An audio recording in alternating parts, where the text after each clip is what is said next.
At SteelSeries, we make the headsets, mice and keyboards that the world's best gamers win the most with.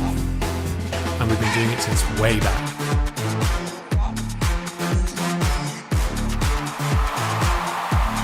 It's up to you how far you go, but whatever you do, go for glory.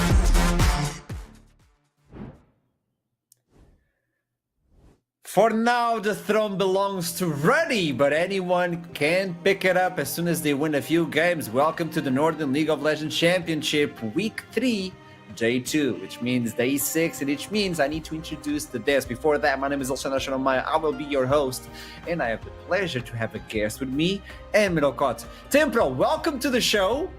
How are you feeling? Oh, it's a magical afternoon in the United Kingdom. It's our first day of summer. We're pretty much at the solstice, but first time it's not raining, being horrible, and I've genuinely feared the sun, so it's great to be here, and it's great to have summer properly arrive. You know, I'm really happy I finally have like a proper British person, but hey, Middelkot, how are you doing? There we are, there we are. Now we know how the next 4 hours is going to be. Do you know what, Archerum? Yeah. I'm going to put up with you, but I've got a short fuse this evening, so you better not piss me off. No. Always fun being on the desk. I think the league is in a very exciting spot at the moment, and I can't wait to get into today's games. Well, that sounds fair. And to be honest, I apologize. We do have more British people talking about that. Let's toss it to Initialize and Redude. We're British. We are indeed here. Hello. I think what I do want to call out here as well is I appreciate the fact that production has done a really good job of ensuring that we see Middelkot's actual height significantly lower than both of you. We all know he's actually 5'2". And that's really important that people remember that. He keeps trying to hide the fact he's so short. And, you know, really, the viewers need to know. You can't hide behind this. If you go back to Spring Split, you see when we're standing next to each other that he looks level. What you don't see are the 4 shoe boxes that we have to stack to get that effect. Is that real? It's jail for sure. Yeah. I was lacking that information. I do thank you for that service. Thank you so much for that. That's okay. Well, let's talk to him yet again. Let's toss it to the desk. See, I didn't need to do anything.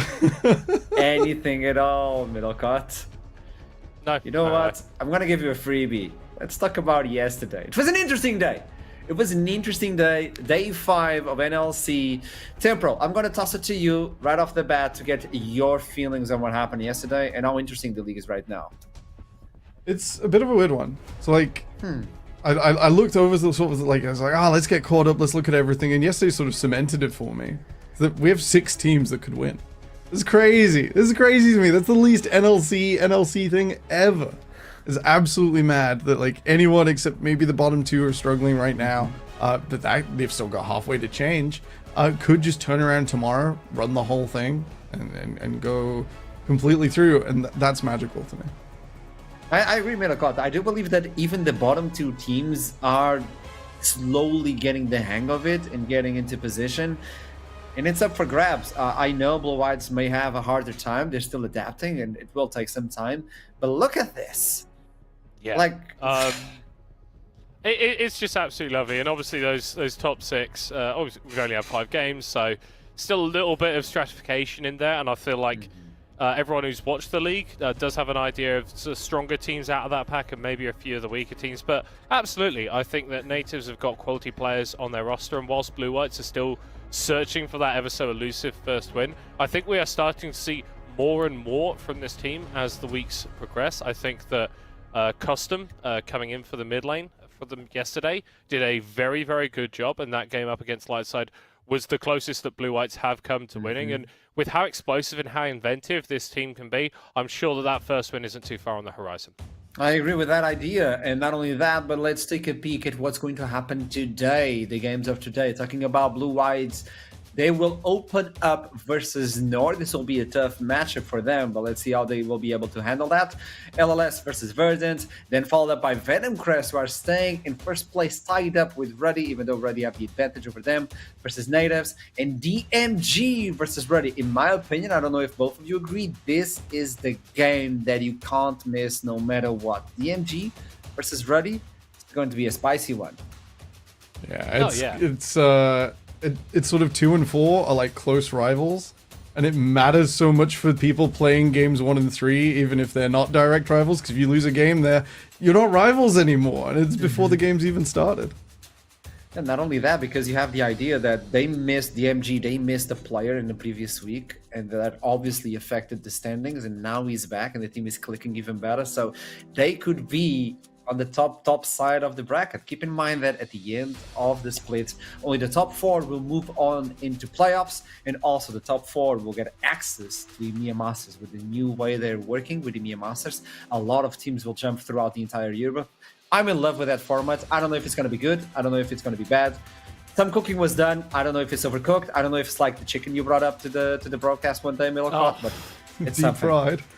No, that was... Hold on. That roast chicken was absolutely perfect. Okay, yeah, like you could put like a Band-Aid, a little bit of alcohol, and she could move again. But yeah, that would be interesting. Millicott, I didn't realize you carried on with the cooking lessons. Good gosh. Yeah, no. Let's not talk about the time that I tried to defrost burgers in the microwave, please. But no, and I think that format in particular makes it so much more exciting when we get towards the end of the split, because it's not just for a lot of our teams an opportunity to sneak into playoffs and then maybe just get eliminated at the first round. If you get 4th, compared to getting 5th, it's such a bigger opportunity for you as a team to not only go into the playoffs of the NLC, but also get to show yourself on the wider European stage. Yeah, I agree with that. Let's see what happens at the end of the split. But until we get there, you can also participate in the run. How so? Well, head on to Twitter to sign up for the Fantasy League. It's up for grabs for everyone. So if you know the league and if you want to take your own Fantasy League, sign up on Twitter. There you have all the information. And if you win by the end of the split, the top 3 will have some really good goodies by Steel City. We're talking about a keyboard, a headset, this one for instance, not this one, but a new one. The mouse will be Middlecott's mouse. I know you have to return it eventually. I hope you took care of it. Not the same as the previous one, right? It's fine. You just say it's a drastic improvement. There it is. That's the Middlecott mouse. Oh, before. That's shiny. Yeah, that's the before picture, by the way. Yeah, the after one is covered in duct tape after I've, like, I don't know, dropped it down a toilet or something. It's had many years of life. You're asking how? What I would respond to that with is by being very stupid. Okay, at least you're honest about it. You were talking about life expectations, Emperor. I don't think he had a lot of life. I think, like, getting into his house, it's more than enough. It's like the guy from Toy Story that tortured the toys. That's Middlecott's. Oh, no. I heard you shaking your head at least, so yeah, so you're fitting. I like the cosplay. I also like the idea that we need to bring up some names that we haven't brought up still, and that's really interesting. I was discussing with you both before we set up this pre-show on what we could talk, and I believe we came up with the topic of the surprise package. I know they took it away from Corky, but we brought it to the NLC to talk about not only a few players, but even teams that are either performing or maybe underperforming, and understand, wow, so if you want to make that fantasy league, keep attention to this one. Let's start with Bucci. We were talking about him on DMG, the idea that he came back and he's a monster. How big of a monster he is, and why is his champion pool so big? Oh, I mean, Bucci was really explosive coming onto the scene in spring. Was instantly sort of one of the top 3 top laners in the league, at least by my estimations, and that's really impressive for someone coming straight from Div 2. He hasn't slowed down in summer at all. He's on a new team here in DMG as opposed to Lightside, and I think as part of that roster, he's just become this incredible behemoth in the top lane. I mean, like, I don't like to refer to numbers too often, but that DPM for a top laner is absolutely insane, especially considering the champion pool that he's working with. He's not going for pure carries. He's going for a lot of these bruiser champions that have decent laning phases, then offer a lot in skirmishes. But I think the thing that really impresses me about Bucci is just his consistency. He's not the sort of player that is going to randomly in a game away from you. And I think part of DMG's rise and part of why we've been so impressed with them over the course of the summer has been a lot of their strong laners. We've got the bot lane, we've got the mid lane, and I think this man in the top lane, I think he's key above all others. Yeah, Temper, what is your thoughts about Bucci? I know if you're from the viewer point of view, so maybe we can get something interesting. You say that? I've cast Bucci many times before. Now it's on his promotion run through the NLC ecosystem, and when it comes to top laners, you generally have immovable objects or unstoppable forces. Bucci is the immovable object, becomes the unstoppable force. The opponent can't even hold them still, and is just wins in the way we expect tier 1 mid laners, top laners rather, to win, where they pick up the gold difference, they pick up the CS, they apply the pressure, they're aware of where they need to play based on the rest of their team, and opportunities don't get missed. And that's definitely not to discount the rest of DMG, right? We saw there it's very much a whole roster performance, but I think that players like Bucci, like Skaterot and Namex in particular, have given this organization an air of quality, an air of composure, and just sheer carry potential that they haven't necessarily had in the past. I was a little bit worried looking at this roster coming into the start of the split about how well all these different pieces were actually going to be able to gel together. But when they're all online, when they're all there and they're not attending graduations or what have you, they look very scary. And I think that in our final matchup of the day up against Verdant, I think they've got a very good shot at taking them down. I was actually thinking about it, and I was like, I don't know if I should put all my points on Ready. I don't think this will be that one-sided, not even close. I think DMG can actually take them head-to-head.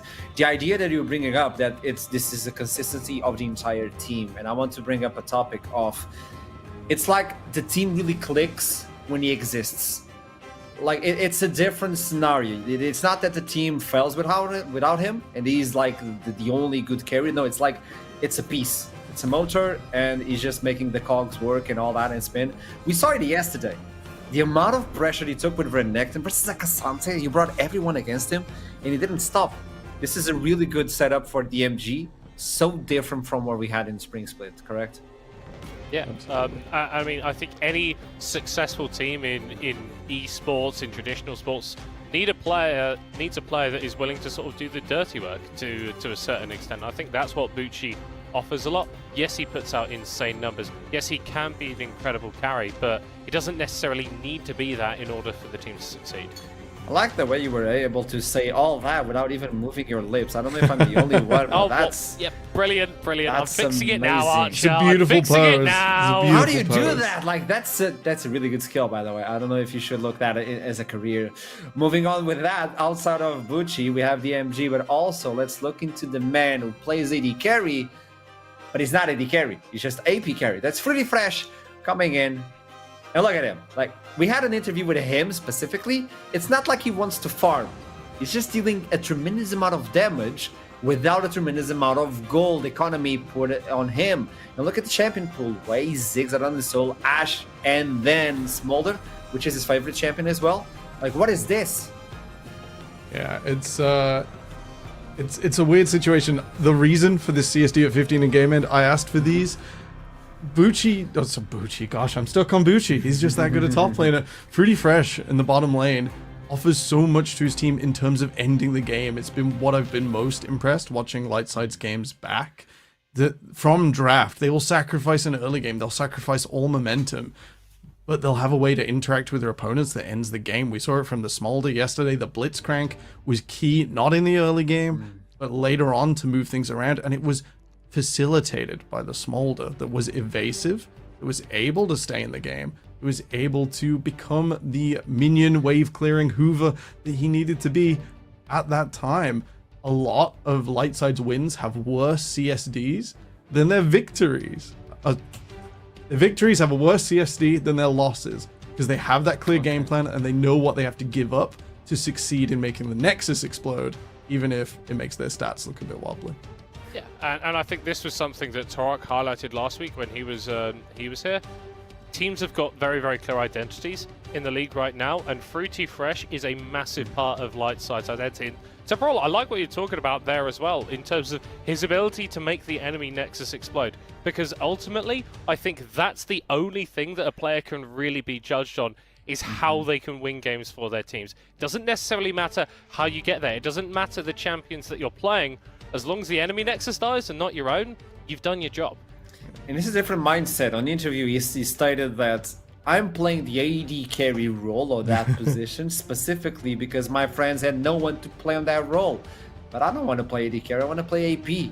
I actually asked him, like, why don't you play mid? He's like, I don't like mids. I like to play AP on the bot. Like, that's me. That's why we have Sumi, which is another one I would like to highlight, like an honorable mention. This is a beast as well, and he's compensating the fact that Free Fresh is looking for the AP, and he's playing the AD, a lot of Tristana. And I think Lightside have an amazing team. They took some time to get on the standings, but I think this is a team to contest.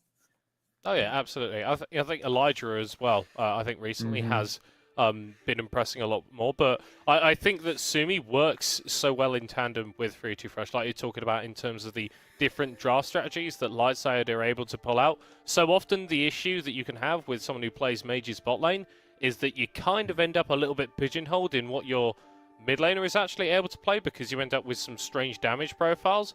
But if Sumi can just play absolutely anything, and that appears to be the case right now, everything from Tryndamere to Tristana, then you end up with loads of options. I like it. So take a peek at that one. Now, the last one we want to talk about, it's not a player, it's a team. And I'm going to toss it to you, Middlecott. Verdant. Why Verdant? I'm curious. Yeah, and I think we've had the opportunity to say some very, very nice things in this pregame, and now we need to start talking a little bit about the elephant in the room.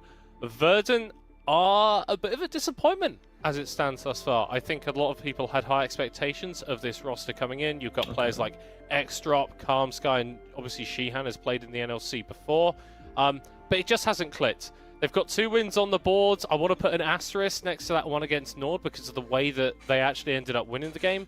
Obviously, if you win, you deserve it. Like, the best team is the one that kills the enemy next at the end of the day. But they did that from a position that not even 9 times out of 10, 99 times out of 100, you're not going to win there.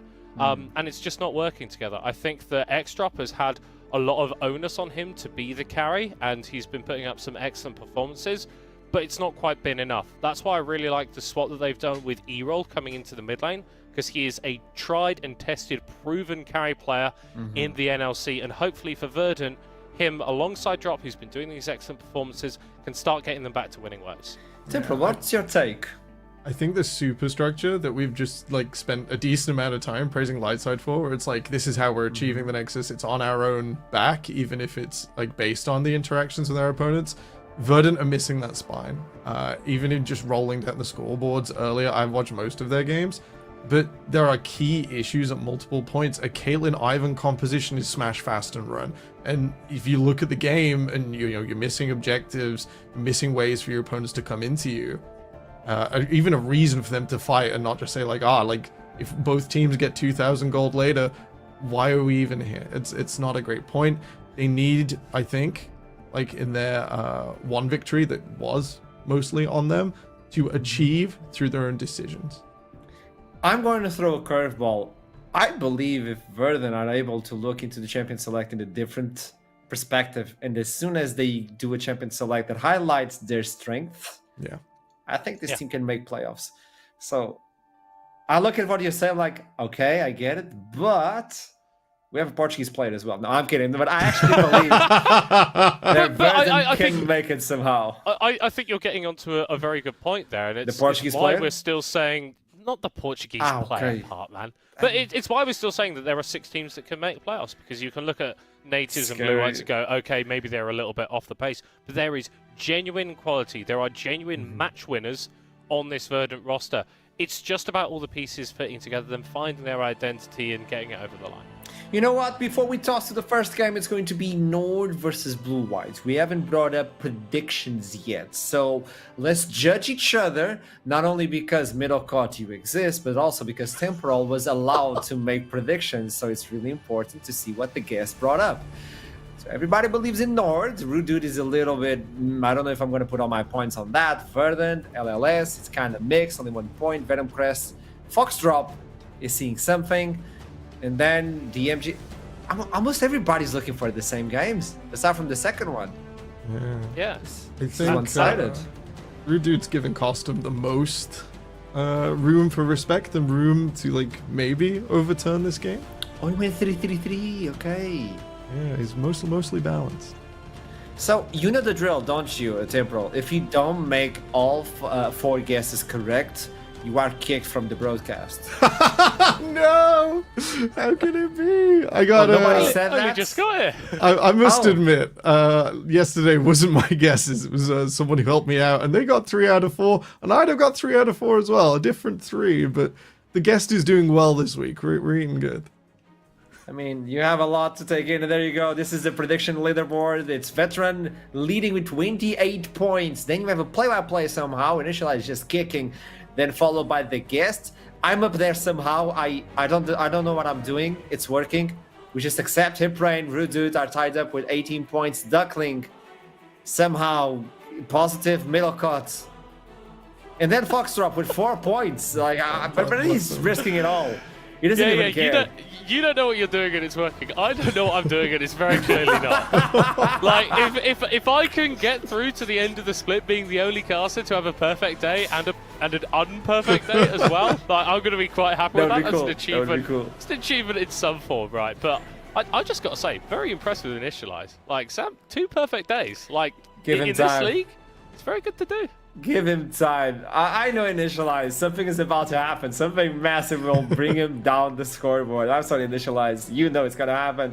Now, we know it's going to be Nord versus Blue-White. And on paper, it should be an impossible game for Blue-White. But we've seen Nord fumble a little bit as well.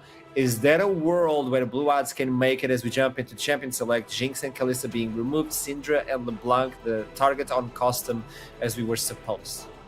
Well, I want to start off by saying yes.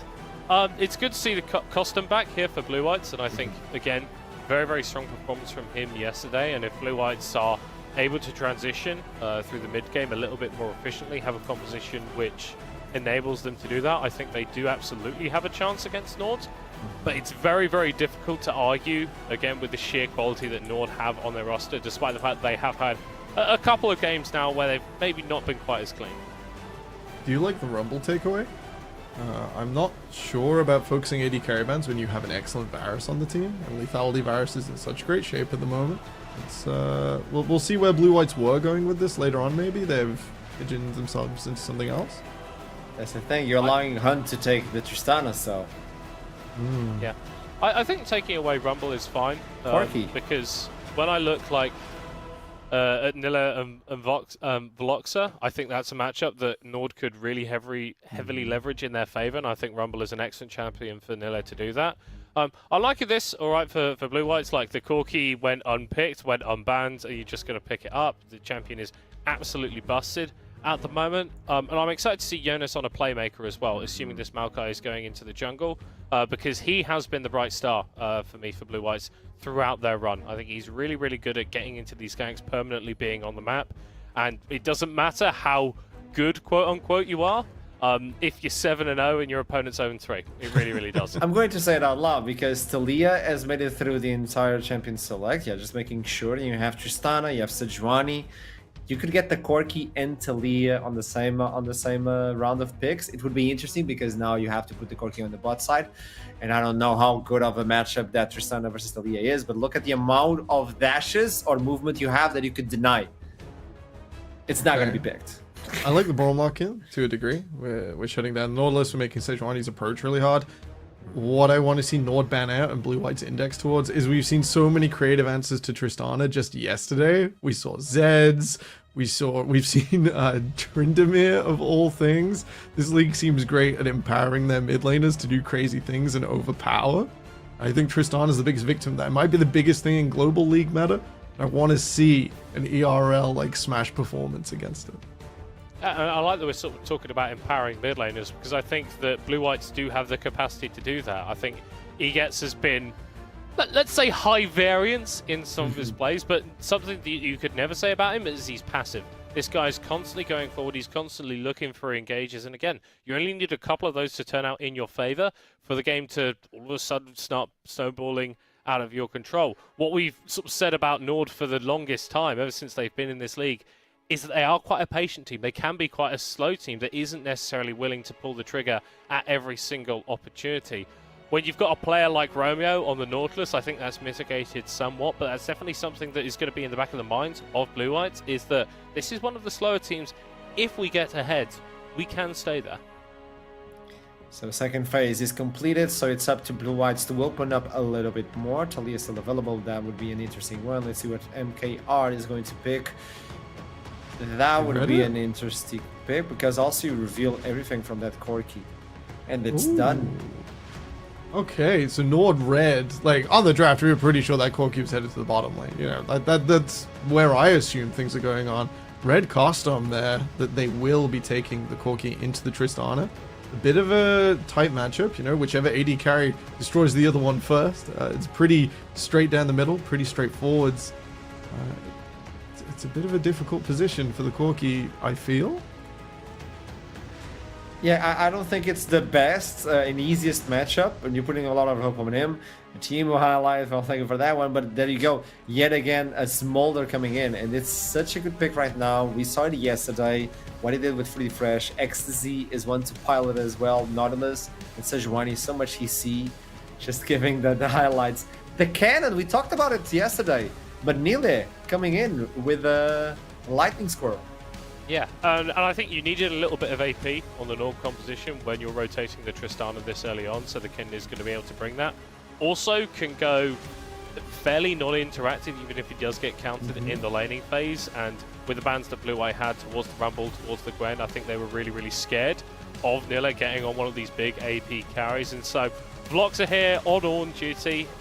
Probably not a massive surprise and not the craziest R5 top laner to pick, but I think this is the matchup that Nord will feel like they can leverage the most, and so it makes sense to go for something that doesn't need to dominate the laning phase, doesn't need to get out to a massive win, turns up to team fights, presses his buttons, and gets your mid laner or AD carry a pentakill.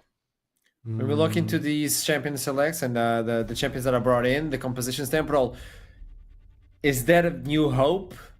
Or do you think it's done? I really wanted the Malphite. And it's really rough because if the Sejuani commits time to the top lane, you're completely hopeless. But then in the later game, combined with the Maokai, you already have this long-range reach engage. I want to see some impact. I want to see Veluxa at 900 miles per hour into the backline, destroying Ecstasy. And I worry that this Ornn will not be as impactful. It will not manage to like drag Nord kicking and screaming through a fight in the way that the Malphite might have. Medalcott, last words before we toss it to the casters? Oh, I think Nord are probably going to win this game. So predictions are staying true with that one. I don't know if you agree with that one back at home, but do let us know in the chat, and maybe mods will tell us. But until now, we're going to tell the casters to start the game because it's their job, by the way. It's up to you to start the game. Press the button. Start the game, casters. Do it. Please. What's taking you so long? Now that you've said that, Archeron, I'm going to deliberately hold off here and make sure you understand that you can't just boss us around like that. It's very inappropriate, you know? I have the power here, not you. Well, the producers do, probably. That's No. Really let's keep it canon. We have the button. Yeah, we have the button. That's true. We have the button. I have the button. Yeah? Do you have the button? Are we sharing the button? We have a button each. We have to press it at the same time. Simultaneously. Right, okay. Let's see how this That's works. why casters take so long to start the games, especially on remote broadcasts. There's lag, there's this coordination between the two of them. Synergy as well. Like I've not cast with you in a little while. We're still going to get right back into the swing of things. You know how it is. Exactly. Speaking of maybe getting into the swing of things, looking at these two drafts, relatively similar ideas in the sense that I've got double AD carry with team fight setup, but I'm looking at one side, it's a bit more tank range initiation. On the other side, Nilla's gone for that Kennen, which has been rising in priority around the world a bit, looking to have that more lane dominant carry focus to maybe take that Ornn apart if they can. You got any particular takes or favourites from the drafts from what we saw? I certainly do initialise, but we have just been given the all clear for us to hit our buttons at the same time. So we're going to go for this. So we're going to do it one by one. Okay, this is my button. Right, ready? I'm here. 3, 2, 1.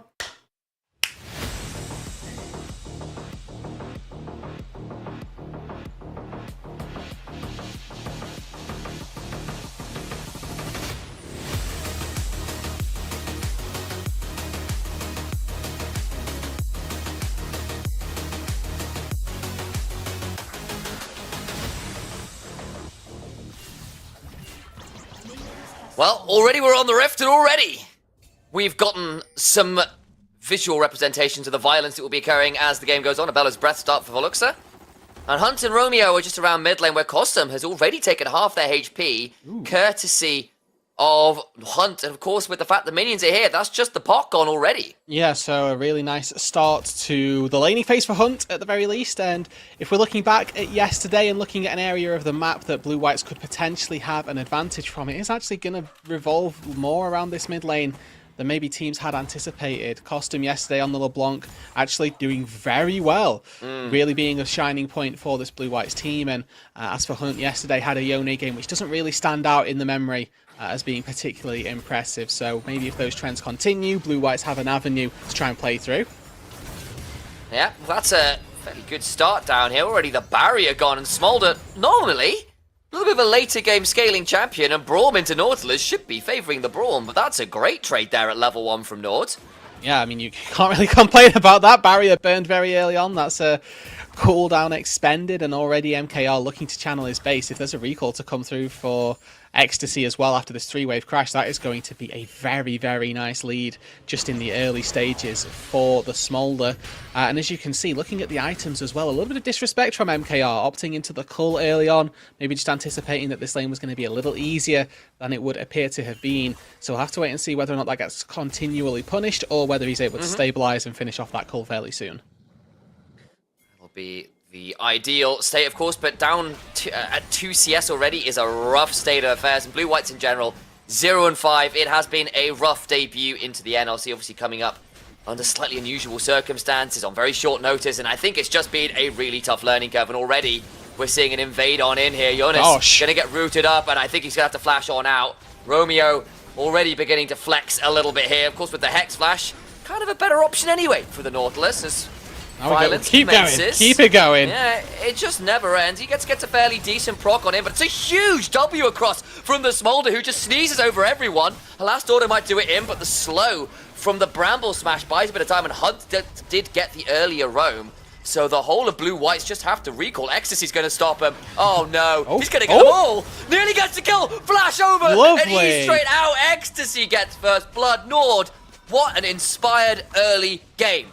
Moving into the jungle, bullying Jonas off camps, flashed force from all 3 members involved in that play for the Blue Whites roster, and now Costum in the mid lane also under pressure. Jump on forwards, the bomb's on him, flash Arctic Assault and a kill in the mid lane as well. Nord can do no wrong right now. Solid early game. Alex working in tandem with the lanes to make sure that they're finding advantages, not just bot lane, but mid lane as well now. Costum, you could argue, being a little greedy there, saving the flash, saving the Valkyrie if it was available. Either way, gets taken out by the flash Q from Alex, and a nice little pickup once again in this mid lane. Hunt now finding that Vampiric Scepter is going to feel very safe in the mid lane.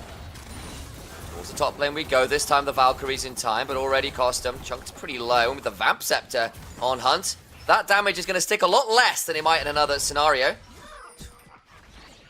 Yeah, and obviously the healing coming through is going to, as you say, right, it's going to help out no end. But spotted on a ward. I don't know if Costum can do anything about this. Romeo just walks on over, hits Ignite, gets the hook afterwards, walks on out, will die, but it doesn't matter in some ways because, again, you lose the whole wave. A 1-for-1 is very acceptable here. Yeah, so Costum has just TP'd back into the mid lane, has already died. He lost 3 minions under the turret from that dive. He's going to lose another 6 on the next wave as well. Might be able to pick up a few of them, in fairness, as he Valkyrie's out of the base. We'll have to see whether or not Aegis is actually going to be able to hold that wave out of the turrets. If they can, then might not be as bad an issue as we'd have initially first thought. And down on this bot side now, another scrap between these 2 ADCs. And even if Ecstasy isn't finding lethal damage, all of these spells landing onto the Aphelios are more stacks for the Smolder, getting to that crucial 225, that execute threshold, even sooner. Look at the experience differential. That's a level 5 versus a level 3. I think MKR should hit 4 off this wave, but he needs to get there first. Just about gets a hold of that, and Romeo finally returns back to lane alongside he gets. But roaming support should be no surprise, and it just funnels more experience into Ecstasy, who got first blood. So this Smolder off to the races very early on. Jonas is down here, so maybe can shield off anything untoward that Nord might like to try and pull. But Romeo will spot out that the Maokai's on the Gromp and should make sure that Ecstasy doesn't go too aggressive down in this bot lane. An important frame of reference as well. The fact that Ecstasy didn't start with this cull and is already closer to finishing it than MKR is. I mean, they're just about even now, but now Costum in trouble as well. The ulti, unfortunately, a little bit of a whiff there from Hunt. Not quite having the damage to deal Costum's lethal. But you can see, obviously, with Ecstasy doing very well down on this bot side, we got to see from Fruity Fresh yesterday quite what a Smolder can do when he's left to scale. Lord knows what a Smolder can do when they're fed to the, high nines. I say, they don't be left anyway. They've gone hunting for those kills. Oh, I've never seen a Smolder so aggro in my life. It has been certainly a play down here, but all the while we come back as MKR and he gets really struggling to get access to the wave at all. And again, you're looking this out and like, a Felios Braum should be a pretty scary combination with the right weapons, and it's just not happened so far. No, you're thinking, especially when you look at the matchups, right? You had the counter-picking support role where you get supposed to be able to punish the Nautilus whenever they hop in with the hook. You can put the Unbreakable up, means the enemy AD isn't supposed to be able to trade too effectively off of the hook, and then you can find the stun onto the support as well.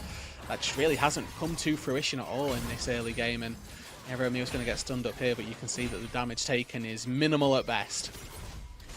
Unfortunately so, and then the damage that has been taken by Blue Whites is kind of in the CS numbers. That's a 30 CS lead in top, a 15 odd CS lead in jungle, 20 in mid, 20 in bot, maybe more like 30 in bot. That is really, really huge. We've not even hit 8 minutes. First Grubs have only been on the rip for about 2. No, and I mean, as we're looking later into this game, if we theorize about the scaling for it, want to take a look at how well Smolder scales, look no further than probably the entirety of the last split. He got either picked or banned for the most part of it once he was released and enabled on live. Tristana, a solid hyper carry through your late game, and Kennen in tandem with the Nautilus Sejuani are going to be not just a great frontline for buying space, but also one for dealing damage. Nilla's going to be full AP. If he gets access to MKR, Barrier's not going to save him. No, not very easily, that's for sure.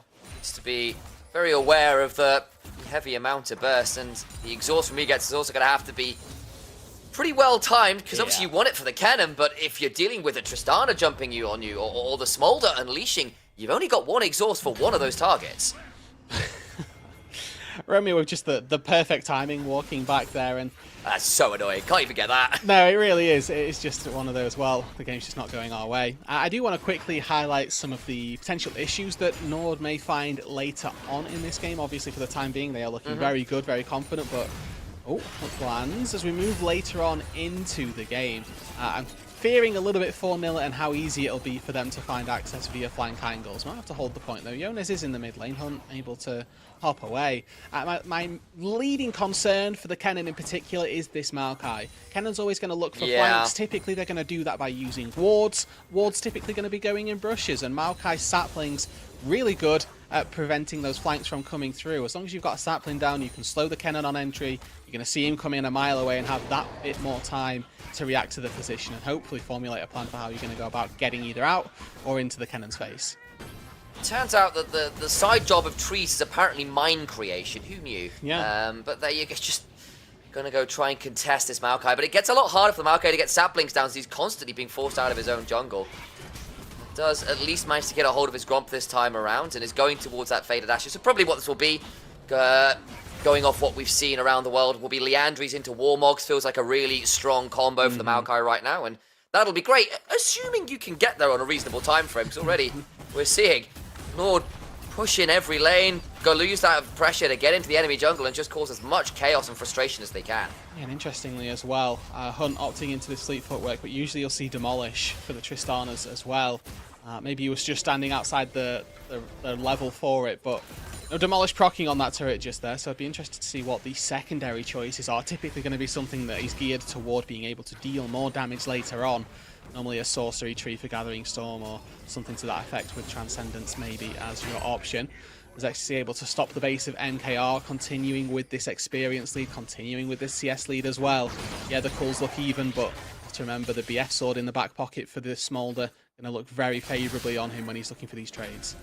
Will be a little bit in the future though, for some, as it stands, it feels like Blue Whites are trying to just hold the line and get to an item or so before something like a team fight breaks out, because right now they're facing down a Liandry's and a Blade of the Ruin King already completed by Nord, which should probably alarm Blue Whites. I'm not going to lie to you. It would alarm me, I think, if I'm looking at that, when I'm sat there with, Fated Ashes and a couple components, and In particular, when we look at the timing for this next Drake as well, 50 seconds before the ocean spawns, they're able to find the first one, Winord. The second one most likely going to go their way as well. Blue-White's not particularly looking for those resets to find even parity on items as Yonez.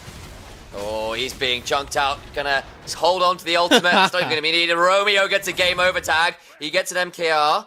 Now in a dangerous position. The wave's nowhere near their tower at least, so there's no risk of a dive quite yet, but there's already 3 placed down there. There's 3 in mid, there's 2 in top. Hunt hops on forwards again, and that difference in levels and items proving so frustrating. Custom's doing a fair amount back, but there's a flash and a buster shot. Oh my days, one last auto away. Well, I definitely think that they're going to get the dragon now. I think might. just maybe. Spawns in 3 seconds. My mid laner was just chunked to probably single-digit HP, and now another hook down bot lane.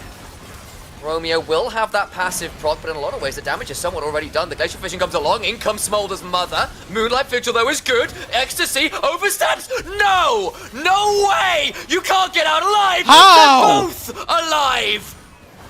I'm sorry, Blue-White. I feel really awful for you. Romeo will finally fall to the tree trunks. The cat comes over the wall. A flash, a W, a shutdown comes in. But it's already too late. That'll make it 3 for 2. They get something, but my God, did they have to burn absolutely everything. And the kitchen sink to boot. They threw down at the bot lane. Talking about that exhaust timing from Egex, it was perfect. It looked so good for the Blue-White's bot lane. But the damage differential not quite in their favour. Ecstasy and Romeo coming up clutch in the 2 versus 2. Probably 100 HP to share between the two of them, Sam, to be honest. It was nail-biting stuff down there. Obviously, Maokai comes down. Yonez did have the first move, was able to pick up the 2 kills in response, but gave his life to do so. Yes, the Smolder doesn't have a bounty, and they weren't quite able to finish off that call before they managed to get in and go down. But Custom now the next person on the chopping block with Valkyrie. Should be fine. Yeah, I don't know. He gets away from that. There's no drat, there's no depth charge. Just looking to see whether Romeo had that ultimate up, and he didn't. If that was there, I think Custom could have been a much more difficult position. But he'll stay alive this time around and move towards the grubs we go. 3 already over to Nord, so this second set would be pretty important to grab for all of those buffs. It's just complete neutral objective dominion here from Nord. They've got seemingly all 6 grubs, found the first couple of dragons as well. Yonez kind of trying to put out fires on the map, finding those couple of kills, but not particularly being able to get anything in the neutral objective department. Hunt has worked through at least 4 plates down in the mid lane. He's going to be able to find himself an extra one down on this bot side as well, so operating with the gold from turrets plus the 3 kills he's already found, this Tristana is going to be very deadly the later this game gets going. Yeah, and then obviously you've got a 6 grub Tristana that's fed. Turrets aren't going to exist, and with the fact that pressure's coming in everywhere, how on earth are Blue-White's going to retain any control of their structures or map? There goes the first turret in mid lane. Sadly for Nord, no local gold able to be claimed, but all the way towards the bot lane. Hunt gets that one, and the gold lead continues to balloon. 6,000 now is the lead for Nord. And just quietly as well, we haven't particularly had a chance to touch on top lane, but a nice 40 CS lead for Nilla as well, in case that wasn't enough, that they were losing in mid lane. Blue-Whites were losing in bot lane as well. You've also got this topside matchup that looks to be going very detrimentally as well. Because 1,800 gold doesn't come from just 40 CS, that comes from plates as well, that comes from global gold from those turrets. It's insult to injury at this point. As well. Nilla will be about to be died, but it's not a well-placed Maokai ultimate, so Nilla gets to just back away from that. But here come the rest of Blue-Whites. This might be a bit trickier. We'll try and stay alive. Throws down the slicing maelstrom, gets us stunned down, but has got his shield and should be able to get out. Wait, no! A final turret shot, not quite enough. They make it happen. The shutdown comes across, and that kill donated over to Costum. Something back for Blue-White. Going to be able to find one turret in the top lane. Going to be able to summon Herald as well. Why not at this stage? 2 people leaving the base for Blue-White's going to try and halt this charge. Hunt gets in. Able to bounce himself back out. This turret might be a little bit overzealous from Nord, and Blue-White's being here, I think they're going to be able to defend that one quite nicely. Use a few things bot lane, but here comes the call of the Forge God. It's currently going to be a 3v5. The Glacial Prism on the other side does some work. Nord about to get jumped on as Romeo lands a dread side over the wall as Costum. The damage is solid, and they will finally kill off that. Nautilus, Buster shot away on 3. Damage back is looking pretty good. Jonas still alive, finally falls They're down. still No, wait, he alive. doesn't until now. And Nord have just overplayed their hand. It's a double kill onto MKL. The exhaust can be on through, but now Ecstasy is here, looking to trade back onto a number of people. Jonas still low, and Nile rooted up, goes down, having teleported back in. fancies That's it. 4 kills for only 1. A solid play from Blue Whites there, capitalizing on Nord's over-aggression in that top side, pushing for a second turret that they didn't have a right to go for. Ecstasy Oh, no. here, sniffing around, finds Customs recall, stops that one, but just doesn't quite Hunt's have got enough a in the TP. tank. There we go, they're TPing in. Yeah, they want this. This'll They've be got more. Oh, Volux is going to get here, can potentially shunt into the wall. Will get a hold of that horn, and now Custom my. also falls down, and that will be a little bit of vengeance for that overstay in top lane from Nord. Yeah, nice bit of a reprieve for Nord. They keep themselves firmly in control of the game. Despite the fact that they just lost 4 kills, those couple picked up on the exit. Going to swing that tempo back in their favour, give them the momentum to continue looking to close this game out. You can see that the top tier 2 turret, whilst it didn't fall, did end up taking a pretty decent battering. As long as everybody gets to go back to base, spend that gold that they had. We've got a dragon spawning in about 50 seconds time. Once again, unfortunate low roll on the soul. It is going to be the Chemtech Drake soul for whoever ends up claiming it. But Nord already 2 dragons on the way there. They'll be happy that they can take themselves a soul in not too long a time if they're able to find those fights. Take a moment to breathe. 18 kills in under 18 minutes. Alongside all the neutral objectives, it was looking decidedly Nord favoured. It still strictly is, but what was an insurmountable gold lead is suddenly just a very large one after a lot of shutdowns went on to some pretty key members. I'll note the 2 kills on MKR, 4 kills in total for Costum. At least gives something back from what was a very tricky early game. Now, Blue White's in this really tricky position. How do they get into these fights? Always the question. Never mind. Oh, slicing Maelstrom. Goodbye, MKR. The exhaust not going to be available quite yet, so he gets falls as well. And there just isn't enough CC to stop death. Yeah, the power of super cones there, ladies and gentlemen. Nile more than happy to take those and sort of offset any issues he may have with flank angles. And just to find himself right on top of the Aphelios, who, in this case, quite rightly, doesn't burn flash, doesn't burn barrier, just accepts his fate. Lightning Rat's on top of me. I have died. Yeah, Lightning is apparently grounding itself in the bodies of the bot lane of Blue Whites, and now getting knocked around a little bit here. There's the red buff being started. Jonas will end up in here. Hunt and Nile are on the other side of the map, and Neo and Ecstasy will remove themselves from the enemy jungle, feeling they might be a little isolated there, and they would be right. There were probably a few too many members for them to be fighting at this point, you would imagine. And especially when your team's taking Dragon on the other side of the map. Maybe trying to overplay your hand for the second time this game, not learning from your mistakes, not something we encourage really on the NLC. But they managed to back away, recognizing that, hey, this is one step too far. Now looking forward, obviously that Drake picked up, so 5 minutes time. Expect to see Blue Whites go for that be-all and end-all fight, or just accept, okay, this soul, it's not the best of the bunch, so we don't mind giving it over. If it means that we can sit back, we can scale up and get a couple of extra items, most likely onto Costum, onto MKR as well.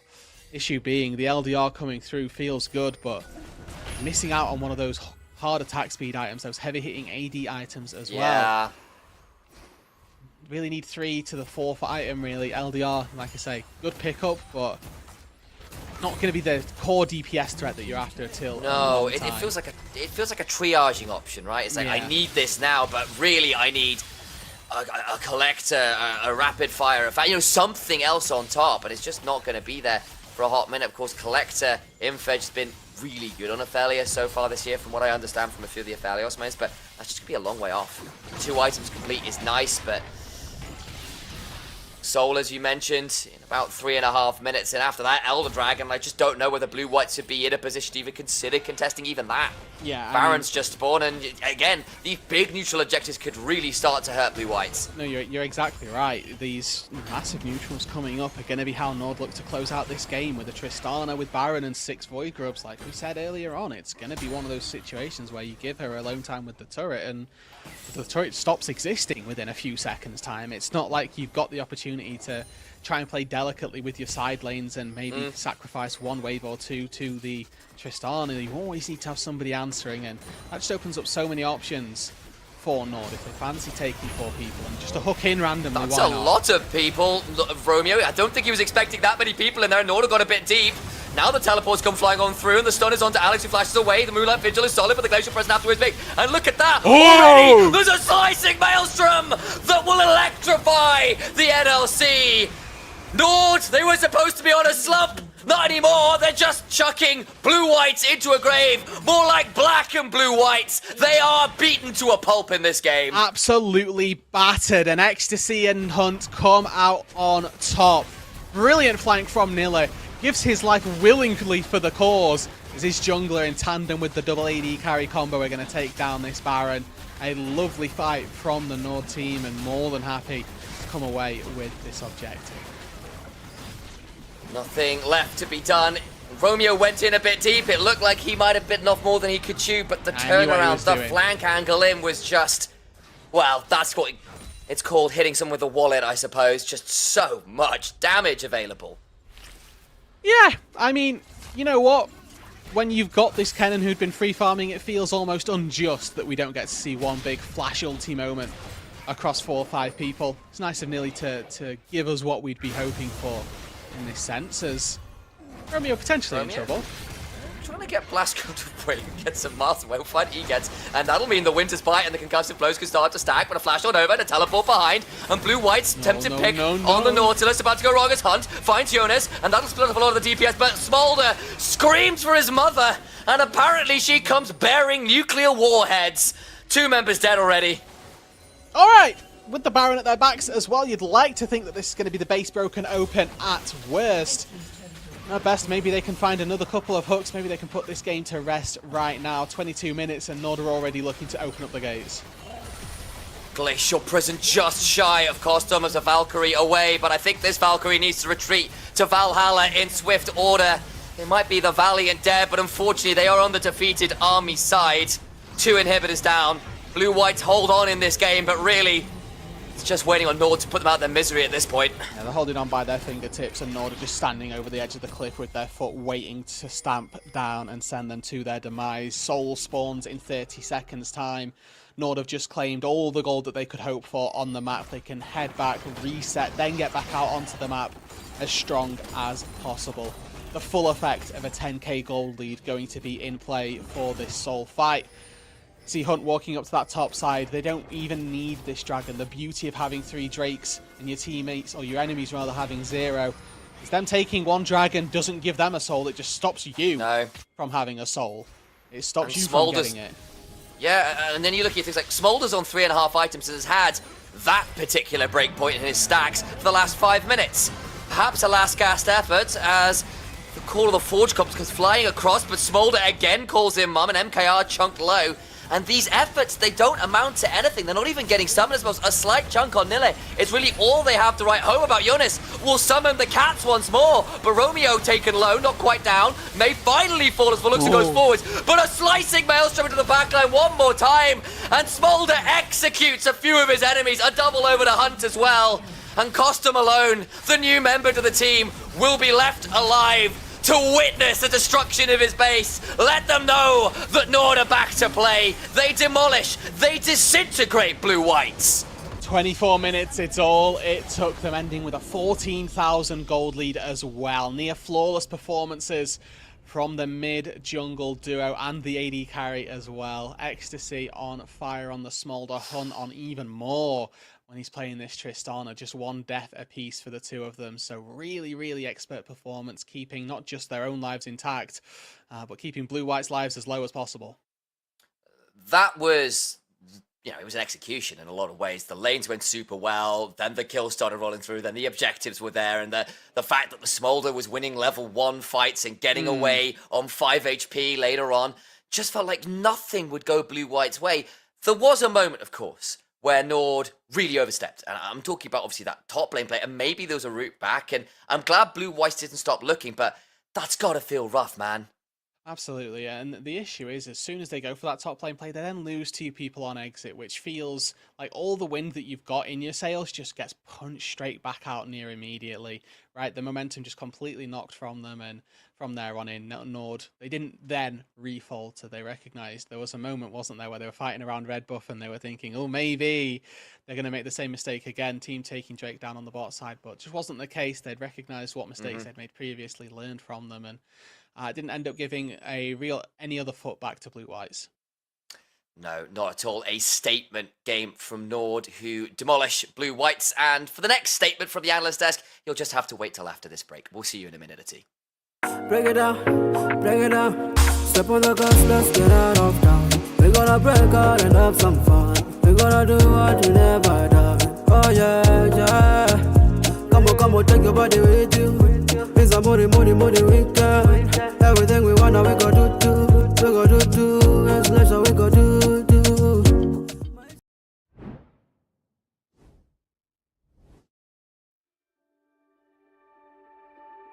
This is NLC News. I'm Jack Middlecott Davis. This is your NLC update. Nord executed a masterpiece performance against Verdant this week, somehow managing to claw defeat from the jaws of victory, finding the only possible way to lose a game, which they basically already won. Verdant would come out later and say that they had it in the bag the whole time trust. However, questions are now being asked by Nord management. Questions like, maybe we should stop drafting Jinx, Maokai and Azir every single game. Ruddy Esports caused confusion and anger amongst the NLC fantasy community as their 2-0 week meant that all their players achieved top spots for points this week, despite the fact that none of them had been unlocked yet. In education news, DMG were without their star top laner Bucci for their game up against Venomcrest due to the Swede attending his graduation. He is quoted as saying, "It's an unfortunate situation, but sometimes in life you have to prioritise. I've had fun in kindergarten, but I can't wait to start going to big boy school next year." It's game day 4 of Sumi and Fruity Fresh from Lightside's strike against playing normal champions. As of yet, their demands are unclear. However, Sumi has been able to answer the age-old question of what the dog doing with an emphatic not very much. Blue Whites and Natives combined for what can only be described as one of the 2v2 plays of all time. For news on Blue Whites, let's hear from Carvis with our exclusive Finn in the Field report. Hello, Carvis here in front of the Meilahti National Hospital. According to reports, Blue Whites have been hospitalized here after another terrible week. According to rumors, Igit, the support player, has been restrained to his bed after insisting that support Jax is actually a very good pick. Back to you. It was a joyous day in the Republic of Ireland, with Natives' win over Blue Whites showing that they weren't the worst team in the league. Sources say this is the best thing to happen to the country since the last time something bad happened to England. The incredibly chilled Fierce chill maxed to the max with this chilling chill play against Skate Rot, sending chills across the entire league, while simultaneously simplifying draft prep for all of Venomcrest's future opponents. Just ban the Echo. And finally, let's take a look at the standings. With Nord and Venomcrest both dropping games, Ruddy's 2-0 week enabled them to enter a 3-way tie for first. Lightside, Verdant and DMG all sitting with 2 wins apiece in the mid-table. Natives managed to put some distance between themselves and the bottom of their standings with their first win of the split, and Blue Whites in last are still searching for their initial win. I've been Middlecott, this has been your NLC update, we'll see you later.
At SteelSeries, we make the headsets, mice, and keyboards that the world's best gamers win the most with. And we've been doing it since way back.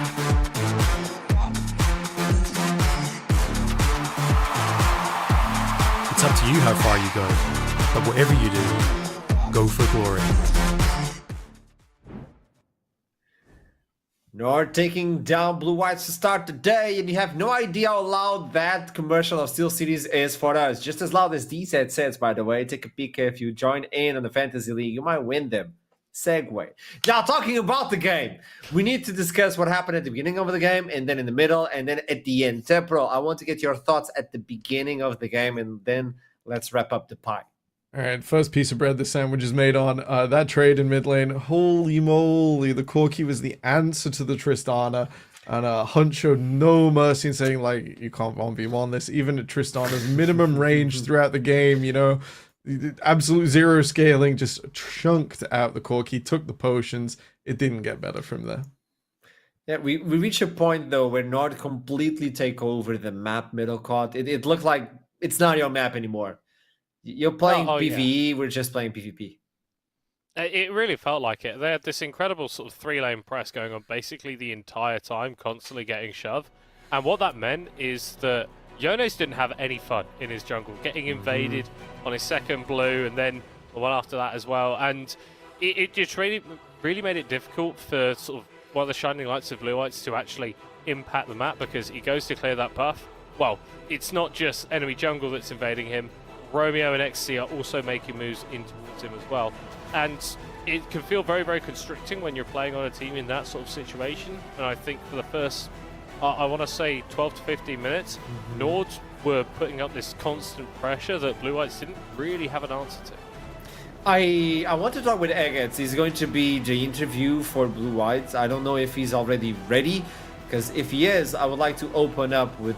So let's toss him into the interview, because we doing a good segue from beginning of the game, middle of the game. Welcome back. I mean, we already have some sort of relationship, you know, we know each other. Yeah. I need to buy you dinner somehow. I want to understand, because we were talking about beginning of the game. It was really rough. Second half of the game, it was really, really rough. But at the end of the game, you guys didn't drop hands. You kept fighting nonstop. This is different. I keep seeing some differences. Talk to me. All right. Well, the level 1 was a disaster in mid lane and bot lane. We took like 100%. a couple of very bad trades. So the laning phase did not go in a way we wanted, and then enemy punished us for those mistakes. Good for them. They did really good invades and just kept pushing on with their lead that they got from just straight up from level 1. And there was like, it seemed like we could do nothing, but we got a good pick from bot lane out of Nille, and then later on in top lane we got a good fight that extended maybe a little bit too long, and then Tristana TP'd and got us in the end, so it didn't go as well as we would have wanted, but it didn't go as horribly either, so it's fine. The interesting part of this is yesterday you told me already it's not about tomorrow, it's about next week, week 4. Yeah. You already had that in mind. So this game was like, we're just doing it. Don't worry. Keep your mind cool. It's about week 4. What does it mean to you? I mean, yeah, we'll be much better prepped for next week as well. I think with these little improvements that we can make from these last 2 games, I think there's really big chance that we'll get our first win and first 2-0 next week. Oh, okay, that's spicy. I wasn't ready for that one. But tell me something. This is quite important in terms of tactical point of view. If you were a champion, who would you be? If I was a champion? Yeah. This is important information. I need it. That's a good question. I would be Jin, I think. I'm an artist from heart. Jin? Huh. Yeah. Or a so if I say 5, you get confused. Is that it? Yeah, man. I can only count to 4. Well, at least we have something in common. Thank you so much for the interview. Thank you. I wish you the best, and I'll see you next week. See ya. This is really important. You know why? I can't do it. I can't. Oh, ouch. I'm so That's- sorry, No, you got Archerum. four. I didn't realize there were 4 people in a game of League of Legends, and if we say the real number, your head might explode. That's awful. What do you mean? The real number is 4. I don't know. Of course. Also- this guy was all bred on the twisted tree line, man. Cat. I don't Cat? know. Cat. Yeah. Yo. Just vibing, just Cat. vibing. Just saying. Yeah. Just saying. Cat. So, yeah, late game, I really want to talk about the fact that Nord couldn't eat it up. It looked weird, I would say. With the amount of lead they had, it looked kind of confusing. I know Blue Whites were not holding any punches. They were like, if you want to drown this, we go down fighting. We want to step down. That is interesting from Blue Whites. But it looked a little bit confusing from Nord, no? Yeah, I think something that he gets is maybe just given away with his confidence for next week. I think the team, the unit, hasn't come together for Blue Whites. I think Nord are also still missing that last step. I think you put the other teams who were talking about for top 2 and 3 at the pre-show, which you should go back and watch if you haven't missed, because quite detailed. They're lacking that killer instinct. They're lacking the spine. And they just sort of sat there and like, yeah, we got the money. We need to hit them with it. Maybe. It's like the game plan, the execution wasn't there, and it was slow. It's a bit concerning. You should be able to cleanly finish out these games. Otherwise, you may be demonstrating that you're just having a bit of fun with it, and you weren't in that mode to win a game right now. I agree. We're talking about one of the top 3 teams, and this is why we have to talk with someone that is in charge. Memento, open up. Let's talk about this. It's not Memento though. Yeah, as soon as I saw your face, I'm like, did I get swamped again? Like, oh, the interview changed 4 times. I need help. But do let me know, like, what is happening right now, because it looked a little bit confusing at the end of the game. It's somehow just revealing that into other teams that are at the top of the standings. It could be like bleeding in a water filled with sharks. I don't think we are missing something compared to the other teams. We are missing something compared to what we can be as a team right now. I don't think we lost to someone yet. Like, we lost mostly to ourselves. We are losing, we are overextending our,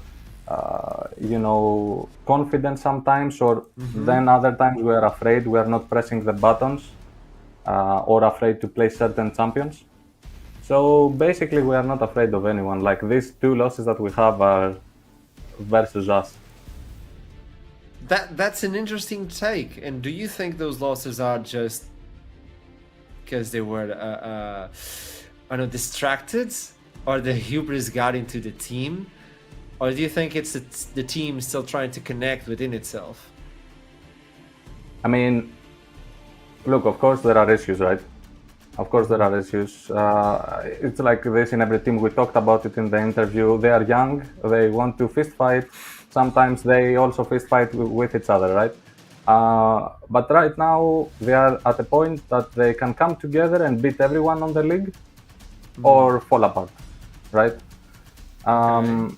In Venom Crest we took it too slow. In my opinion, they should play it better and more cleanly. And versus, the other game that we lost, bro, like, what was that loss? Like, That was an interesting one, yeah. Yeah, it was on us. When you look into the schedule, is there any specific game that we should be really on the lookout for, so we can see, like, the Nord you can beat?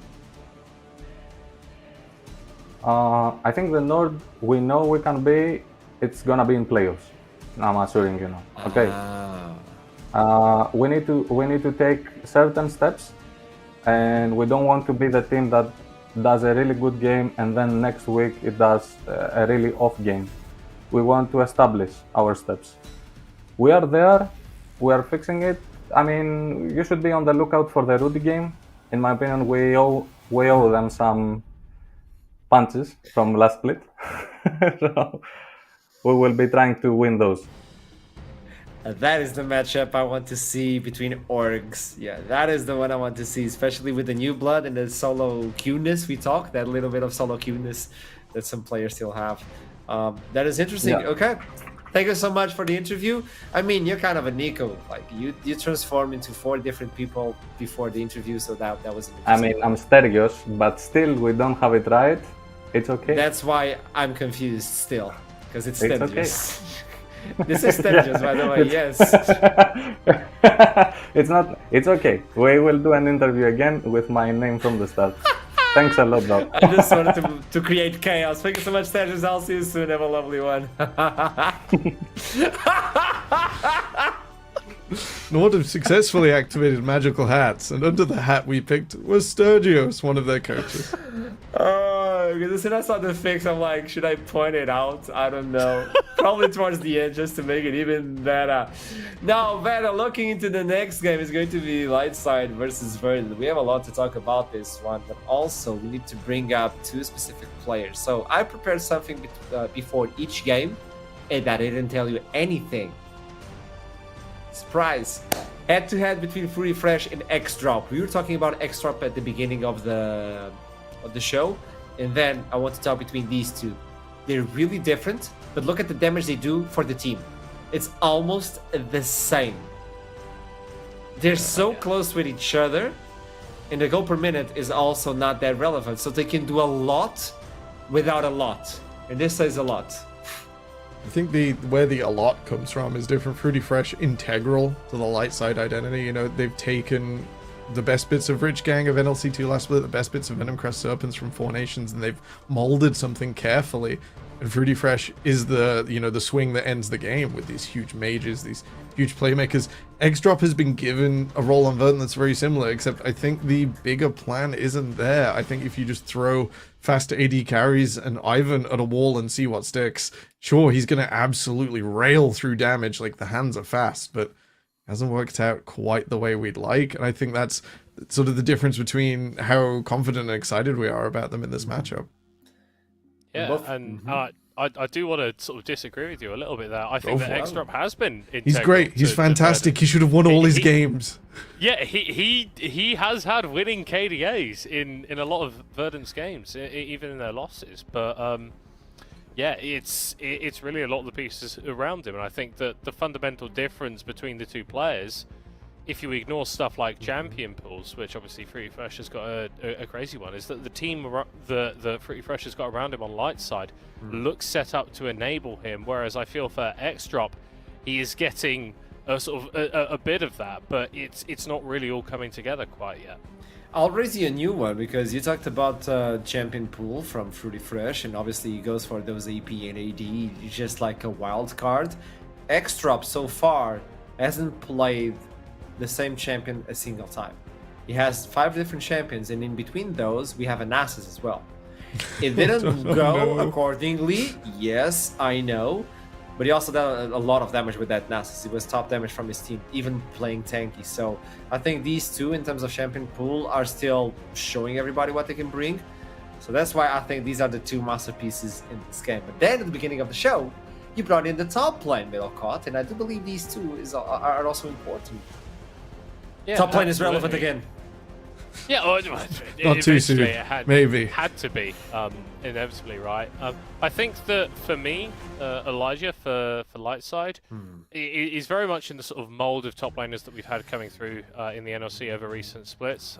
Guy who'll play bruisers, play tanky-ish champions, but we're not necessarily talking about just being on duty every game. It's champs that have got a lot of agency in the early game. Whereas when I look at Shihan, I think something similar, but with a bit of additional spice. He is the sort of guy where if he gets an Aatrox and he gets a couple of early kills, he can turn into one of these sort of big primary carries, where I don't really feel that Elijah is necessarily that sort of player, unless it's on Cassante, in which case you can kind of just do whatever you want. But that's the thing, Cassante for Elijah is on 3 times that champion and 100% win rate. Like, you gotta take it off. Like, you gotta remove that from the table. So far it's Corki, like the power ban. On the other side we see the way Skarnet and probably the Talia, they play that champion. Or maybe be careful with that all with Yazir, but also Tristana is an important coin. Yeah. So Yazir has went through. Yeah. Shout out Lightside for getting rid of the Ivan that was part of Verdant's maybe slightly wonky setup. Maybe just helping them out here. Maybe that's it. Well, I think Dopamine is like a strong Ivan player in its own right. I think the champion is absolutely obnoxious when it's fitted into sort of the correct setup. The Corki ban here from Lightside is doing a little bit of double duty because E-Roll is very, very good at that champion, even if it is very different. But yeah, Arstrom, like you're saying, it honestly feels like a little bit disrespectful. E-Roll is incredible on the likes of Cassiopeia. He's incredible on the likes of Azir. And if he can get himself into a preferable matchup, I wouldn't be surprised to see Verdant actually last pick for him. Ban away a couple more mid laners in the second phase to ensure that he is enabled as much as possible could be a winning strategy. We know that X-Drop can perform. It's what he's been doing all split long. It's about whether Verdant can find that additional piece of the puzzle to get their composition working, to get them a win, which at this stage is sorely needed. He's playing a new champion already with the Zeri. I believe X-Drop will be the one piloting that one unless we get a wild card, just as we had in the interviews.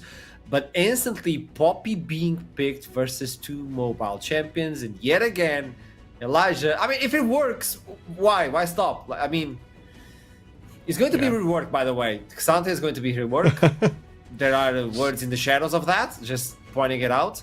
Yeah, so the main answer in the scanner is gone. So Lightside not going to let it slide to the second half, not going to let that be a ban. Interesting. What about to Rumble, see. though? Ooh. Oh, do it. Oh, do it.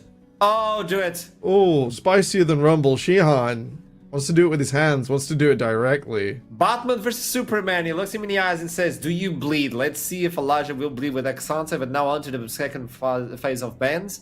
Anything worth pointing out?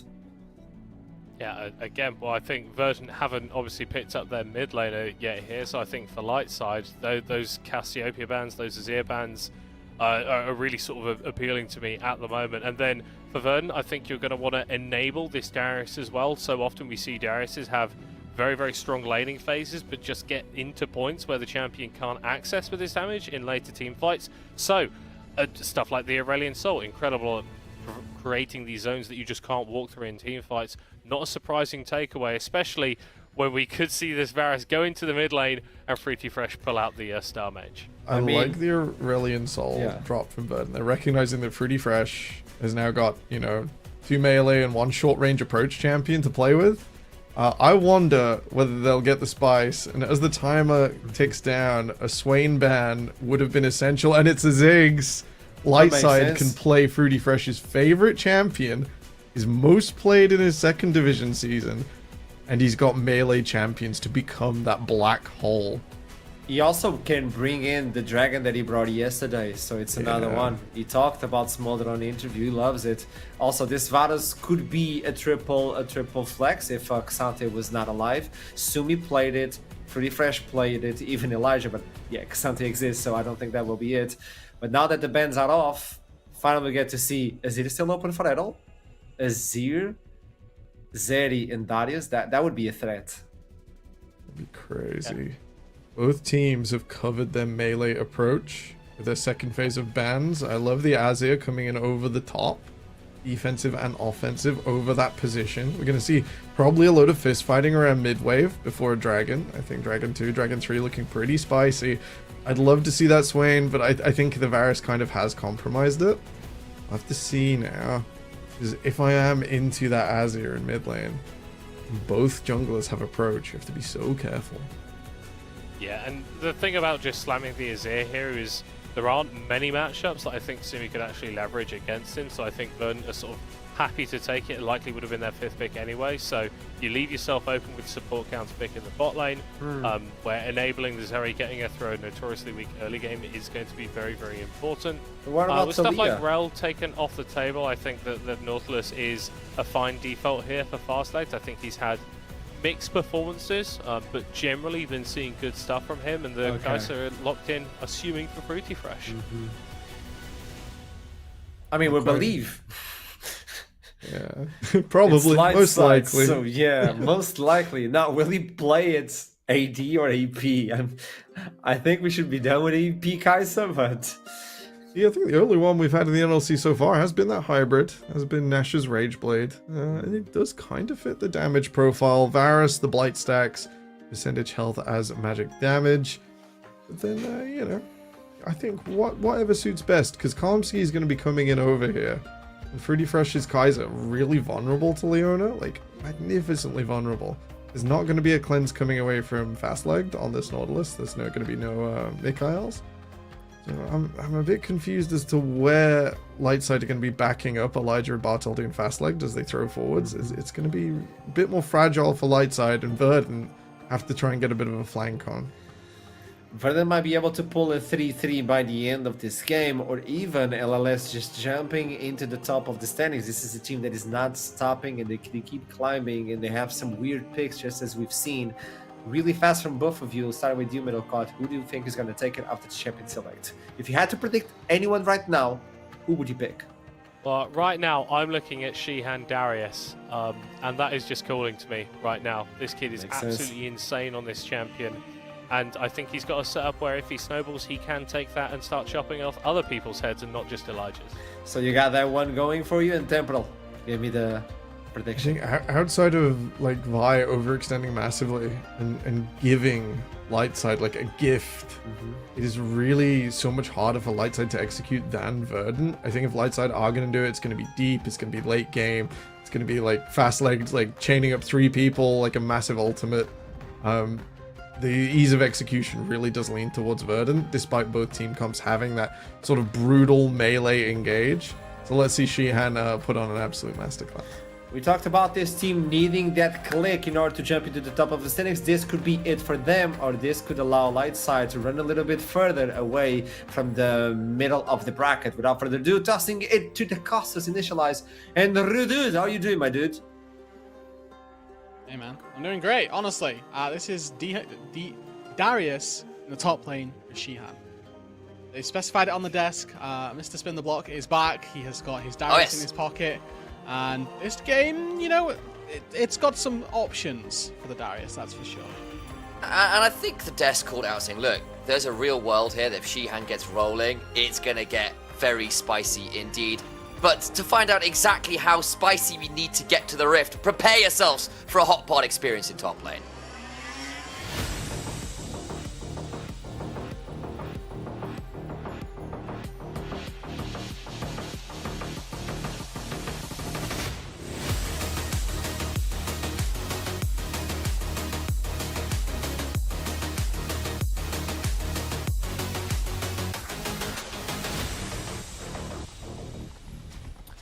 I now kind of want like a Chef Darius skin. Now I went for this kind of hot pot allegory, which I feel, you know, I've had better allegories in my life. What would the Q be? Or what would the bleed stacks be? Like, it'd surely have to be a food, I think right? like a chili. I think it does chili stacks, isn't it? You're like swinging around a frying pan. Yeah, no, I'm down. And you get like the oil sizzling sound when you swing around. Yeah, no, that's good. That's good. And then, you know, you just ulti somebody and you make a chip pan fire, you know? Yeah, exactly. That's the kind of vibe. That's my thinking. Well done. And you have like some tongs to drag people towards you. I can get behind that.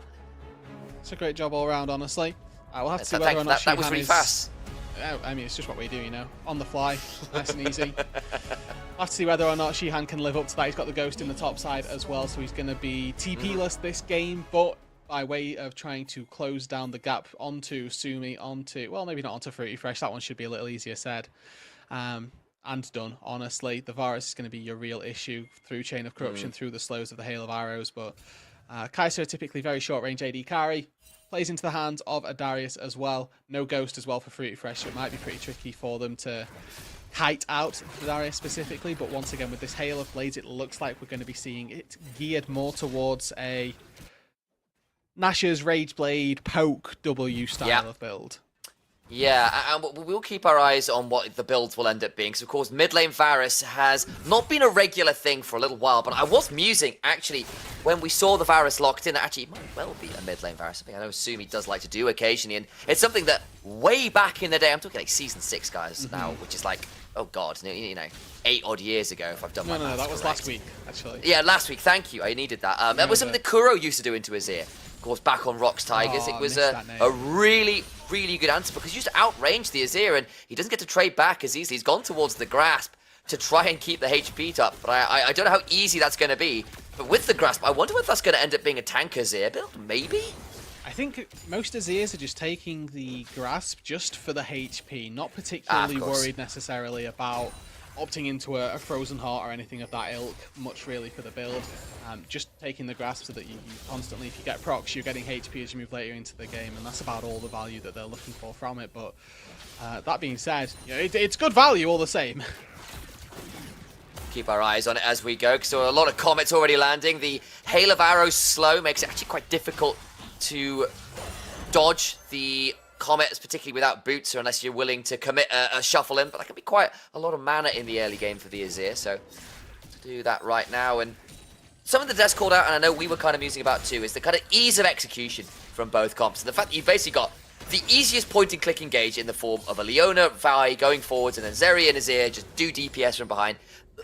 That feels pretty straightforward from Verdant, with the kind of side dish of spice from that Darius. But I'm kind of curious then how you think light side comp is going to play into that, because, you know, they have got some good pick themselves. They've got the Poppy to try and mitigate some of the dashes, but I feel like it probably does require a slightly higher barrier of execution. Yeah, no, absolutely. When you've got Varus mid, when you've got Kai'Sa in the bot lane, you are playing definitely more towards poke, regardless really of how your build paths are going to look to go. Whoa, fast legs. Oh boy, but hang on, knocks him back over the wall. That puts the Zeri in a difficult position. The Ignite comes on down as a decent stun, and Kalmski does their best to walk on out, but that means X drop down both summoners early on here. Level 3 Poppy, it's full build, we all know it. But Drop will be thanking his lucky stars right there. That was a kill every time on my screen. If Fast Leg lands that hook, there's not really anything for Drop to do. Burning both summoners, but staying alive, it's a win, given the situation that they were in. Hey man, you're not wrong. I'll avoid the falsetto for now. We'll leave that till a little later in the day, eh? Elijah up here, getting the wave shoved into him. Is it I don't envy him in this matchup. It's not going to be a great time as the Cassante, at least until you get a few more items, but should, you would expect, be pretty Darius favourite. But Elijah... Yeah. What I was about to go on to say was more on the side that Elijah, on the whole, has done a really good job of stepping up and actually making little moves like that on the Cassante a few times. It does get pulled back in, but there's not a lot of mana for Shihan, so it does be a good chunk and a bleed proc or two. Yeah, Shihan was looking for a recall before this anyway, so, you know, a little bit of do-si-doing under the turret, getting, you know, definitely a little bit checked here, making sure that he's completely on top of the situation and will not hurt either. Both of them get to go back to base, but remember, Elijah has that teleport, so whether he chooses to expend it here, maybe get a bit of an advantage on the wave state, is the case. He does end up picking up the teleport and using it, so now Shihan has to walk his way back to the top lane and isn't going to be able to control what happens with it necessarily. Could prove to be interesting to track as we go on in, because the game has been relatively stable, at least compared to last game where we already had pretty unspeakable violence occurring on our screens by this point. Yeah. People had died under their tier 1s as big invasive blue buffs happened, but Bartoli is back towards the bot lane again, and maybe I just summoned the violence a little later, that's all it is. But Dopamine is around, going to need to show his face though yet. Just, you know, hovering like a happy fly, one of the flies that we like to see in the British summer, where they're not particularly a bother. But you know, they're there sorry, still. no. Stop. Happy fly? We're happy to see flies? What, like? No. Rudy, But there are occasionally okay flies that don't do anything. There are occasionally flies that just chill. They're not a nuisance to you. They just, you know that they exist. They make their presence known, and then they're like, all right, I'm done here. I'm going to need to raise a formal complaint and potentially ask for a well-being check on Middlecott. If you're a person who's okay with flies, but well-being checks might have to go towards the top lane. As Elijah somehow wins out, Shihan wins, and the Omnivamp is there. Just what on earth was that? One turret shot too many there for Shihan. Had flash, did never expend it. Many an Untofu strike could have been dodged, but valued the summoner spell that little bit too highly, and Darius, a champion known for his prolific nature versus tanks, falls versus the biggest tank of them all. Yeah, but it's not just a tank, it's a tank and a turret, and it turns out that extra bit of firepower from the fortification helps bring down the Darius. Shihan, a player who, known for this champion, on that Ruddy squad that looked so good, burned so bright, and burned out before they could really make a showing in playoffs a year or so ago. Now on another roster, but this Verdant team has just really been struggling to come together and string together a sequence of wins, and plays like that have got to hurt Yeah, and whenever Verdant have been looking for those wins, it's important to remember where they're coming from. It had been X-Drop and Karmsky, and we look at where bot Holdy has spent a lot of their time so far in this early game. It's 2 ganks down on the bot side. Drop, burned barrier, burned flash very early on into this game, so setting up for a Zeri carry. Not as easy for Verdant as they might have anticipated. Might need a little bit more assistance from Dopamine, might need just a little bit of extra leverage down on that bot side to give him space, to give X-Drop that opportunity to be the carry that he kind of has to be for this Verdant squad at this stage. I was told he was baiting going for that Raptor camp steal, would get him towards level 6, but with Dopamine turning up, it would have been a bit risky, and the level 6 already secured by the Vi would make plays a little bit dubious unless a steadfast presence was used well. Oh, a potential roam actually out of the top lane from Shihan. This wave is being frozen on him. Has to go for the fruit to try and break this at some stage. But again, bot Holdy seems to be on the right side of the map. Moves his way back down to finish off his red buff though. So a little bit of free time for Shihan. Bart making his way down to this bot side. And again, I mean, if you top laner is already winning, you don't need to spend the time to go there. You can continue to make the Zeri's life miserable. That's exactly what I'd be doing as well. At least X-Drop has managed to survive the lane, having had that flash and barrier burned. Flash just came up a second or two ago, top lane. Looks like the flash had to be burned by Shihan as Elijah once again decided he had to go all out. Hang around in this bush, maybe try and catch out the Cassante overstepping there, and maybe actually have to turn our ways towards bot lane. It was an attempted look at that blue buff, but once I pull away, footwork is just about in time. Shihan's bait doesn't work out. Yeah, and with this Bramble Vest being picked up for Shihan as well, the healing from the Decimates, the outer ring of that Q, going to be a lot harder to come by. If you start off a trade with it, maybe you can find a slightly extra boost, but again, really not an easy lane now for Shihan. A lot of armor has been picked up with Bramble, Chain Vest, and the plated steel caps as well. The long sword for each component trade is not favoring Shihan right now. Yeah, those swords are going to break apart on that armor, it feels like right now, and Cassante always turns resistance to damage every time you press the R button, which is pretty alarming to be managing right now as well. So it's a relatively quiet early game, but I think that top lane should be a bit of a worry. Could still all turn around, of course. Darius, once he gets first item, will have another chance, I'm sure, but for now, let's try playing it slow outside of the couple look-ins from the Poppy towards the bot lane. And when we get the opportunity to talk about players specifically and about some of the exciting parts of this Verdant squad for me this time round. Obviously, E-Roll being brought back in to the Verdant roster for this week, subbing out Harbo and making his return to the NLC. First game he got Cassiopeia, wasn't quite able to do enough to find the win for it, but game number 2 gets the Azir, which was probably permabanned from him the entirety of the split that he ended up playing for Verdant. This pick for this mid laner specifically was the wonderkin almost, the hand in hand. You saw Errol, you thought Azir, and even when making it to EMEA Masters, the play-in stage there at least was making his name for shuffles in the late game. So you can never really count them out. You need to make sure that Verdant are prioritizing getting drop ahead. That's something that's worked for them for the majority of this series, but if push comes to shove, you've got that spare backup carry in the mid lane as well, and we know that Errol can perform on this Azir. Grub taken, but I think Bartoli needs to think about backing away.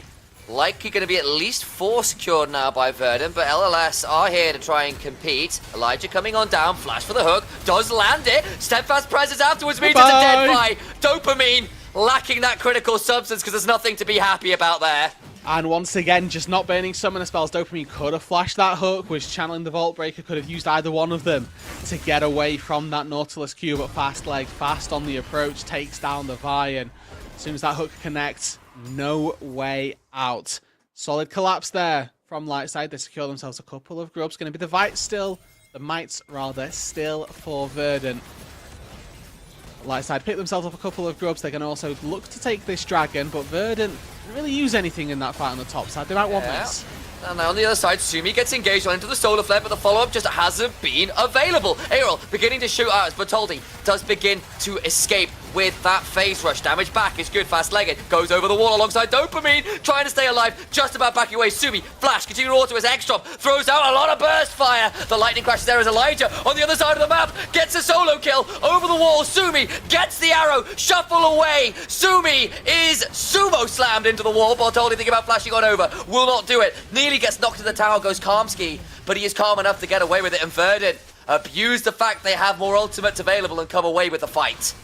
The fight down on the bot side looking very favourable for Verdant. Find the fight, find the dragon, a couple of kills as well, but that top lane, it's getting more and more dangerous now for Verdant. Light side, they've got Elijah, who seems to have taken down Shihan with very little issue. Went all out, sure, but looking at the HP there, it really doesn't like Shihan had anything to say about that fight at all. Fortunately, I think for Verdant, I'm looking at the compositions. Azir, Zeri, they are champions that can deal with tanks. Maybe not tanks that can also 1v1 you very easily, but for the most part, there have definitely been worse jungle, or rather mid lane and AD carry combos to take down a Cassante. Yeah, and early gold onto the Azir, who's already picked up some Fated Ashes after that Nash's Tooth. He knows what the assignment is this game, and it is going to be likely managing this Cassante frontline. Has proven so problematic. Little note on Fruity Fresh here as well. Not a Nash's Rage Blade build or anything on the Kai'Sa. It's actually going towards the Muramana first here. So it's slightly different looking. Yeah. From here, typically you just transition into raw damage of the magical type. Yeah. Companion can come through in terms of the Ludens. You just go Rabadon's Death Cap. You're just wanting as much flat damage as possible. Don't get your E evolved with this build at all either. It's literally just as much damage as you can get, and that's about it. That'll be the value. Gonna try and get that. The Cull just cashed in as well on the gold lead. Even enough at this point. A lot of gold kind of claimed by Verdant in that fight, which was beginning to slip away from them after some of the solo kills had begun to run on through. Mid lane, item and a half for the Varus as well, who is continuing to be a bit of a menace as well still. Absolutely. And will continue to be for a long portion of this game. As long as you can find access to the right targets, that Varus, even the Vi. Honestly, looking at people that are building armor this game, nobody's going to have some for a fair while. Darius is going to be more geared towards bruiser builds. Dopamine has the option to go for a bit more of a tankier build if they so desire, but with your Darius being so far behind, maybe you're just going to value a bit more damage on the Vi as well. But the Varus, the poke's going to stick is the TLDR. Big knock up, Dopamine taken low. The Ignite comes on through, ult on in, but the Bolt Breaker doesn't work. Does get the kill, but the turnaround is Errol is here under the tower. We'll get both carries. That's a huge moment for Verdant. And the turret to boot. Now top tier 1 does get traded. Looks like I have to take a quick recess post-fight. Errol, though, swooping in, now 4-0 on this Azir, that secondary carry that we'd highlighted for Verdant, one that had a bit of a quiet return to the NLC yesterday. Certainly looking to make himself a lot louder here in the second match of the split. Definitely on a very iconic champion. Welcome back. We're still here.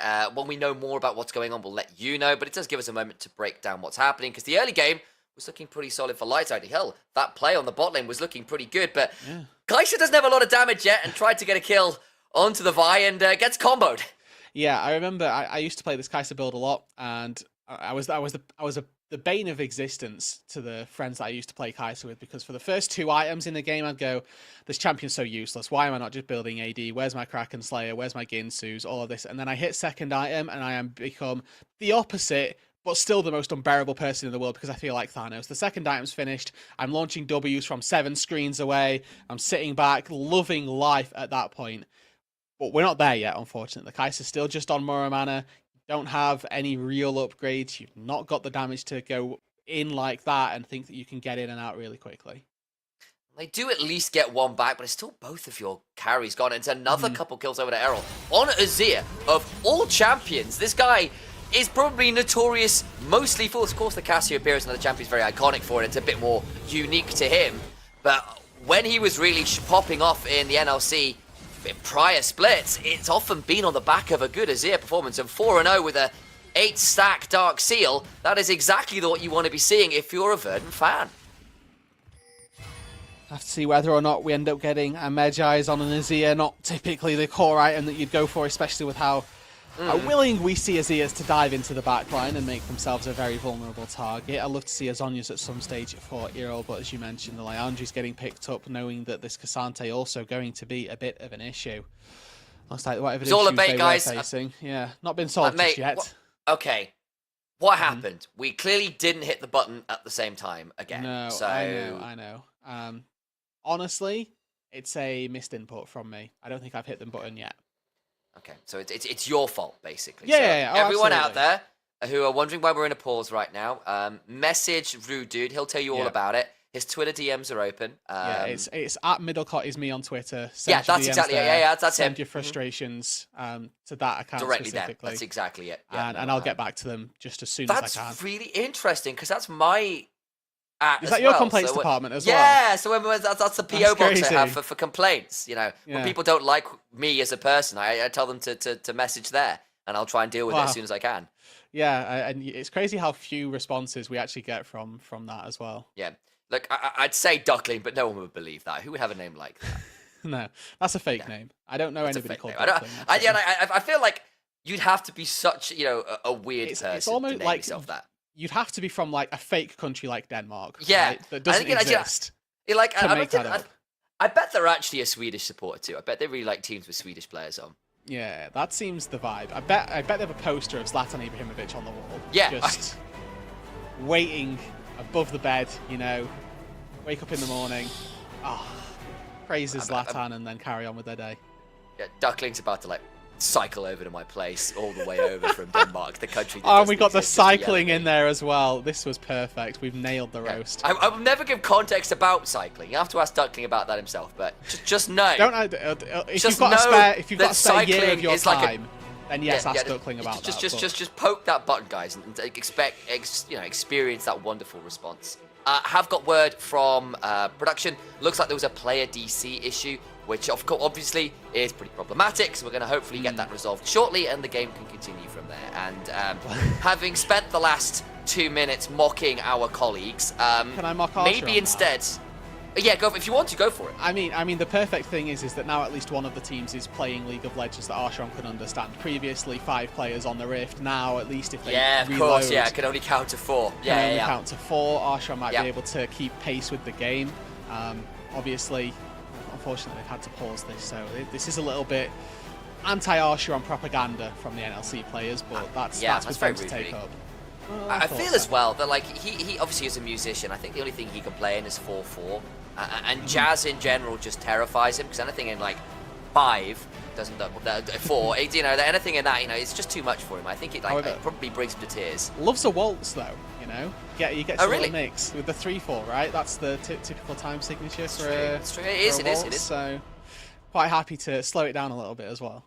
Actually, is he okay with the number 3, or is it only the number 4 it's he's okay with? up to 4. No, he's up to 4. Up to 4. Okay, anything through 0 through 4, happy zone.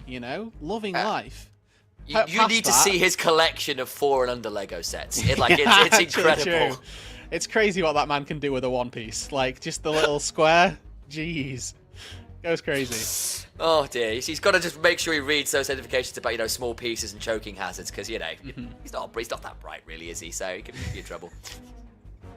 All right, we're never being invited back. Yeah, let's move away. I think we have genuinely spent the last 5 minutes just throwing random insults at people we are nominally friends and colleagues with, but that's half the fun of this work.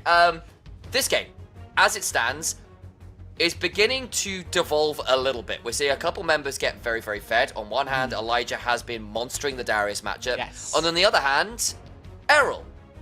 And it's weird because Errol hasn't been monstering the mid matchup particularly, right? In the isolated 1 versus 1. But Errol has been winning mid matchup enough to have better moves and have better rotations on the map. So by proxy, is winning mid lane in a roundabout way because he's being able to make his moves first and get out to the plays, and even if he's getting out to the play second, he's getting better ends of the bargains when he's gone in. He's picking up all of the kills, hasn't yet died, and that can't be said for Sumi. He was just picked up in that last scoop down on the bot side, had really not made too much of an impact on it either. So the disparity between top side versus bot side, it's really starting to show itself. And what we need to see is when it comes to the fourfold, is when this 5v5 comes through. If Elijah can find access to Erol and scoop him, kidnap him potentially, hey, you're probably going to take Great down the use. very fed member, and you've probably come away with a 1-team fight there. But if that's not the case, if Errol's able to stay safe, that's when Lightside's life is going to get very, very difficult. Yeah, and I think you have got tools to deal with the Azir. You've got, a fair amount of pick. The Nautilus, the Poppy can stop him shuffling away.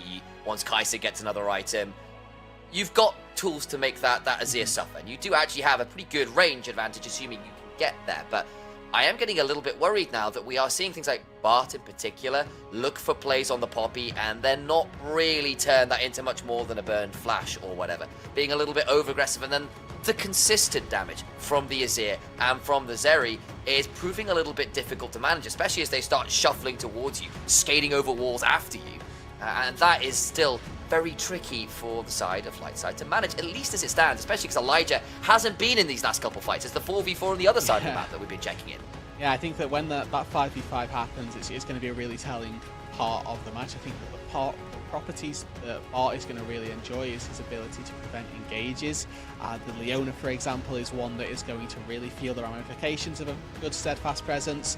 Similarly as well, a Vi tries to get him with Vault Breaker. If again you're able to stand in the right position as Poppy, your life as a carry becomes a lot easier because you've got somebody trying to escort the Vi out of your face as opposed to being on top of it.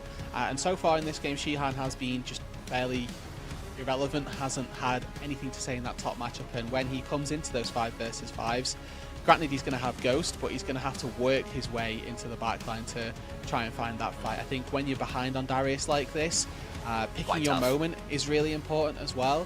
You want to try and build up your stacks on a frontliner just so you have the 5 stacks, and then you look to explode into the backline with a flash, with a Ghost, and while they think, oh, I can just free hit this Darius, he's not focusing me, you hit the 5 stacks, you flash in, you start to go for the quick one-shot potential execute onto the carry, and if you're not ready for that as Lightside, that's a way where Shihan can still have impact even whilst being quite far behind. Still no update as it stands. As a reminder, guys, the reason we are in this pause is there has been player DC, which is obviously not a great thing. So we're hoping that gets resolved shortly, but it does mean you're stuck with us on camera for a minute or two while we keep breaking this stuff down. Say stuck with. Okay, they're stuck with you. They're blessed to have me, and obviously it's a very humble, chill guy who has a low self-esteem. Production went, alright, I can't deal with this guy glazing like that. Get us out, get him out! Save the audience, yeah, and everyone breathed a sigh of relief as I stopped talking about myself. That's definitely a wise thing, back to the ring we go. We have a static shiv in this game for X-Drop. Now, do you know the changes they made to static shiv? I know they were silly. I couldn't give you the numbers. What are the numbers, I don't have the numbers either. But what I have was every stat got buffed, except the gold, which got, also buffed, but got decreased. So this item is back to being very, very solid if you're looking for something to get you through the early game. Drop used it very nicely through this game, has now picked himself up 4 assists as an advantage in CS as well. Static Shiv is going to kind of do that for you in most games. And has now got to the point where it can continue to build up the crit. If this is an Infinity Edge, we're going to expect to see big numbers as well. And, just wanted to quickly touch on the fact that Static Shiv, A, back in the game, and B, back in this one specifically for Drop, more than happy that he's able to pick this up and effectively utilize it to get himself an advantage in the game. Feels like Zeri in particular has always been a big user of the Static Shiv. You can go from this into a number of other items, but yeah, it's pretty strong. I think, was it 40% attack speed you get off Shiv at the minute? It's pretty busted. Yes, definitely an item to be considering. Vayne as well, really good utilizer of that. I know that actually Kerberos, former NLC top player, not him. Streamer. Yeah, big fan of Static Shiv Vayne at the minute. And of course, why does Kerb always have the most degenerate builds of all time? Like, he is he's the originator, the progenitor of the Jack Shofara's top. I was about to talk about other things, but violence is occurring. Dopamine in trouble, gets to flash away. Karmsky gets a shove on the wall. Dopamine still alive. Fruity Fresh again cannot get the kills until just now. Nevertheless, get to back away. The smite is dead, but Fruity Fresh will need to back and heal somewhere. Yeah, HP bar's a little bit low across Lightside. Drop, however, still has the ultimate. I actually just wore off. Okay, good. I thought they ulted. Has now worn off, so it's definitely a little bit more difficult. Red buff about to be taken. That should hit Bartoli a little bit. There's double control wards in the pit, but overcome light side. Elijah still got Ghost and all out. This could get very ugly very fast. You see if they can find a way in. Smite still coming from the base now. Dopamine just respawned. Light side. They have the opportunity to take the Drake. It would be a second for either side. They've forced their way in. They've muscled out Verdant. Drop showing on that mid wave. Dopamine trying to barrel through here. Still a chance for a fight. Errol has that scoop. Could get precarious. Here we go, another 5v5. The Solar Flare lands onto Sumi. Fantastic steadfast presence. Errol's slide is immediately interrupted. Elijah all out, stays alive, 2 dead. Poppy claims them both. Make that a 3rd, I believe. And that'll make Sumi a 4th there as well. A little bit baited, I think, by the kill feed. But either way, 3 dead. Light side are the victors. They claim a 2nd dragon. Just as we talked about it, right? As that pause comes through, mentioning, right, the power of Poppy in this game, genuinely going to be very valuable if you can position wisely. Bartholdi sees his AD carry, or mid laner in this case, has been caught by a solar flare. All right, time for me to post up. Stands right in front of the virus. Steadfast presence in, prevents the Leona from getting in. Errol as well, not able to find the damage that would win them the team fight. The lack of lightning crash for X-Drop as well means he's not able to pump out that DPS that we know and love from a Zeri. Really solid team fight, the front to back, the power of a good front line stands firm, and Lightside managed to find themselves a dragon and a couple of kills as well. 2nd item now complete for the Zeri as well. Edge of Night in for the Varus. Did I say Zeri? I think I meant Kai'Sa. I do apologize. The transformation not there on the Muramana, and there is an Infedge complete for X-Drop, so the game still very playable for Verdant, but it's going to be a bit of a frustration to have lost that fight when it felt like they potentially had an angle. Yeah, absolutely. And I mean, I'm looking at the scores, you know, across the top side versus the bot side, let's say, for Verdant. Yeah. It's very apparent where the slight overextensions came from in the early game, and now they're feeling the ramifications of that later on. You know, deaths at this point are going to come in team fights, and I'd much rather that your Vi and your Darius die as opposed to your Azir and your Vi, so that the deaths at this point you can, I would say, accept a little more. Obviously, you don't want to be throwing your life away like for nothing, but there's more of an excuse to be dying if you are the Vi, the Darius versus your Azir and your Zeri. But then, you know, you contrast that to Bartholdi and Elijah. Neither of those two have managed to go down just yet. Yeah, and now with a Warmog as well, Bartholdi, if you don't kill them straight away, he phase rushes out and waits 10 seconds, he's right back to full. Very difficult to chunk out the jungler and remove them from the board. Errol needs to be... Yeah. Okay, Elijah was looking to see whether Errol would keep shoving on forwards there, but he's wise enough not to overstep, and I think he would have had a Sun Disc anyway, so it would have been a little bold, I think, for Elijah to wall in there. Sun Disc, some sort of an ulti, some sort of slide as well from Errol, trying to take down an Azir as a Cassante. In a long lane like that, maybe a little bit doable, but certainly not worth the time to try and find out. If it goes wrong, you don't really know who's got TP or who's willing to commit with no vision on the jungler. It's a situation best left unfound out about, let's say, as our attentions have been turned up to the top side. The Baron is live, no Drake on the map for another couple of minutes, so a little bit of sniffing between the two teams. Now AP Kai'Sa. Okay, never mind, we got an ulti. Get the charge into the wall. X-Drop throws down the lightning crash. Bartholdi chunked out, slowed down, gets over the wall though, and that means it's a 1 for none. X-Drop slides in though, looking for something onto X-Drop. Shoved into the wall though, but he's not going down. Big knockup with the keeper's verdict. X-Drop alive, into the backline goes Fruity Fresh, and ensures a wonderful vitamin injection into his own veins. Though all the while, Errol continuing to butcher people in the backline. Fast leg goes down. It'll be a bloodbath. A triple yes to Errol. But somehow, someway, it's a 4 for 4, and Shihan claims a tier 2. 700 gold for the Darius, and his team found a even fight on the other side of the map. Uneven numbers, but a trade that Verdant will be more than happy to take. This mid-tier 1 may pay the price, yes. But in fact, Elijah not able to deal the damage, not able to get in and get out in time, so leaves himself an opportunity to recall, knows that he's going to be synced up with his team when he leaves the fountain. Shihan moves up from the bot lane after having claimed that big bounty on the bot lane tier 2. And a triple kill for Errol, 7 and 1 now. Finally, the bounty is claimed, but a lot of gold picked up there as well. I saw the flash and the teleport down, and Soul Point is now on the board, and you just burned a huge amount from the side of both teams. But importantly, no flash, no barrier on X-Drop, no flash, no teleport on Errol.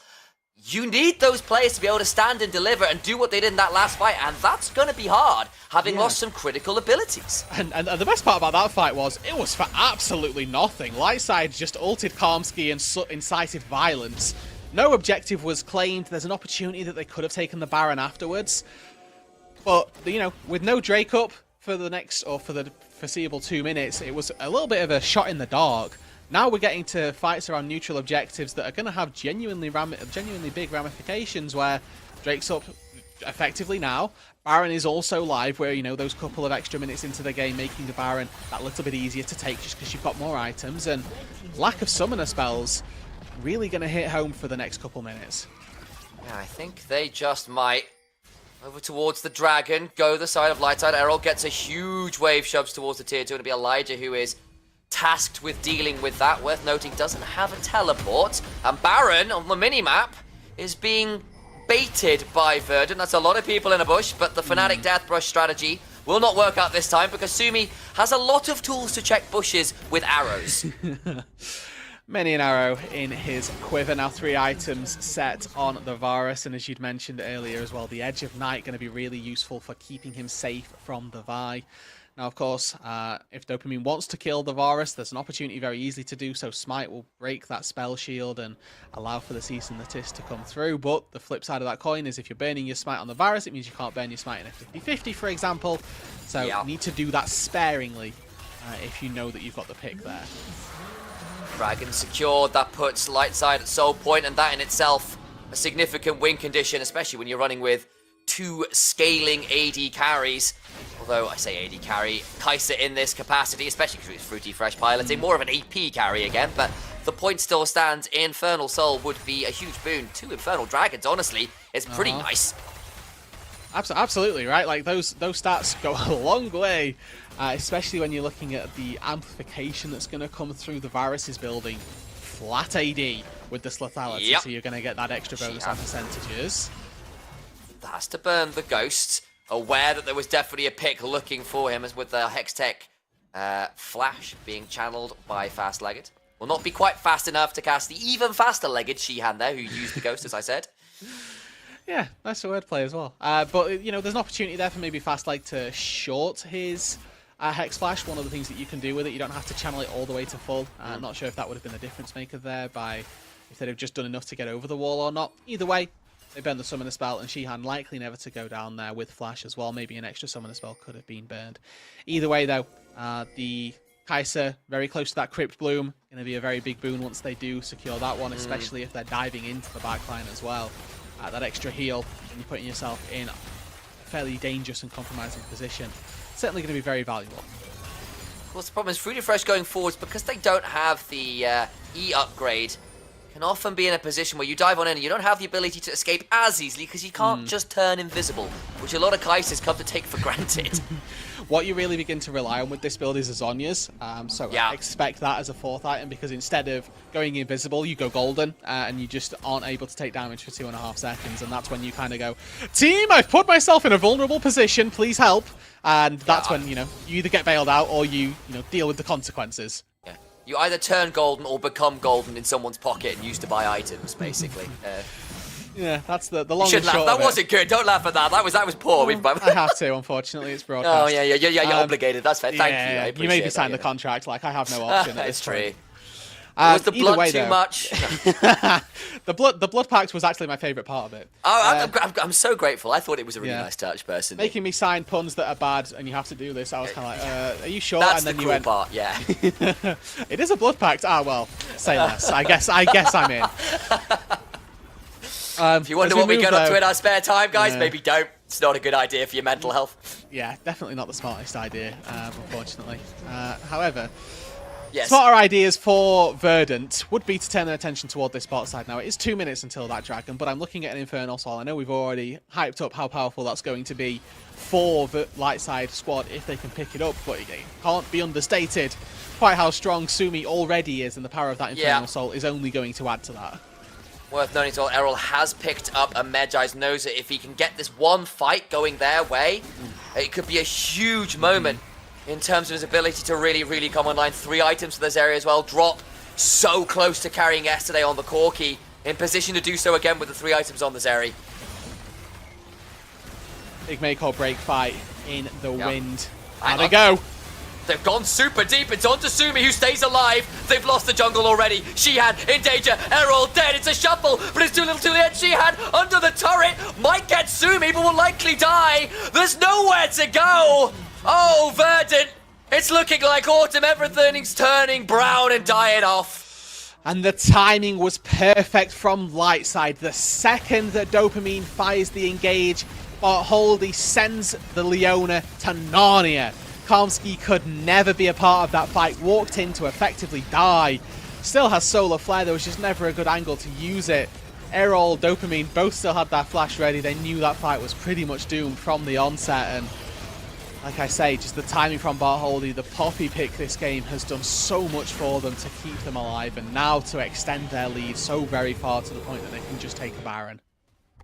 Sumi, unfortunately, still dead, so won't have the Baron to their name, but as an unlikely split push option, not going to matter that much in terms of the ability to shove the waves. So, worth noting, Dragon spawning in 30 seconds. The resets will be a little delayed from Lightside because they just took Baron, but with the empowered recalls, should be able to get out there already. And Sumi, because of the death timers, actually just get out on the riff and start shoving through mid lane nice and early. An X drop already jumped to 10% off 2 abilities. My lord. Hook lands onto Shihan. Oh, that's Soul. Shihan's gone as well. You've effectively taken 2 members off the rift. Drop actually had to walk all the way back to base, escorted by Karmsky, to make sure that there wasn't a Prey Seeker that would take them down. Baron in their backs, Infernal Soul as well. I mean, I've heard of, the call of the void and feeling, the abyss staring back. I think the problem, what's in the abyss right now, is a whole lot of firepower. This Kai'Sa online. The point of minimal damage is long since past. 3.5 items. Level 15, Fruity Fresh is delivering pain from an absolute mile away. Yeah, this is the point of Kai'Sa where you feel like Thanos. You are loving your experience on Summoner's Rift right now as Fruity Fresh because you're never on anybody's screen, but you're chunking them for almost 800 HP a pop, and if you get 2 in one go, and if you park that plasma, you are able to do quite the sizable amount of damage. Now, I think they actually nerfed the cooldown a little bit on Kai'Sa W so that the plasma stacks typically wear off if you're doing it at such a range, but I think with the Crypt Bloom and the CDR that you've got, between that and the Ludens, you might actually be able to pop 2 in at once. Of course, the other thing is other people can proc your passive for you. X-drop, that wasn't even the plasma proc. It's just half their HP gone. Yeah, this isn't fun. This isn't fun unless you're Lightside. Then it is very enjoyable. Literally don't see anybody lose half your HP gaming for Verdant.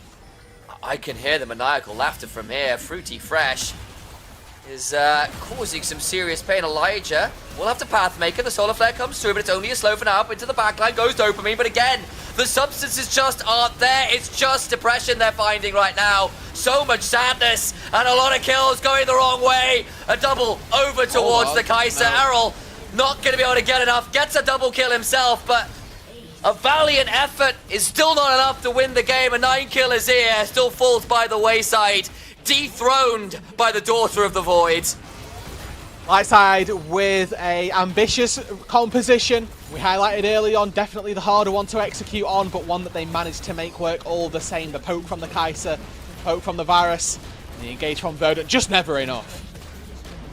Yeah, there was a moment in the mid-game where you began to think, Errol's got 4 kills, the Zeri's online, but suddenly Kai'Sa has items.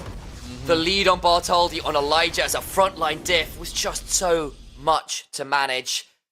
They are deservedly the winners there, even if, once again, I think Verdant did try and fight back and will once again feel really frustrated that they weren't able to get their advantages and turn them into something more.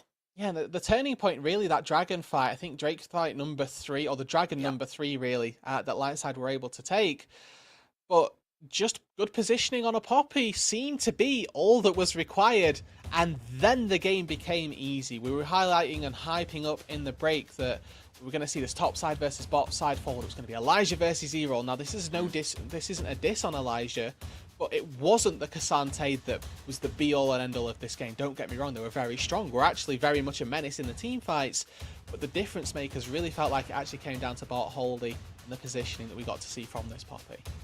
Poppy W is a hell of ability, and it will earn Lightside the W themselves. But to break it down, we have to leave that to the analyst desk, and that means we have to cut to break. They'll break down this game after that, and we'll see you then. Break it down, break it down. Step on the gas, let's get out of town. We're gonna break out and have some fun. We're gonna do what you never done. Oh yeah, yeah. Come on, take your body with you. It's a money weekend. Everything we wanna, we go do. We go do. It's leisure, we go do.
At SteelSeries, we make the headsets, mice, and keyboards that the world's best gamers win the most with.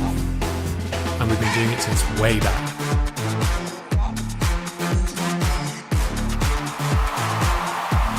It's up to you how far you go, but whatever you do, go for glory.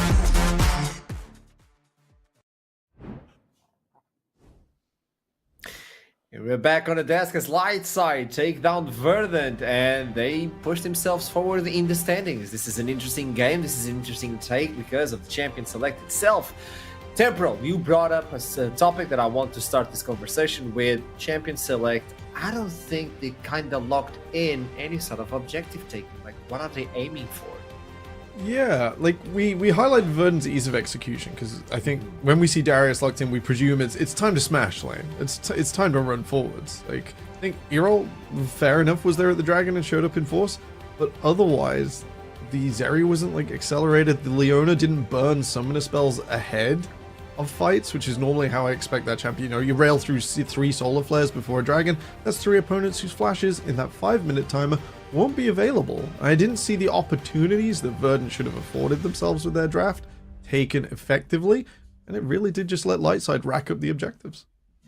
Now when we jump into the game, this is where we open the discussion of what happened realistically, because that Darius didn't succeed at all. Yet again, Elijah with the Xante, we talked about it, 100% win rate.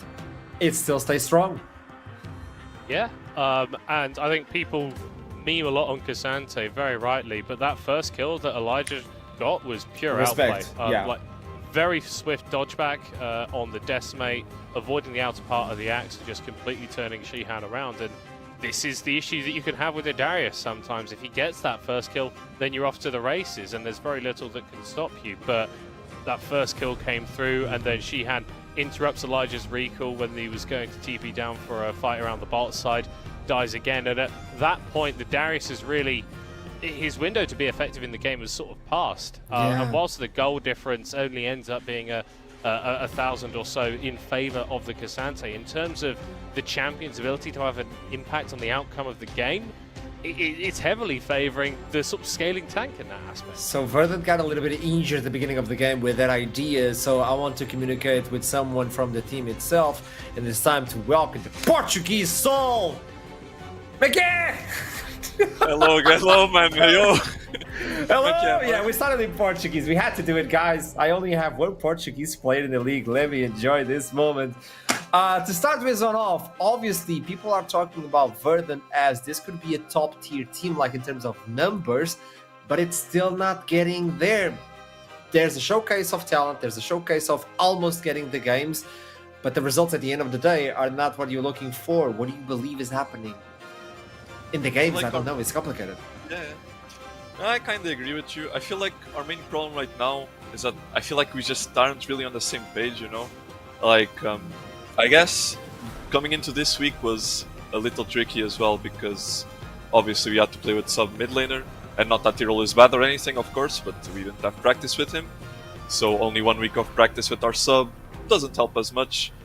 But regardless, I feel like when it comes to key moments of the game, like we're just not on the same page. Like team fights are very messy. We're looking to different things, and we just don't click together.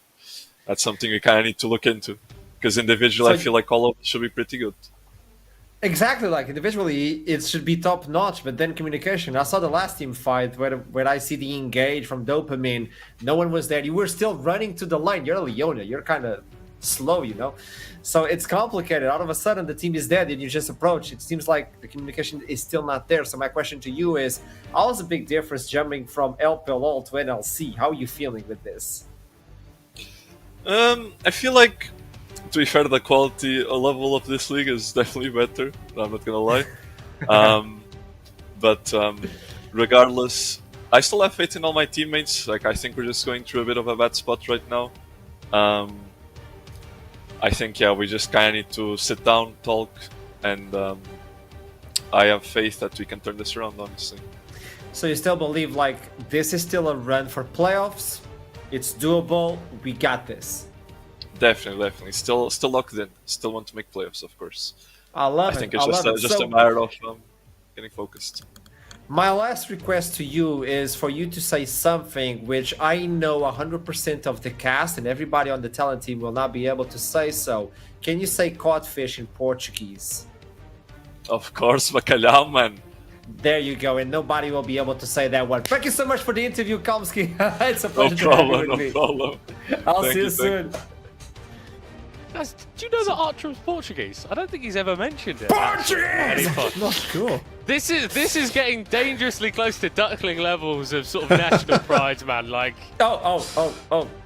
Calm down. So, I have way more pride in my country than Duckling has. Not only because of our differences in heights, because I have like more capacity of having that pride, you know. More years living within the country. I'm Portuguese. We're kind of Latino, so there's a lot of noise. You've heard this before.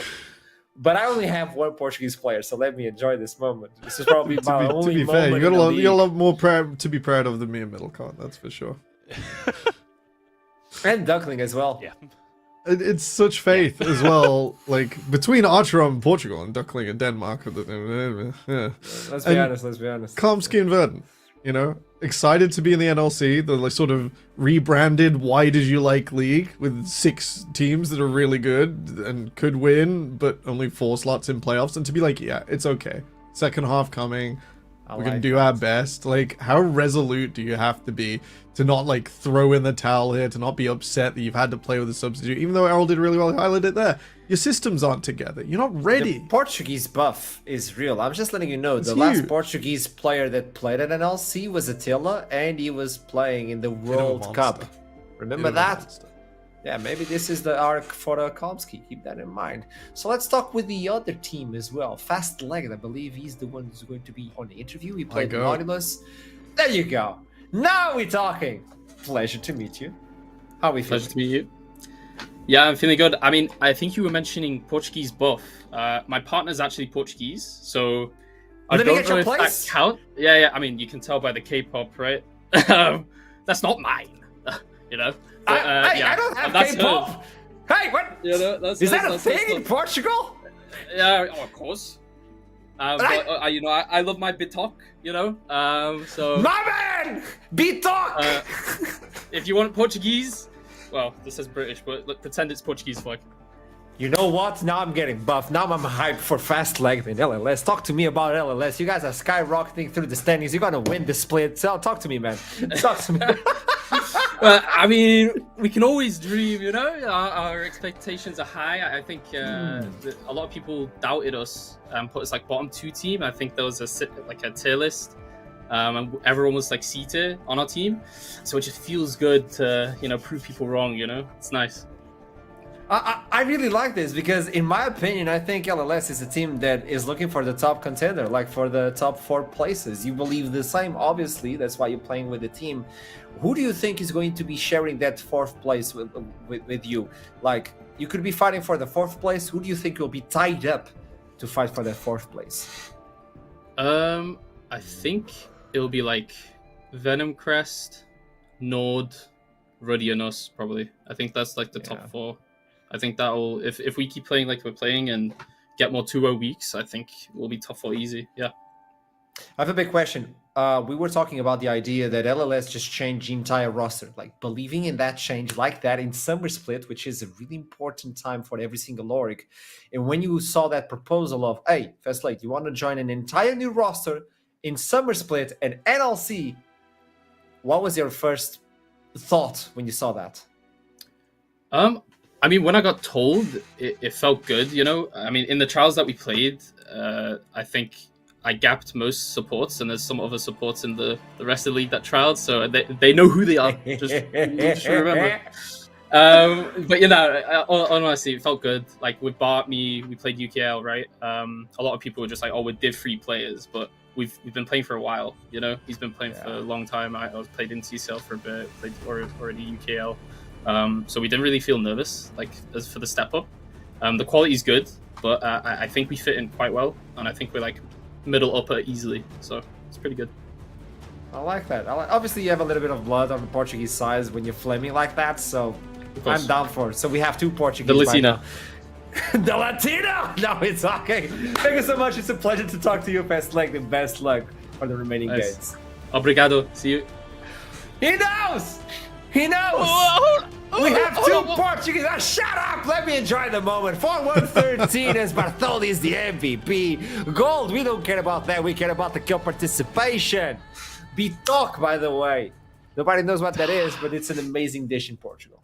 I tried Googling it during the segment, and I don't think I have the pronunciation. I don't think I have the spelling down. I think the only goal that matters on this graph is the massive shield around Bartholdi that trapped all 5 members of Verdant in front of their dragon and just allowed the splash damage from light side to rain over the top. Absolutely monstrous performance. And it's another game from light side where we're looking at them as a very strong cohesive unit with an identity that they play towards. I think we're calling out in the green move how, whoa, Fruity Fresh is going to win another game where he just like stops farming at some point, but it doesn't seem to matter because they work as a unit, they work as a team, they play around these objectives so well. Of course the guy had to spice it up going like poke Kaiser, but it absolutely works. Once we got into the latest stages of that game, it just became impossible for Verdant to approach.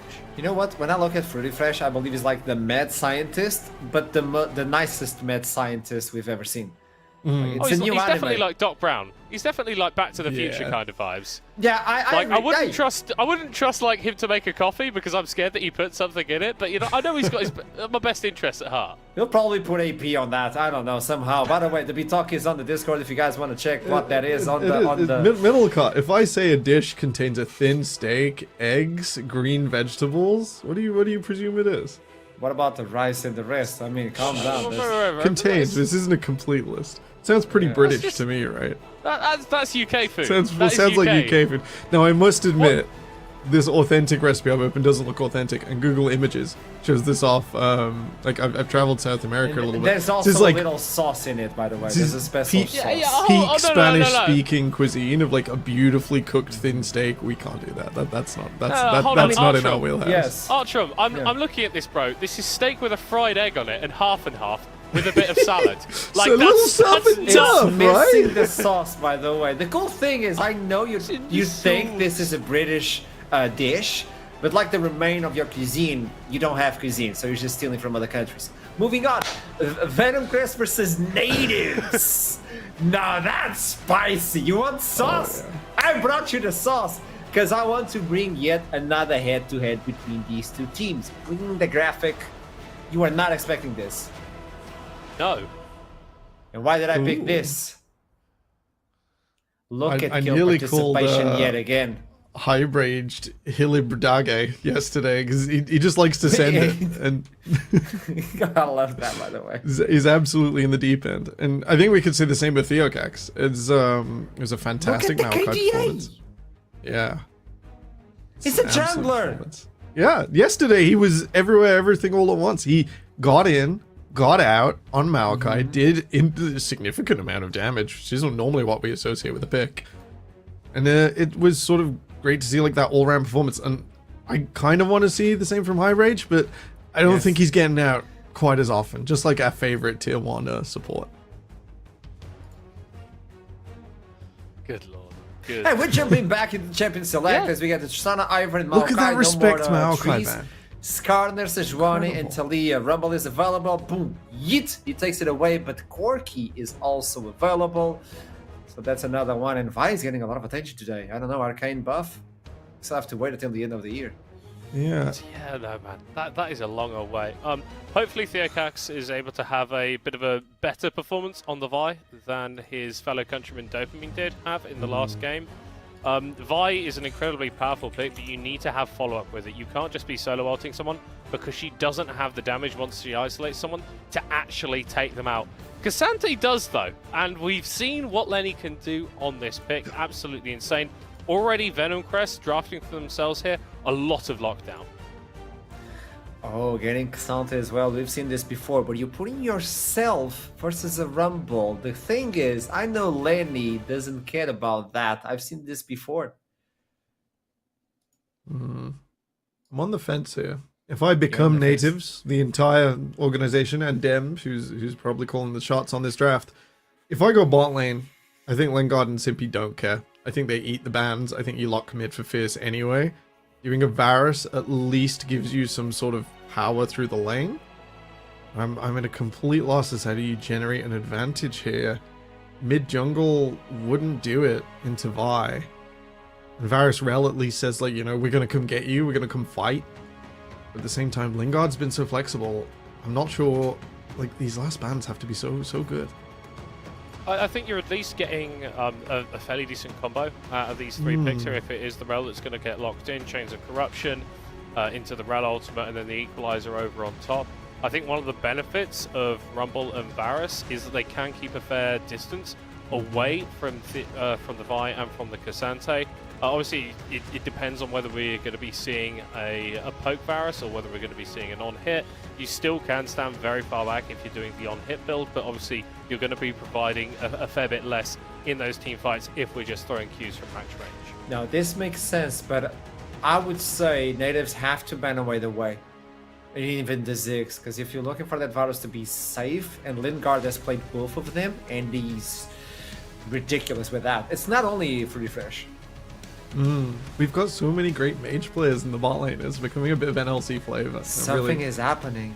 Crossing my fingers for you, me masters. Even in play-ins, we're gonna start to see things. Ziggs, like the mages coming through. You're right. Maybe they'll get the play as well, because I don't see one without the other. If you're standing away from this Equalizer, if Middlecott's right, and it's now we're all in on sort of this cataclysmic teamfight combo, then you gotta make sure that Venom Crest can't be spread enough to make it an impossible execution. Yeah, I think one of the benefits from stuff like a Ziggs and stuff like a Way is that whilst they're not going to be going with the Cassante or the Vi, they do have enough range to follow up with their ultimates and with their damage. Vi holding everyone still. Damn, you gotta do it. You gotta do it. There you go. So both AP are removed from the bot lane. Do we have another one that can play really long range and AP? Wouldn't mind them flexing that Corki. Lingard could play another Kaiser game. Already seen hybrid Kaiser out of them, and we just saw in against Verdant what light sides Kaiser could do. He played I Kaiser think before. we also need to bear in mind, right, that if we get that Corki being flexed into the bot lane, the Echo is unbanned. And we know Oh no, I forgot! Everyone, we forgot! Absolutely tear through people. I literally said in the recap, in the video, they don't really forget! supervised draft prep Don't for everybody. forget. Because you just banned the Echo. And hey, look, Echo is a champion that can go along with the Vi. You've got the Rakan in there that can also jump over the top, and Varus doesn't have a lot of mobility. That Rumble, if they get locked down, will explode quickly as well. An angle is present potentially, provided the mid lane matchup is favourable. You know what? I was even just about to suggest a control mage from natives. A Syndra, while the mid 2v2 kind of sucks, maybe not with Volibear actually, would just set up for this Equalizer and this beautiful team fight. And Yone kind of fits the same deal, and Echo kind of bites him badly. Fierce said that if I have to, I will play him. You don't need to ban him, but if I have to, I will play it. Well, of course he's not going to ask people to ban it, are you? No, I'm like, no, you don't need to ban my champion. I'm good with other champions, but if you ask, I'll bring him up. It's like a threat. But oh, it's going to be the Corki in the mid lane and the Kaiser on the bot side. Okay. I like the Kaiser movement because once again we're going to be firing Ws from really far away, and we'll only all in once like the threat of Rumble Zonya's Equalizer is nullified or is forced out, which is quite nice. So I like the Kaiser hold here. Sort of identified that just in time. I do wonder if Theoloris is just going to be able to burn through. There's not a lot of front line outside of that. Outside of the top side. We've seen one matchup where Xante was picked versus the Rumble, and he got demolished, the Rumble. So this is a possibility when we look into this champion select. Obviously the numbers are kind of swapped, 1-4 for natives, 4 and 1 for Venom Crest. Regardless of that, when we see this, what do we expect in the game? Expectations from you for the first minutes. Want to see Highbrage show up around the top side? Want to try and see the Volibear actually execute on something at a similar timing to the Vi. So you can, on both of these junglers, burn flash very early, something we saw earlier in game number 2. Game number 1 rather. Gosh, time's getting away from me. That's why this is my idea, I guess. I want to see like commitment and timings 'Cause I feel that's my biggest criticism of the league so far. We like these sort of sleeper, slow games, and then if we take our part of late game that we like and we execute on it best, we'll win. I want to see some dragons on and grubs on timers. I want to see summoner spells actually burn. And with these junglers, when you commit your own, you tend to get a decent return on investment. Yeah. I think Well, that thank you Venom so Crest much. are gonna Let's win. toss it to the game. It seems like he doesn't want to talk about it. Might as well watch it. I understand what you're saying. You just want to watch the game. He just He's wants to already be a going Venom to the Crest living fan. room. He just Look wants at him, to he's be a going Venom the living Crest room fan. just to watch the game in like a big screen. So let's toss it to the castle. Stick it away, initialize. Make Middlecott proud. I feel like I should be wearing like a football jersey and preparing for the Euros, because clearly, you know, I'm doing this at my PC. He's going to go laze on the couch and like get a beer and a box of popcorn out. What is this? I don't know. I mean, yeah, this is. I have peak cozy mode set up behind me if I need to, if we really need to get casual enough. But, Yeah, I mean, how's your Alan Shearer impression? I can do an okay Peter Drury, so we can get the football vibes on. Yeah, you know, I can try and make something work. You've just got to, you know, put on an accent. We'll save that for maybe a rainier day, I think. Yeah, it's maybe not right now. Yeah, not for the time being. I mean, these two compositions, though, we sort of have been caught off guard, I think, by the amount of Kai'Sa that we're seeing today. And with now natives facing another Kai'Sa, they've got this really deathball composition natives have with your Yone looking to layer on top of a Rel Rumble Hot Pot combo, with a Fate Sealed going through all of that. Hey, if everybody gets caught up in it, it's terrifying. And all impressed from week 1 on this Rel, so maybe we get to see that again. All impressed in week 1, but it's been a couple weeks since then, and we need to see a bit more if they want to rise up the standings. In their way, though, is Venom Crest. To see it play out, we'll hit the rift.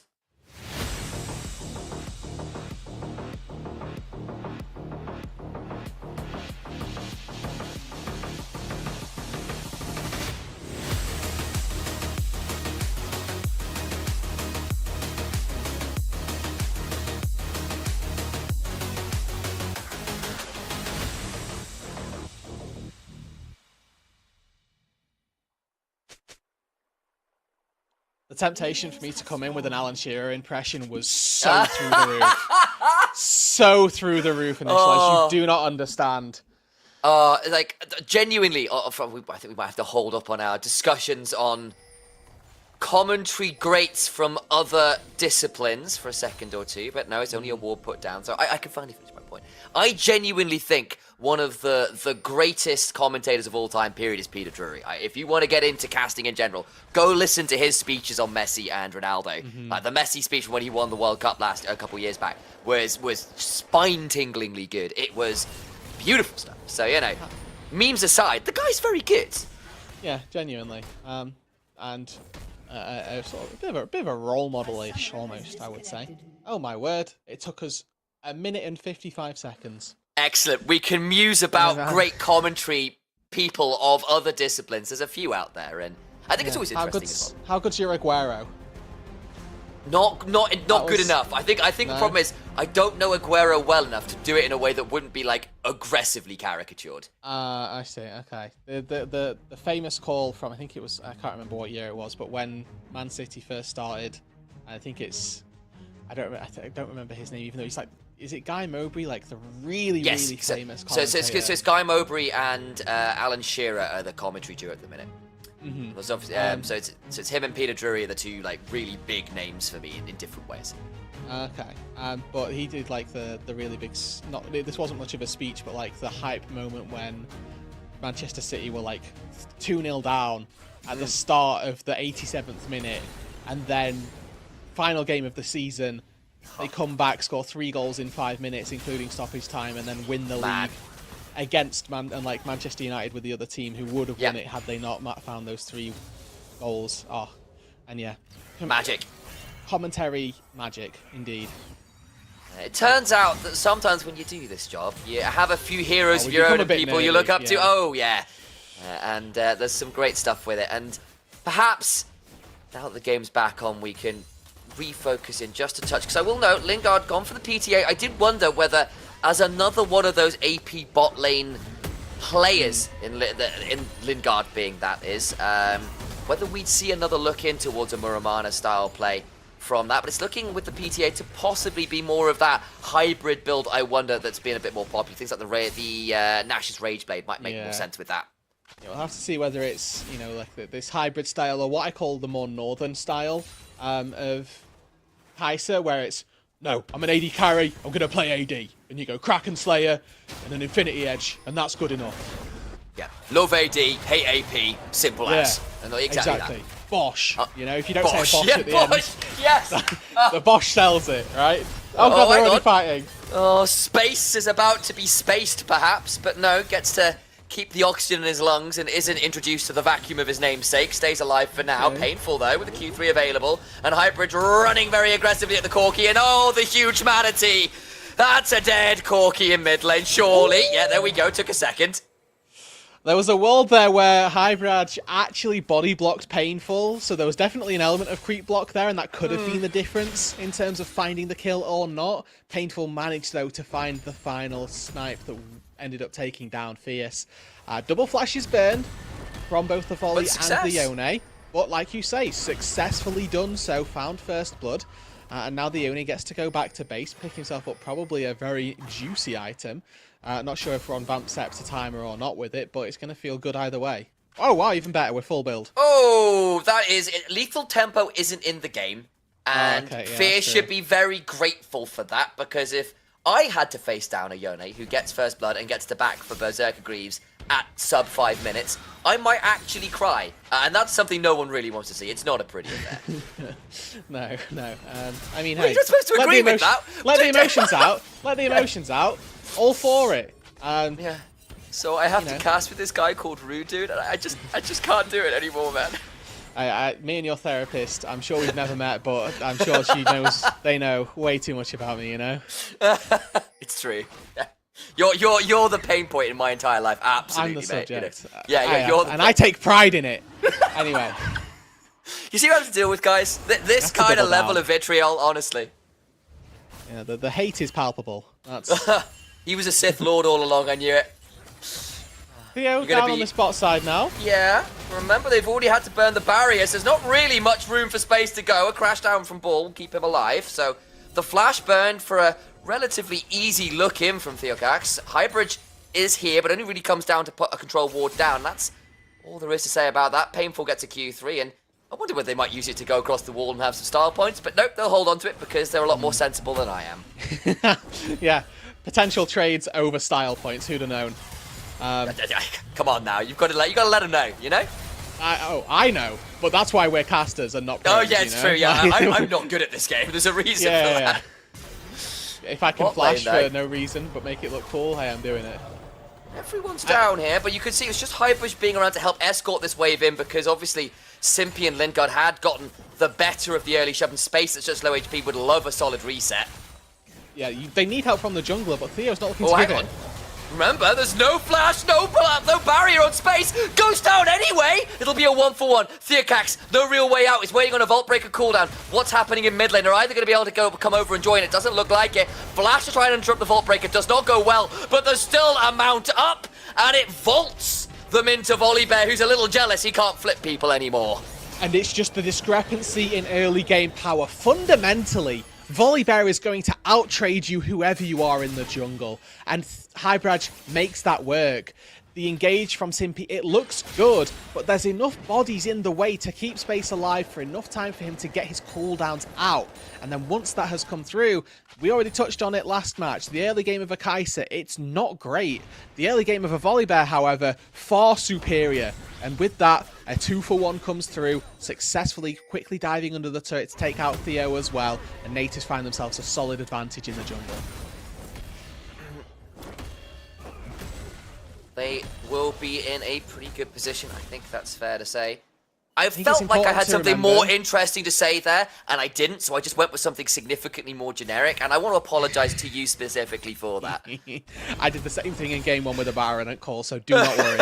I think the important part that is, something to take note of is that the bot lane is still really, really hard for Natives specifically. Yes, Hybraj has this advantage in the jungle, but despite the 2-for-1 going in favor of Natives, that didn't translate to a specific AD carry lead. There's the Q3 Lenny can go all out, but remember, Highbridge is already there. Can look to ult over the wall. It's all been a ruse. Venny flashing on forwards, gets the kill anyway. It's a 1-for-1. Oh, natives. As Highbridge brings the storm down on Lenny, but it is that 1-for-1 as mentioned. Lenny has TP to get back to that top lane, which might well give him that advantage in the long run. Looks like Theoloris had to burn that a little bit earlier on in the laning phase. Not quite at that Liandry's just yet, so a little bit of time before we see that Rumble truly start to burn through the Cassante. As we see good adaptation from the rest of Venomcrest as well, with Highbrad showing his face on that top side. At least an element of control placed in that bot side jungle. There's now a ward on both sides of the wall opposite red buff, so next to the Raptors and in the brush that not many junglers tend to check on their way through, but that does grant vision heading toward the golems. And with that, Theocax starts up the Drake. Important to distinguish our Theos this time round, as we have one on either side, and yeah, Loris and Cax. Yeah. All right, Loris. And actually, speaking of Theoloris, I feel really bad for him, because obviously Lenny goes all out, but he was desperately trying to get the wave shoved because Highbridge was waiting. They were going to tower dive, and Lenny manages to make a bit of a mess of it by just dragging him through the wall in a difficult position. Dragon secured, wave still shoved in bot lane, and because, of course, you're going to hold on to that thought about bot lane, because top lane Lenny gets slowed down, gets a buffer through the Q, so that's something, but Painful comes over the wall with the fate sealed. And Theoloris gets vengeance as a 3v1 gank does pay off in the top lane. And that was actually really, really smart play from Highbrad once again. Instead of letting the Q get buffered, actually just runs straight past Lenny. So he puts the stutter down so that he would have been immune. But actually the Volibear Q lasts for so long that once the channel stops from Lenny, that's when the stun comes through. Oh, goodbye. Bot lane, huge engage. The Magnastorm afterwards gets something back, but Lingard has an ult, stays alive just about. Another battle dance, and Lingard's alive and with a kill to his name. Yep, single-digit HP once again. We're seeing a lot of that today, but it's the millimeters of League of Legends, the fine margins that end up making the difference. And this time round, Lingard stays alive by those exact fine margins, able to go 2-0-1 now. The static shift, already finished up, heading towards potentially that Ginsu's. This could be as the next item of choice. And with that in mind, you know, the on-hit style, not necessarily as highly prized, but this hybrid certainly could come to the fold. Fierce will manage the Valkyrie away, and Ball will run into Simpy, both supports on similar wavelengths. Do you see quite a lot of that of the matched roams mid lane, and now Simpy and Ball will bicker a little in that side lane bush, but I don't think it'll amount to too much. A battle dance, sorry, a grand entrance and a crash down go away. Yeah, more of a grand exit this time out, as Simpy recognises, hey, you know, Painful's right round the corner. Probably not going to try and take the support or combat 1 versus 1 at present. Obviously, and the you say objectives... that, they're doing that right now. Look at what's going on. The mid laners are occupied right now. Okay. Painful's got a wave to catch. Fierce, same sort of spot. We can trade some auto attacks, that's fine. In the long run, though, it did end up being a trade of the neutral objectives. First Drake did go to Venomcrest in exchange for those first 3 Void Grubs. Now you can see already an all-in topside, actually. Ooh, gonna get a bit of a stun, flash away. Theoloris gets the equalizer Nicely down played. and wins the 1v1. Fabulous flash. And for one of our top all-pro top laners from last split, getting surpassed by the rookie, Space is just gone. Has The flash, last though. person I knew who was an AD carry called Space used to play with Mad Life, and he didn't have a particularly good time of it all those years ago. It's a different player using the same name, and still the bullying continues all these years later. Unfortunately, AD carry hasn't really changed all that much. You know, sometimes you're going to get killed by a bruiser 15 minutes into the game, and that's just the life that you have to live with, unfortunately. As the Theocax fight down on this bot side continues to prevail, and Space is just not a part of this game for the time being. It is going to be reliant on Theoloris, reliant on Highbrad, and an element of Painful being in there to make the most of this fight. And I want to mention Painful quickly because we got to 100 CS. Painful thought, you know what goes well at this point? It's a cull. I think that's going to be great now, for me. Yeah, you know, 10 minutes into the game, we're scaling for the late game right here. It's an interesting choice. I'll give him that. I feel That could come back. You feel negatively. You can say that you feel negatively about the call. I think, in fairness, if he gets to side lane a lot, he can get a lot of value out of it, potentially, if you do just get to free farm in a side lane. But if it delays some important spikes because he's kind of just been a bit slow to get a hold of it, that could prove problematic. But hey, it might just have been like, hey, I've got this extra bit of gold. I can't complete my item. Yeah. I may as well get extra value. I don't hate it that much. It's just an unusual timer, I grant you. Yeah, and I think if Infinity Edge is the second item, I'm absolutely okay with it, because my argument would be, well, just buy an item for your or buy a component for your second item, because, you know, AD items, you can get long swords, you can get daggers there, really cheap. If you're going for Infinity Edge on 2, never mind. Try to catch a wave, Space, I dare you. No! Try to catch a wave, buddy. There's no mysteries remaining. They've explored it. It's Star Trek. The final frontier is between two towers in bot lane. Ball's in danger, a cease and desist comes on through, and Ball will throw down a Magnus Sword. Here is Hyperis trying to keep people alive. Painful about here, flash away from Ball, finally goes down. Theocax now in danger, and out comes the Stormbringer, but Lingard rejoins. Painful trying to get something snatched back to his soul. Down goes the Volley Bear, and they kill off the Yone 2. A double kill to Fierce, who is Fierce indeed massacre. now. Absolute slaughter from Venom Crest in the bot side jungle. I hesitate to call it a 4 versus 4, but that was effectively the amount of members committed from either side. It starts off with Space getting picked between the tier 1 and tier 2 turret. He might finally be able to get a wave under his turret. That's the saving grace here. It's coming behind the Cloud, which is a absolute demolition if it's their own bot side jungle. The issue, I think that, well, the silver lining is, oh no, Space, not like this, does actually just hit level 8. Oh my days, I was getting very worried there. Got away with it. That ward was very necessary. Of course, no ult available for Lingard, so worth noting that. But what I was about to say is 6 scrubs and a lot of plates and a couple kills have given Theoloris a 2,000 gold lead individually. And Rumble can be one of those matchups that can take apart a Cassante. For all that initial solo kill was great work from Lenny. After that, there's been a lot of attention topside that's made his life very difficult. And now, a couple more autos, gets rid of that. Lenny now once again in a 1vx scenario, trying to play this one out, but there's nowhere really to go. Avoids the Shattering Strike, goes unstoppable, pulls away, but there's still so much damage coming his way. Lenny, I had you in my fantasy team, and you're letting the side down, mate.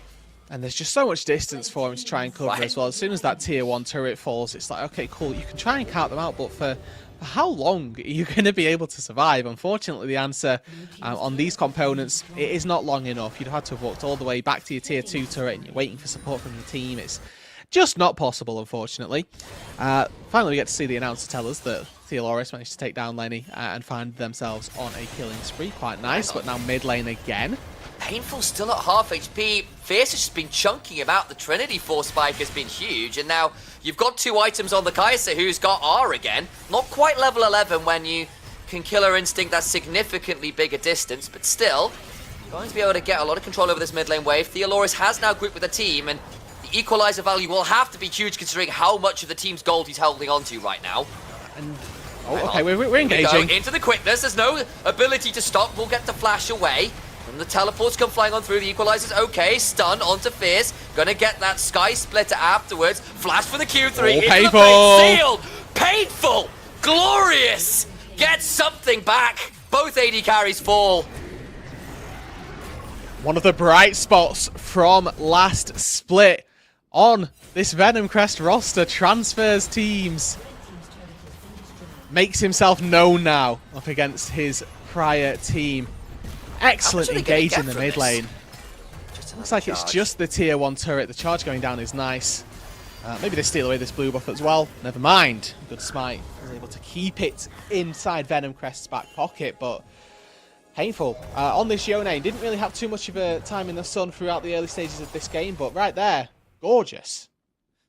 Saying as well, the health bars are quite low. Dragon already taken by Venom Crest. There's teleport happening top lane. Remember Theoloris, no ult, no flash. And I don't think much of a life left to be had. This will be a big old shutdown going the way of Lenny. Alright, okay, that's a big win.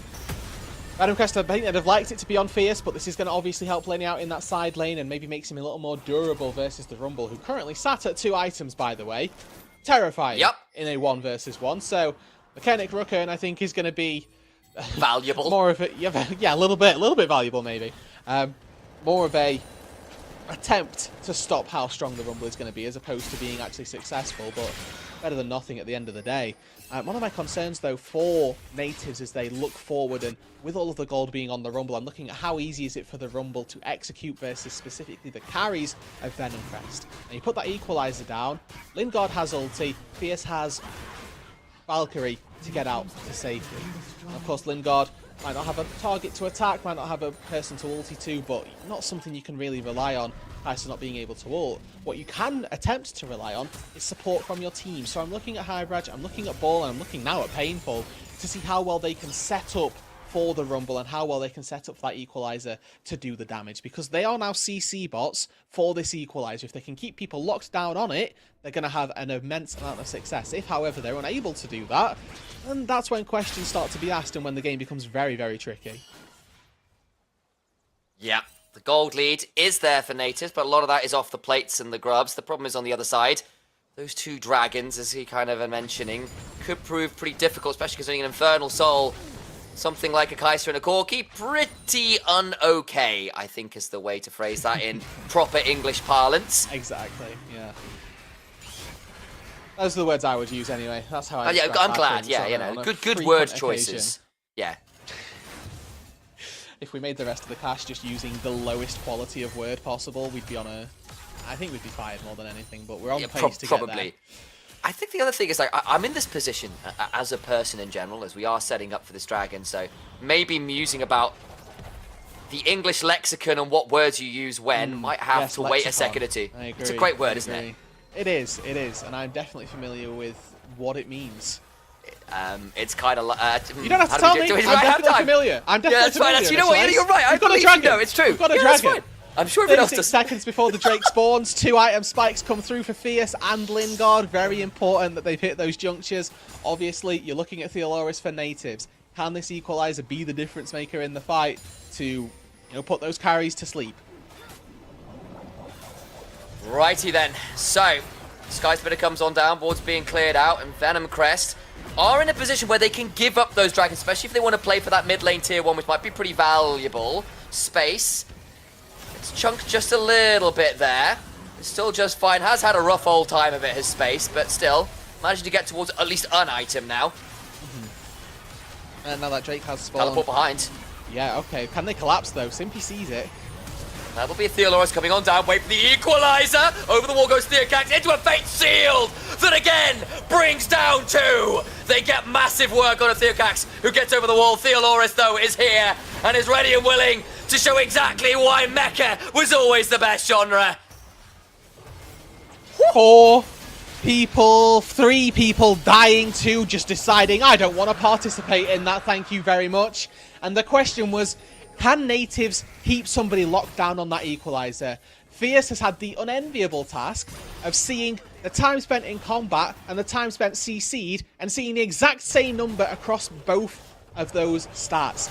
Locked up on the equalizer, never had a chance to flash, gets taken, burnt to a cinder in that fight. It's not just the dragon though. It's not just the 3 kills initialized, it's going to be the Baron as well. Oh boy, that Rumble is just so strong. They tried to pick it off around the mid lane, if you remember, and they didn't have enough burst at that moment to kill them off before the flash came through and the turnaround was there. And on the other side, Hybridge on this Volibear, a player that's been a little maligned. I think it's fair to say Hybridge has really struggled to have impact. This Volibear has been doing absolute work. 1-1 and 10, Sundered Sky, Knight's Vow in. This is looking excellent for them. Yeah, and the majority of this game, I think, falls onto Hybridge, making their presence felt really across multiple lanes very early on. We saw the first blood in the mid lane, we saw ganks go down on that bot side, and we were sort of hesitant to call it a big win because Lingard was going to be far ahead, but transitioned that into a top lane where Theoloris is now just this monster, 3.6k gold ahead of their counterpart. All off the back of solid early game from Volibear. Temporal on the desk was talking about making something happen on, specific timers. I think, timers or not, Hybridge has made those timers up and just decided he's ganking on a whim. Okay, so Infinity Edge done for Fierce. Might be something, of course, still 2.5 items in for Lingard, who is going to be building towards Sikhone and Phoenix Credits. It's going to be a Nash's Tooth, probably. I think with those items, if I remember my build paths correctly, you might know a little better as a occasional AP Kai'Sa player. Yeah, I mean, I think that is just Nash's without the recurve bow. Yeah, exactly. That was my thought process. Yeah. Yeah, we're good. You know, you nailed it. Have the confidence. Thank you. I appreciate that, but like, it's nice to give my color caster the chance to say you're wrong. Sometimes that's important. Hey, you don't need to give me the chance if you're wrong. I'll tell you. You know. I'm glad to hear it. You know, no sparing my feelings as ever. No, exactly. Another thing to talk to my therapist about, apparently. Yeah, that one must have been on the cards at some point already. If you've made it this far without bringing it up, then more power to you, to be honest. The power of taking these two components of the Nashes, though, is that you've got a little bit from the Ginsus, and at level 13 as well, you don't need the full Nashes. Q3! Oh, goodbye! Space is gone! Huge knock-up afterwards! Painful doesn't get over the wall! Into the backline goes Lingard, beginning to walk away, but the damage from Theoloris is still monstrous! A 2 for 2, flash forward, gets the kill onto Painful, Theoloris goes Great golden. Zonya! Flame roasted team! Venom Crest, burn out! There is nothing left. A stall into the wall might buy some time. He might be going for absolutely everybody! No! Pentakill denied! Ball looking for a last! Auto, Burrell will do it! Ball alone survives! Supportal combat at its finest! Iron Maiden, the one left standing. Natives come out very barely on top of that team fight. Theoloris honestly sacrificed himself for the glory of a pentakill, and shout out for going for it as well. I'd have done the exact same thing. They find themselves with an absolute banger fight down on the bot side. Kills across the board. Theus, I think, the main beneficiary on Venom Crest. Lingard able to pick up a couple of those kills as well. But we know where all the kills for Natives went. He's now 5,000 gold ahead of his laning counterpart, and just putting on a monstrous performance in this match. He has been pretty wondrous. Of course, the game's not quite over yet, but as good as this Rumble is 5,000 gold ahead individually, and that looked like the perfect fight. Lenny, huge Q3 knockback. Space immediately deleted, and they just could not kill the Rumble. The Zonya's timing was exquisite. If there's one thing that we need to remember about this game, is that unfortunately for Space, he is not the leading carry for Natives this time round. As much as AD carry syndrome will get to the best of me as well at some point, he's just not Batman this game. This time, he's going to have to put out a chain of corruption, sit back and accept that that's his probably job done. If he gets ulted by Vi, if he gets ulted by Cassante and Rakan, that means that there are more useful members on his team that haven't eaten those cooldowns. I think at this point, if you're Venom Crest, you are wanting to maybe give up this next Drake and try and wait for 3 items. You can get a 3rd item on the Corki, a 3rd item on the Kai'Sa. Maybe these plays get a little easier, but the XP differential alone is getting a little bit tricky. Theoloris is not miles off level 16, and then that Equalizer is really going to sting. Yeah, and that's a little bit of the power that those early Drakes give you. If they're not actual combat power themselves, what they are is time for you to get to that combat power. With those 2 dragons, the mountain and the ocean, earlier on into the game that were traded by Natives for those Void Grubs, you've given yourselves that opportunity now to hit the 3rd items. There's that Nash's being picked up. There's that Lord Dominic's being finished. So good amount of value coming into the back pocket of the Venom Crest carries. And I want to take a moment as well just to highlight quite the disparity between these two teams and the preconceptions for this game. Venom Crest came off the back of a very important win yesterday up against another top team, whereas Natives have only so far found a win up against Blue Whites. To all intents and purposes, look as though they could very easily be one of the weaker teams in our competition. But taking a match up against Venom Crest and taking a match in this style as well, where for the most part they've just been in control. There's been a little bit of bot side question marks being raised, as Space has definitely been the focus of some attention, but that has been far surpassed by the power that Hybridge has been able to generate across all of the other areas of the map. And for them as a team, like we say, expected to be a lot weaker in this game, they've not looked it at all. No, and in fairness, on the other side, I don't think Venom Crest, on the whole, have played poorly. Lenny gets the solo kill originally, lots of plays bot lane, Space was put miles and miles behind. But actually, Natives gave as good as they got a huge lead top side, and have leveraged it super well. I think you can, of course, criticize Venom Crest for overplaying in that mid lane. Giving up so much back is fierce. Oh my god. Disappears, but wait, the turnaround behind could be pretty huge. Lingard can come over the wall, will ult on in, but there's still an ult available from Painful. Theocax trying their best to get on out of here, but the Theoloris is just so strong. That Rumble combo, quote for you, by the way, was get overheated, flash on the AD carry, and press Q auto. Like, Lingard doesn't really do a lot, unfortunately, but 4 nearly items on the Rumble, that's enough to take down a squishy Kaiser at this stage. Oh. Well, there you go. I was going to say something more, but there really doesn't need to be much more said, because Rumble has a death cap, has 11 kills, and will probably be able to laugh in the enemy's face as he roasts them all alive. It will look like episode 3 from Star Wars all over again. We're about to see Venom Crest turn up next week in Darth Vader armor. Aaron being started. Theocast there. They're turning though. Oh man alive. Gonna try and get something back. It's not bad. Theocast stays alive, but all the while, Baron's still going down. Equalizer afterwards takes Theocast out of the fight. Ball will likely go down. Painful gets a big fate sealed. Over the wall with the Stormbringer goes Hybrid. Painful dips, ducks, dives, and dodges over that wall enough times to claim a little bit more himself, and 2 members fall. Venom Crest only gets ball in response. A big win for Natives. They'll be more than happy with that sacrifice. Lenny and Theocast falling as well on that top side, so a trade, even without the Baron, that is very, very favourable for the Natives roster. They take themselves to a 10,000 gold lead now, and finally we're starting to see those gold leads creep into other areas of the map. 1,500 in the mid and jungle on averages. You take a look at the support gold. We're not particularly bothered about that as well, but if there's one shining point for Venom Crest, it has to be Lingard. He's, I would say even with his counterpart. 3 items apiece, but the rest of the map just not particularly looking as hot, unfortunately. As much as Fierce can dish out damage with these items at this point, is very, very strong. Unfortunately, the time it takes him is just not long enough. Oh boy. Simpy is on the wrong end of a fate seal. Thought he'd escape, but by battle dancing to his friends, he just brings Painful closer to the backline. And now with Baron at their backs, tier 2 turret in the top lane, the beginning of their conquest, you'd like to think.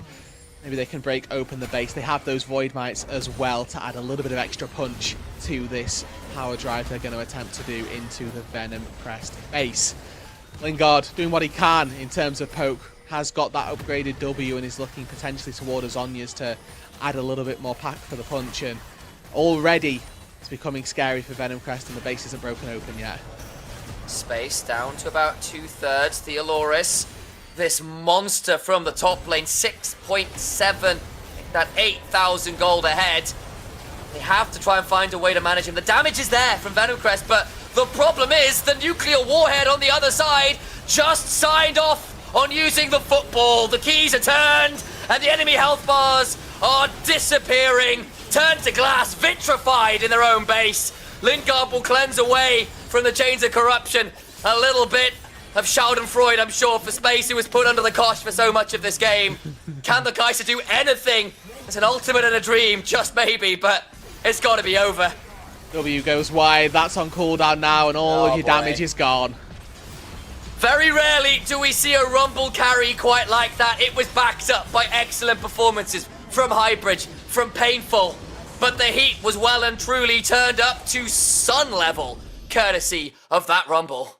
Yeah, and it's in case Theoloris needed it anymore, you make a great point. It has been a while since you see a Rumble like that, because the later the game goes, the more difficult it is for a Rumble to carry like that. Typically a champion that is much more difficult to pilot in the late game has a really strong level 6 spike, and those mid-game fights can be very, very dominated by the Equalizer. But it's very rare you get to 30 plus minutes and you see a Rumble just happy to flash on top of an AD carry 1v1 and with very little competition take the fight. Yeah, and I was beginning to worry that Natives were going to be less than the sum of their parts. That we were going to see people like Ball, who we'd seen good things from, Painful, who we were really high on after his debut, the last split, kind of not make it happen. And Theoloris, Highbridge, people we'd had some questions about, turned up today in a really dramatic fashion against a team that was looking pretty untouchable in a lot of ways in this league. Yeah, Venom Crest certainly. I mean, coming into this, it was me for a question of them already for who would be best in the league, and now you've got Natives taking a very, very big scalp off of Venom Crest there, and Ruddy now going into their match at the end of the day with a potential slot at first solo. Yeah, well, after that searing result for the side of natives, we need to cool off with a break. And then we'll see what remains, and the analyst desk can break down and triage what the hell happened to get them that win.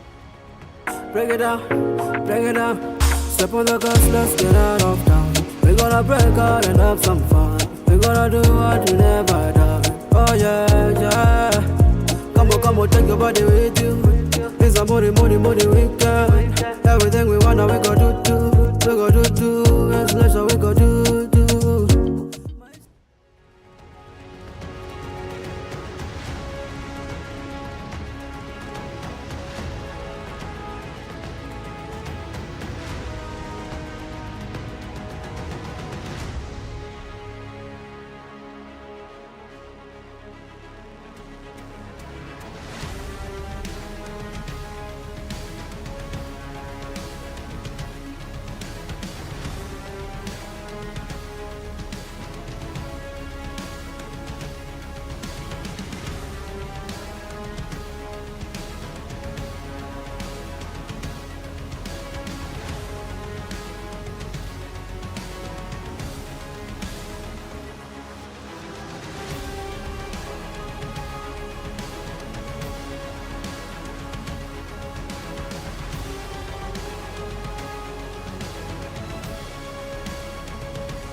SteelSeries, we make the headsets, mice and keyboards that the world's best gamers win the most with. And we've been doing it since way back.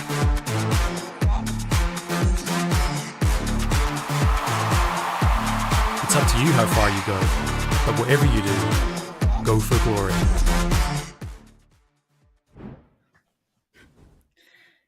And we are back. Natives taking down the points of pretty much everyone in the league. Amazing gameplay. We have a lot to discuss within this one. Temporal, you okay? I'm doing all right. Bit of intense narration. I'm so disappointed. We have a deal. I'm so sorry I have to leave. I voted against modern day AD hybrid Orianna and Rumble combo, and I know how that one ends.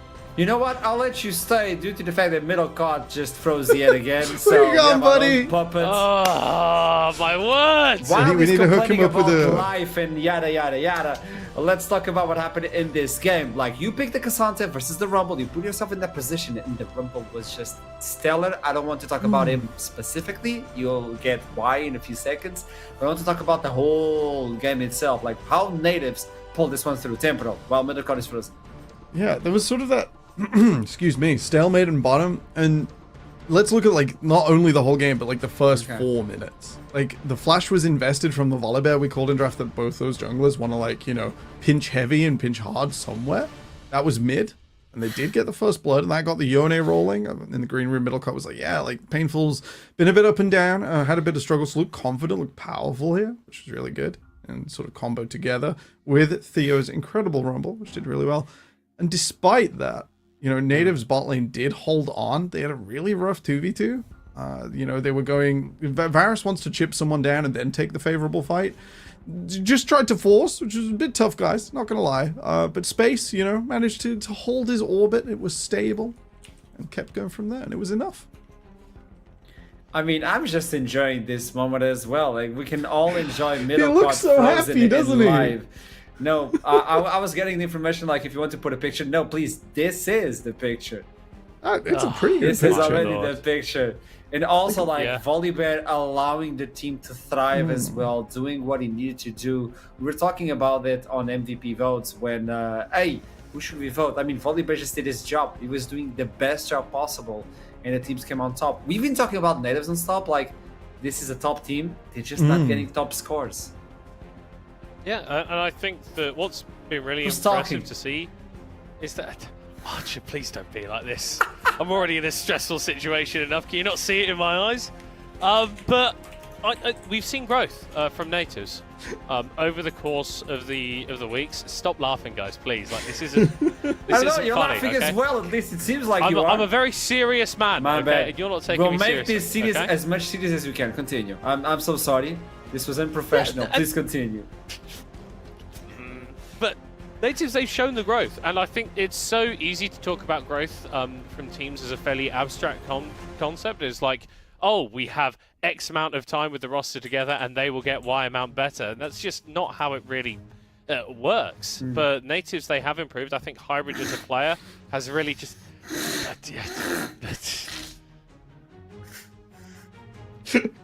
Look at him go. That's Hybrid riding into battle once again, because he did not slow down. The Volibear, you know, Rudude called it brilliantly. I was writing in my notes, like, the Volibear is completely off timer, and he's kind of making them up as he's going, and he's making the micro objectives out of, like, battering top lane around and getting his top laner into ridiculous positions, just like Middlecot's ridiculous position here. Releasing an all-good movie theater soon. This is Rumble. He's just running a different sort of make. I don't know if we have the interview ready or not quite yet. This middle is. Do we have it? Okay, so let's toss it to the interview. The man of the hour, Rumble itself. What are you doing? Theolaris, talk to me, Theolaris. Talk to me about this one. I mean, you pick Rumble and they pick Sante. I mean, just run me through your thoughts as soon as you saw that. Like, are they disrespecting me? First, I feel really great. I'm finally proud of one of my game. I mean, I think the matchup is fine, you know, because I get stomped by another Cassante on this matchup. But yeah, you know, I learned from my mistakes, and yeah, it goes great, I think. Now, I don't know if you're watching the screen or not, but you are the MVP, by the way.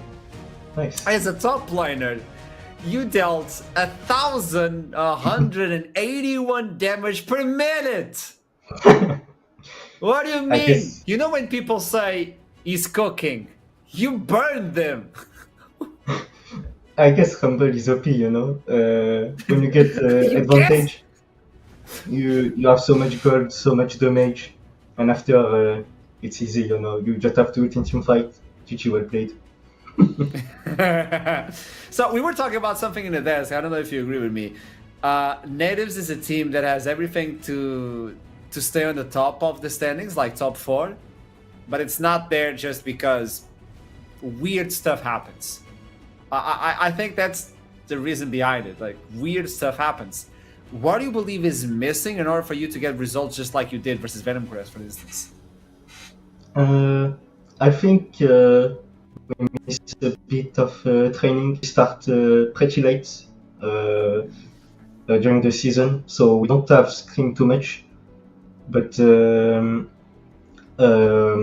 like yet, we are again trying to find our playstyle, and I mean here we proved that we can play a good League of Legends, and we proved that we can throw a lot of game before. So I guess we need more consistency, and we can be one of the top team, I think. Totally agree. If you could pick any team right now on the other 7 teams to fight next week and show everybody yet again, Natives is Natives, who would you pick? I guess it's Nord, you know. They are considered as top 1 in our league, and I think we can really beat them. And I want to prove that we can be one of the greatest team in the NLC. And I love that confidence. I hope we're gonna win and do 2-0 next week. Oh, let's go. Let's see if that happens. Thank you so much, Theolonis, man. That was lovely. That was an amazing game. Congratulations on MVP as well, and wish you the best. Have a lovely one. Thank you, guys. See ya. Oh, he hasn't changed a bit. Come on, Not man. even once. Natives is here. I think this is what we can say about this one. Just another thing to highlight in terms of the MVP. We didn't get it on the graphic, but I think everybody should know.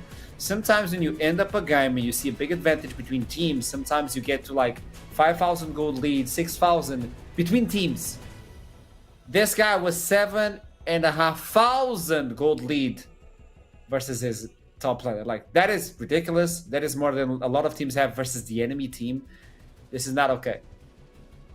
Just like that photo. Yeah, no, I was gonna open my mouth there, Archron. You still have it on the photo though. It's open. Oh my lord. But yeah, again, great improvements coming out from Natives. And this is the time to do it, right? Like, if we're doing this, you're smiling, and I can see you're smiling, Archer, and I'm not appreciating it.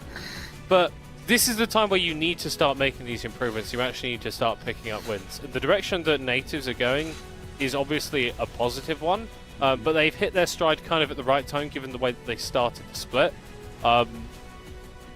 It makes me sort of quite optimistic for this team. We've been talking a lot about how competitive this league really is, and I'm kind of with Theo on this. If they can get a sort of 2-0 week next week, then they are right back in the thick of things.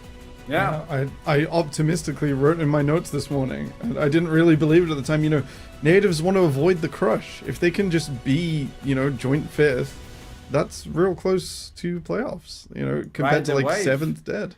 Yeah, ride the wave, ride the adult, you pick. I mean, I love the shoes, by the way. Next game is going to be DMG versus Ready to end up the day. I think this is... When I was doing prediction, I was confused. A little bit less than I am right now. But yeah, DMG versus Ready Sports. I have no idea what's going to happen. This could be it, because Bucci, for instance, is back, and he's such a pivotal part of the team. Even Namex as an AD carry versus Nata is going to be a tremendous battle. Mid lane as well. I'm interested in that one. But then junglers can decide can be the deciding factor in this game. Like, when you look into this temple, what do you believe is the most important aspect between this match? I think this is match of the day. Oh, if it's not match of the day on our screen, it's match of the days in my heart. I think Nata versus Namex, as you called, is going to be huge. let's have a look at Bitse versus Kidarukin then, because I saw Kidarukin earlier in Twitch chat, and no pressure, buddy, but you tuned in to a Sejuani versus Maokai matchups, called everyone vegan, and left. Now, no take this pressure. out, by the way. If you Don't aren't take the pulling out graphic. Kindred, if you aren't pulling out, you know, some spicy mage, then I'm gonna be a bit disappointed. Yeah, we'll flame you. So Like- I actually brought this one specifically because of this. Look at the gold difference at 15 in terms of junglers. The way Kiturukan plays with the team and what he is able to provide. He's at 981, Yeah. which makes him the first one in the league in terms of jungler. The second one is Bitse with 257.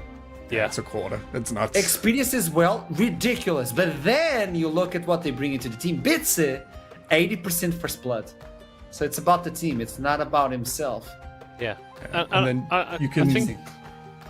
I think Jack, it's you- because we've got sort of two sort of very fundamentally different players here, and different setups around them as well. We characterize DMG as a team with very, very strong lanes, and when you've got strong lanes, you want to be playing towards them, and that's what Bitse has been doing the majority of time. Yes, he's sort of willing to pull out the mages and such, but I think of this guy as a much more team-oriented player. For Kit Rukan, I think the team plays for him, and team needs to enable him. He plays stuff like the Talia, stuff like the Karthus. He is about doing damage. He is about farming up and becoming very, very strong later on. And one of the impressive things for me about Ruddy this split is how they've managed to retool around a new jungler who's got a different style.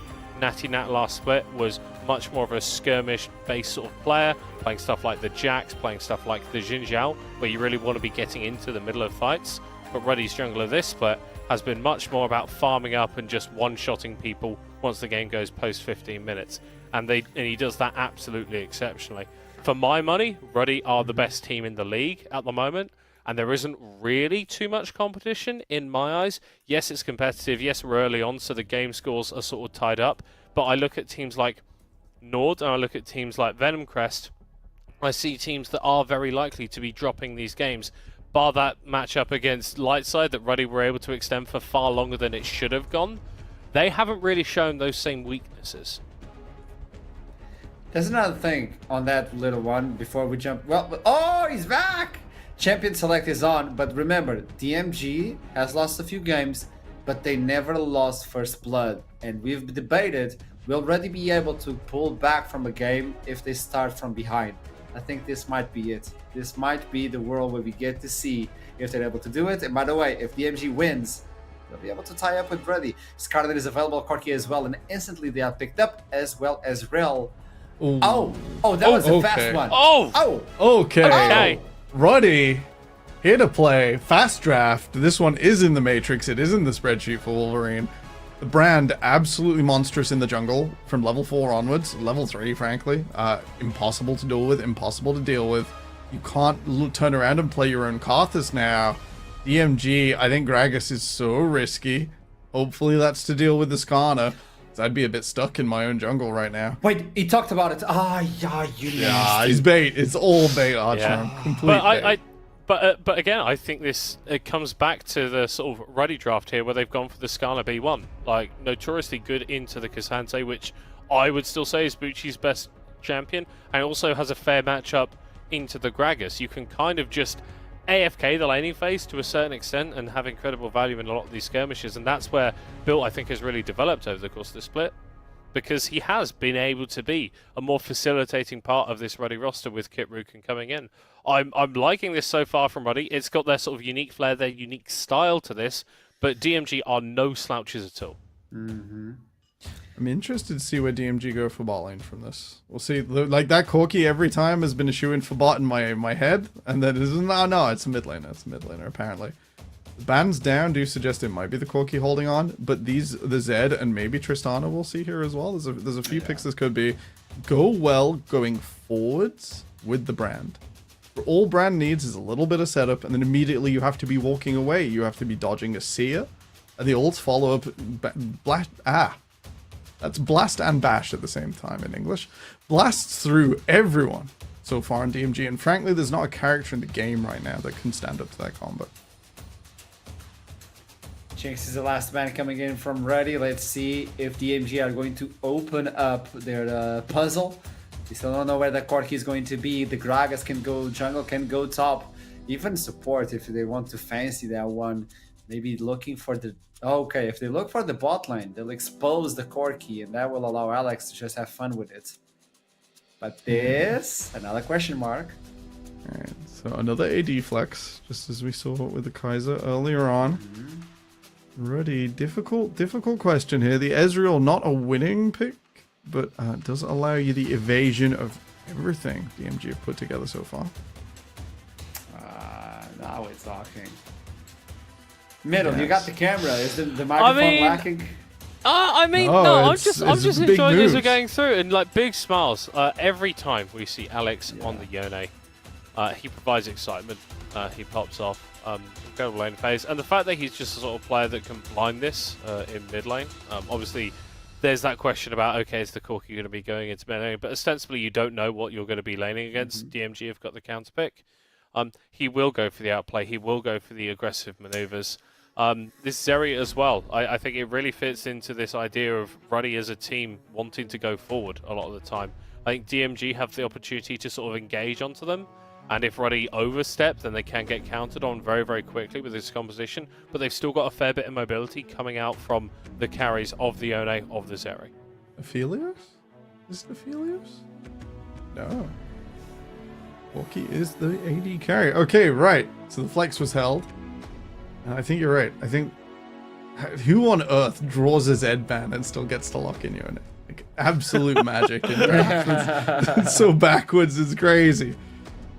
Excited to see how that plays forwards. I think Skater does have a bit more of a chance up against the Yone with the Talia lock-in coming in late. I'm still not sure how the 2v2 gets through though. That brand has to be so all in. LC still got such a nice mid-range to play with. The Talia, you know, doesn't always manage to get a hold of him. He doesn't have a dash to betray himself. It's a delicate 2v2 around mid to say the least. So at the end of the day, once we see this champion select, what are we expecting? And I want your first impressions of what could happen inside of the Rift. Incredible amounts of violence. Ruddy have set themselves up with the gas.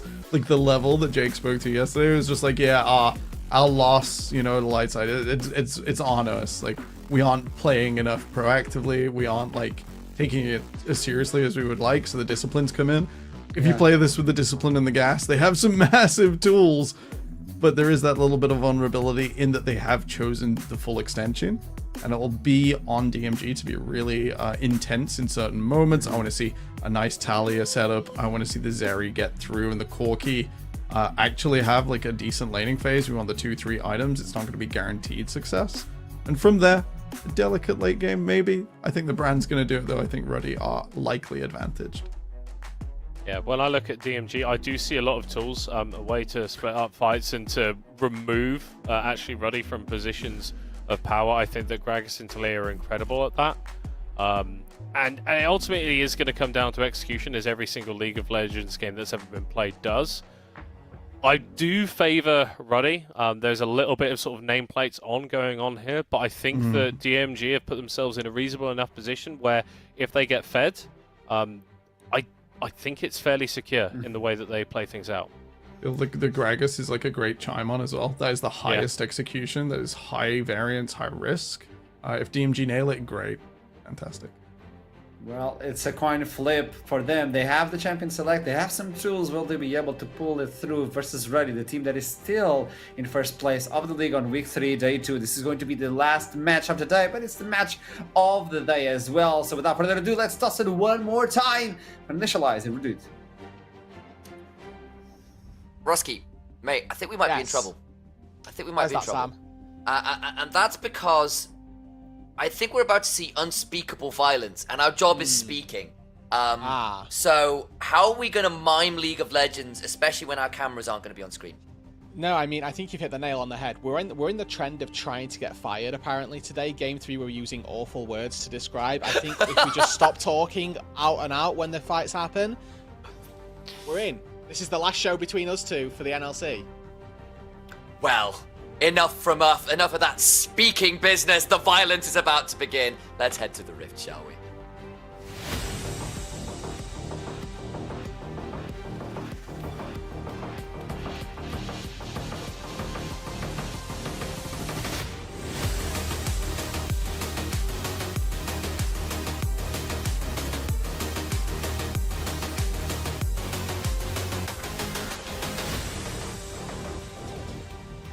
I have a horrible feeling I said unspeakable with an F rather than an S, and I'm going to pretend that was deliberate as a kind of funny definitely joke. did that time.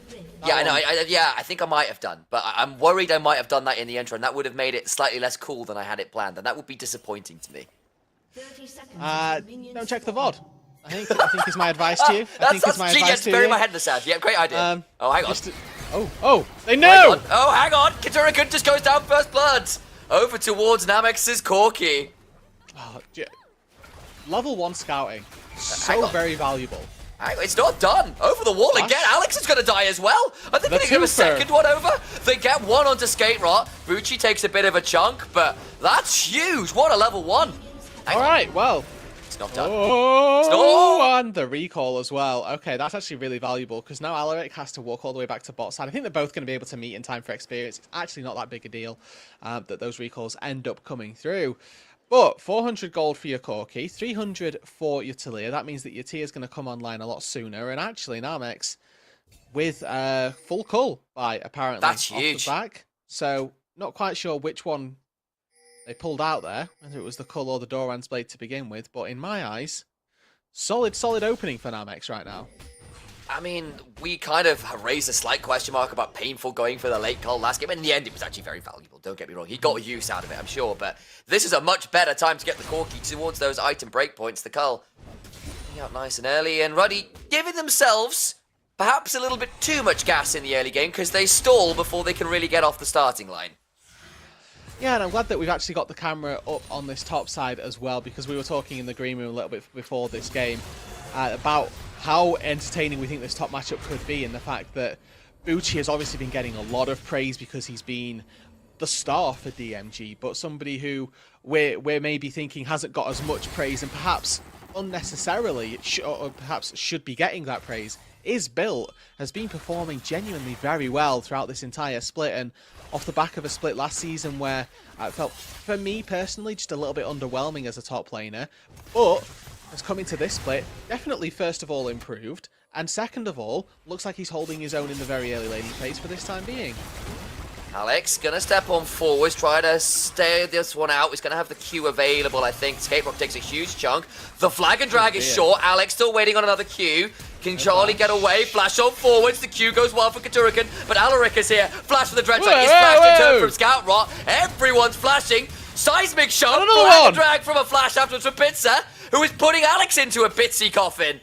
Well, we've already broken the rules initialized. We're speaking of the unspeakable violence that's happening. That was 3 flashes in the mid lane at 3 minutes into the game. DMG once again come out on top. Alex going to be able to collect the majority of this wave, so the experience differential not going to be as important in this instance. But a 3-0 so far for DMG. The hands check through and through, going their way. And one of the things that happened in that one loss that Ruddy had was a consistent, concerted effort to attack Alex on repeat. The level 1 start, they're then coming in with all of the kills that went against him.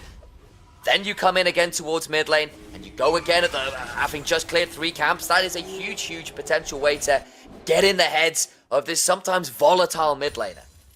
Yeah, and certainly we'll hope to see some CS numbers start to reflect that, hopefully. Because Alex never not seemingly phased presently. And I remember my very first time experiencing Alex in the NLC. Veteran was alongside me, I think on the desk or maybe on the show, and had a lot more experience with Alex as a player. Said that this is the type of guy to lock, in this instance he said it earlier, but Yone fits the same vibe. Go 0-5, but still carry the game anyway. Currently, we're 0-2, but there's a CS lead there, and I don't think for a second that these 2 deaths are going to phase him at all. Yeah, I think it'll be just that. And in fairness, it's like, as it stands, he's not going to be put too down in terms of the ability to play the lane quite yet. Bitzer is back on vision at least, which should give a little bit of credence to allow something like Kuturikan to go elsewhere. Looking for a lane gag, actually, that will cancel Bitse's back. Maybe they've mistimed this. They knew Bitse was there. He was on vision. I don't know about that one. I'm not going to lie to you. A little bit of an underestimate, I think, on Namex's damage. The Hail of Blades plus Corki combo has been very, very scary so far. Yep, throughout the start of this split, and maybe just thinking that Kit Yuriken would have been there a little bit sooner. Maybe thinking that Bitse would have finished the base regardless, having seen that hook, but neither one of those two things end up coming to fruition, and that is a very, very regretful hook. Like, I get that you've got Kuturikan coming up the lane. I get you're seeing Bitse recalling. I get you're trying to time it so Bitse goes, Kuturikan's there, but that's just too early. It's the honest answer, and now Snabby's going to come on over here, has Flash and Ignite, and Namex is just going to come on over, and Ruddy, what is going on? They're going to get on in here. There's a dragon still going down. I think we might be able to see some more people, but they lose the dragon. Alaric's miss on the ultimate. Now Snabby going to try and get out of here, but I think he's just massive. Alex trying to get this happening. A Shattering Strike happens. I think Alex is going to have to come back. The Dredge Line will get Ruddy on the board, and I do not understand what is going on. Neither. I don't understand it. I'm going to retell you. That was a Rel auto attack to secure the dragon for DMG. So first streak of the game goes their way. Immediately followed by Bitse heading toward the Void Grubs. Now, whether or not Kit Yuriken reads that and is on his way to try and stop him or not remains to be seen. It looks for the time being that actually the Gromp is going to be the brand's goal for the time being. So it may very well prove to be a couple of Void Grubs going over to DMG, as well as that first dragon, and as well as the first 5 kills of this game. That's pretty crazy. Now over towards the Grubs we go. 2 already way of DMG. And yeah, look at the minimap though. Skate Rot already moved up. Snarby there as well. It should be 3-0 if anything else. Fight, should be. top side. And now Built is nearly dead. Getting away though before Bitse can get in range to get an auto or anything down. Looks like Bucci went for a flash combo with the ultimate. Couldn't quite secure the kill, however. So I would say a little bit of sacrificing on the other side of the map, but it doesn't look like Alaric was really able to punish at all. Namex seems to be relatively okay, is down 10 CS, but if we look at the items, the BF Sword, the double long is more than happy to keep fighting currently with this wave crashing into him as well. Should be able to take up to level 6 as well, so yeah, not really anything to be found on the bot side for Ruddy either. DMG just controlling this early game. And it's always a little bit alarming when your brand is on pace with the enemy. Jarvan Kuturikan being attacked at his own Krugs will flash over the wall, gets his ultimate bouncing off himself. Snabby now in danger, and that's a bit more like it as DMG for once overstep. Yeah, and that's again very Ruddy-esque. Never to be deterred from taking a fight. Last split, one of the things that I credited with them, even when they had the really ropey start to the season, was if people overextended, they were taking fights. Gold leads be darned, they were going to take a fight versus you. And this is, you know, Summer Split proves to be no exception. See Snabby caught out in their jungle, managed to pick him off nice and easily. Well, finally get a moment to breathe. 7 kills in just over 8 minutes is quite a high action game again. We've had a few of those today. But it does feel like it's stabilized just a bit. DMG, after all the early leads, are going to be about 1,000 gold, and plus those neutral objectives, they are pretty handily in a good position here. Well, yeah, and you know, these top laners, they're continuing to fight. At this stage, we're getting to the point now where fighting for a kill is going to become a lot more difficult. This isn't AP Gragas, this is Fimbulwinter snoozing Gragas, with probably the Sunfire Aegis coming through early on. See, Built getting the better of these trades to begin with, but you have to take into account that we have Grasp of the Undying plus Gragas passive. Kuturikan was thinking about going towards those Raptors, but nearly face-checked the Talia. Might actually still have done that. Built also coming on over, though, so this will be a 2v2, but everyone else is on the map as well, and Bitse will get over the wall. Alaric goes on forward, signs the Dredge Line, but to not a huge amount of avail. The Aftershock allows him to tank up some damage, but Bitse is about to have a flag and drag available, and Alaric, having gone in, loses a lot of their HP bar. Yeah, I think the theory there for Bitse is if he goes in... if he goes in onto the Rel, onto the Nautilus in that position, it opens him up for Kit Yuriken to really dish out damage. Fortunately, you know, doesn't choose to go forward, and then the trade becomes just a little bit of chunk damage on to Alaric. Once again, though, A bit of a skirmish around the mid side of the map, and nothing really to come from it on either side. Love that jump forward from Narmex as well. Recent buff to Corki that was given was the fact that his mana cost on the W was actually taken down quite significantly, and that was one of the things that really hurt him in the mid lane was, okay, you use your escape once, now you're out of mana, but you're able to do that a lot more liberally with the buffs that came through a couple patches ago, and able to, you know, try and trade Hail of Blades aggressively as well. Good work there. And we actually wanted to do a little bit of hero building for Bucci and Bill in this matchup, and I was about to say it was supposed to be quite boring, and it kind of is, but Bucci seems to think there's a little bit more to be done here. Remember, there's no flashes available. Bill gets the ultimate off, but it doesn't matter because there's a burn from the Balmy Cinder. I bring it up and violence occurs. What do you know? Well, maybe more violence to come here. Alex has fate sealed, has got this Q3. He's holding on to it, Bitzer, trying to bait it out. It's a decent use of the Q. It Lovely. doesn't matter, though, when the combo is brutal. Ruddy are falling apart. Yeah, DMG have got the 2-for-1 special on things that don't get interrupted very easily. Gragas Body Slam and Jarvan Flag and Drag. In the hierarchy of skills that make you either CC or be CC'd, those two are at the top of the pecking order, and right there you got to see it in action. Alex times his Q3, honestly fairly well, but Bitzer able to cancel it, able to find the knock-up, instant Cataclysm, chain that in with a really hard-to-miss Seismic Shove plus Unraveled Earth combo, and that's just going to quite quickly take Alex down. Well, I feel like Ruddy needs to stabilize just a little bit here, because if they keep playing like this, I know they like to brawl. This could start to get from being a solid gold lead to being a manageable one as Bitzer come down towards the bot lane. Flash from Nata. Magnustorm comes on through. Depth Charge comes down. They're going to try and play this one out. Alaric gets a watch up to the wall. The rockets come flying. Flash under the tower from Namex. He will likely die. They've gone so deep. Shield's not enough for Cleanse comes on out. Stabby desperately low. And now Alex is here. Fate sealed. Just short. Can still look for a last auto. Gets it. 2-for-1 for the side of Ruddy. Yeah, scary times though for DMG. Alex Alex walked straight into Bitz, who's still got a flag and drag. The Spirit Cleave keeps him alive, had the flash, gets out of the Seismic Shove, but he had to do it by sliding across the minefield. Flag and drag is there, and the Martial Cadence allows him to get another kill. Dangerous times, no more. They realise the error in their ways. Focusing Alaric when Nata can free hit you is going to result in dangerous times, but as soon as they recognise that, they turn their attentions back to the Zeri, who at this stage in the game, relatively weak, but was able to pump out damage under that turret. As soon as we got to see Skate Rock nicely landing a couple of skill shots there, those pebbles really turning into something more. Problem is afterwards, Alex just trying to play with fire, knew the health bars were low, but Bitzer at this point on this Jarvan is at a real point in power, and oh, Alex, that was a bit too far, and then obviously afterwards, the Unraveled Earth doing the Lord's work for Skate Rock. He's now 3-0-3 on this Talia. Got a Collector in on the Corki as well. And I'm looking at the other side, the best the Ruddy can offer is a pair of boots for the Yone and the Zeri.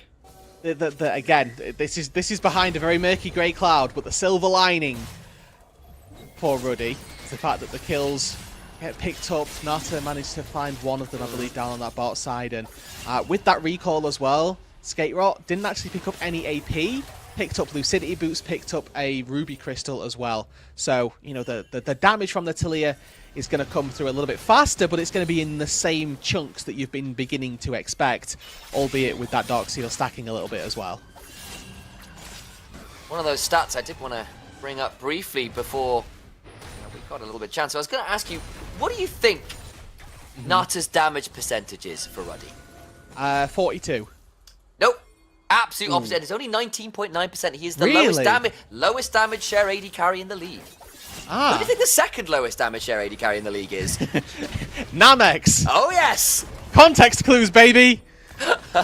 Glad I could provide one or two. Built might be being deconstructed shortly as a cast comes flying on through. Built has got flash, he's got an ultimate to his name as well. Gets the impale, but it doesn't stop the Cataclysm coming on through. A belly bop afterwards. And it's just wherever Bitzer goes, DMG are winning. Yeah, that was actually really smart from Bitzer. Obviously locking the Skarner inside the Cataclysm so you can't pull Bucci under the turret, making that 1 versus 2 near impossible to come out on top of. Now Bitzer starting up this Herald. Not sure if they're going to be able to finish it or not, with nobody really defending mid lane. You'd like to think that Skate Rock can make it happen. Remember, Bucci's not got a lot left of his name. The Soul Bound is available. Beginning to stack those Qs. I think Bucci likely dies here, especially as the procs come on through. Kill now onto the Gragas. And gold into Alex's hands. Herald resets, Bitset taken low as Kiturukan unleashed a Pyroclasm on him. Yeah, Skate Rot there, pushing a wave in mid lane to deny it from nobody. Nobody was catching that wave anyway. I would have really liked to see them go in earlier. Oh, hang on. Ultra Shock Laser, damage coming on through. Nata trying to play this one out as the teleports come down from Bill. Alaric low, Namek's nowhere really to go, and Corky about to have his wings clipped. Nowhere for the Yordle in the plane to go. Snabby mounts back up, but unfortunately, Knights don't have much place here. Bitzer though is here, low, but he's going to be getting a teleport on his standard. Oh my lord, DMG bring 2 double to the teleport. bot lane. Alaric finally goes down, Built goes over the wall, but there's another flag, and a dragon is Scorpion into the dirt. The mechanical Scorpion this time around, leaking oil and gold over to Bucci. Smart from Built to not give any participation over to Skyrock, but really solid collapse once again from DMG. A play that Ruddy initiate and to all intents and purposes looked like they were going to come out on top of. It was a great TP in from Built that we thought, yeah, wonderful. That's going to give you a couple of kills, they'll be unanswered. But Skate Rock, Bucci, TP onto the Demacian standard provided by Bitzer, who jumped in on maybe 600 HP but got the most insane amount of Sundered Sky value that we may see in this game so far. Keeps himself topped off, healed up, and buys enough time to allow his solo laners to bail him out after.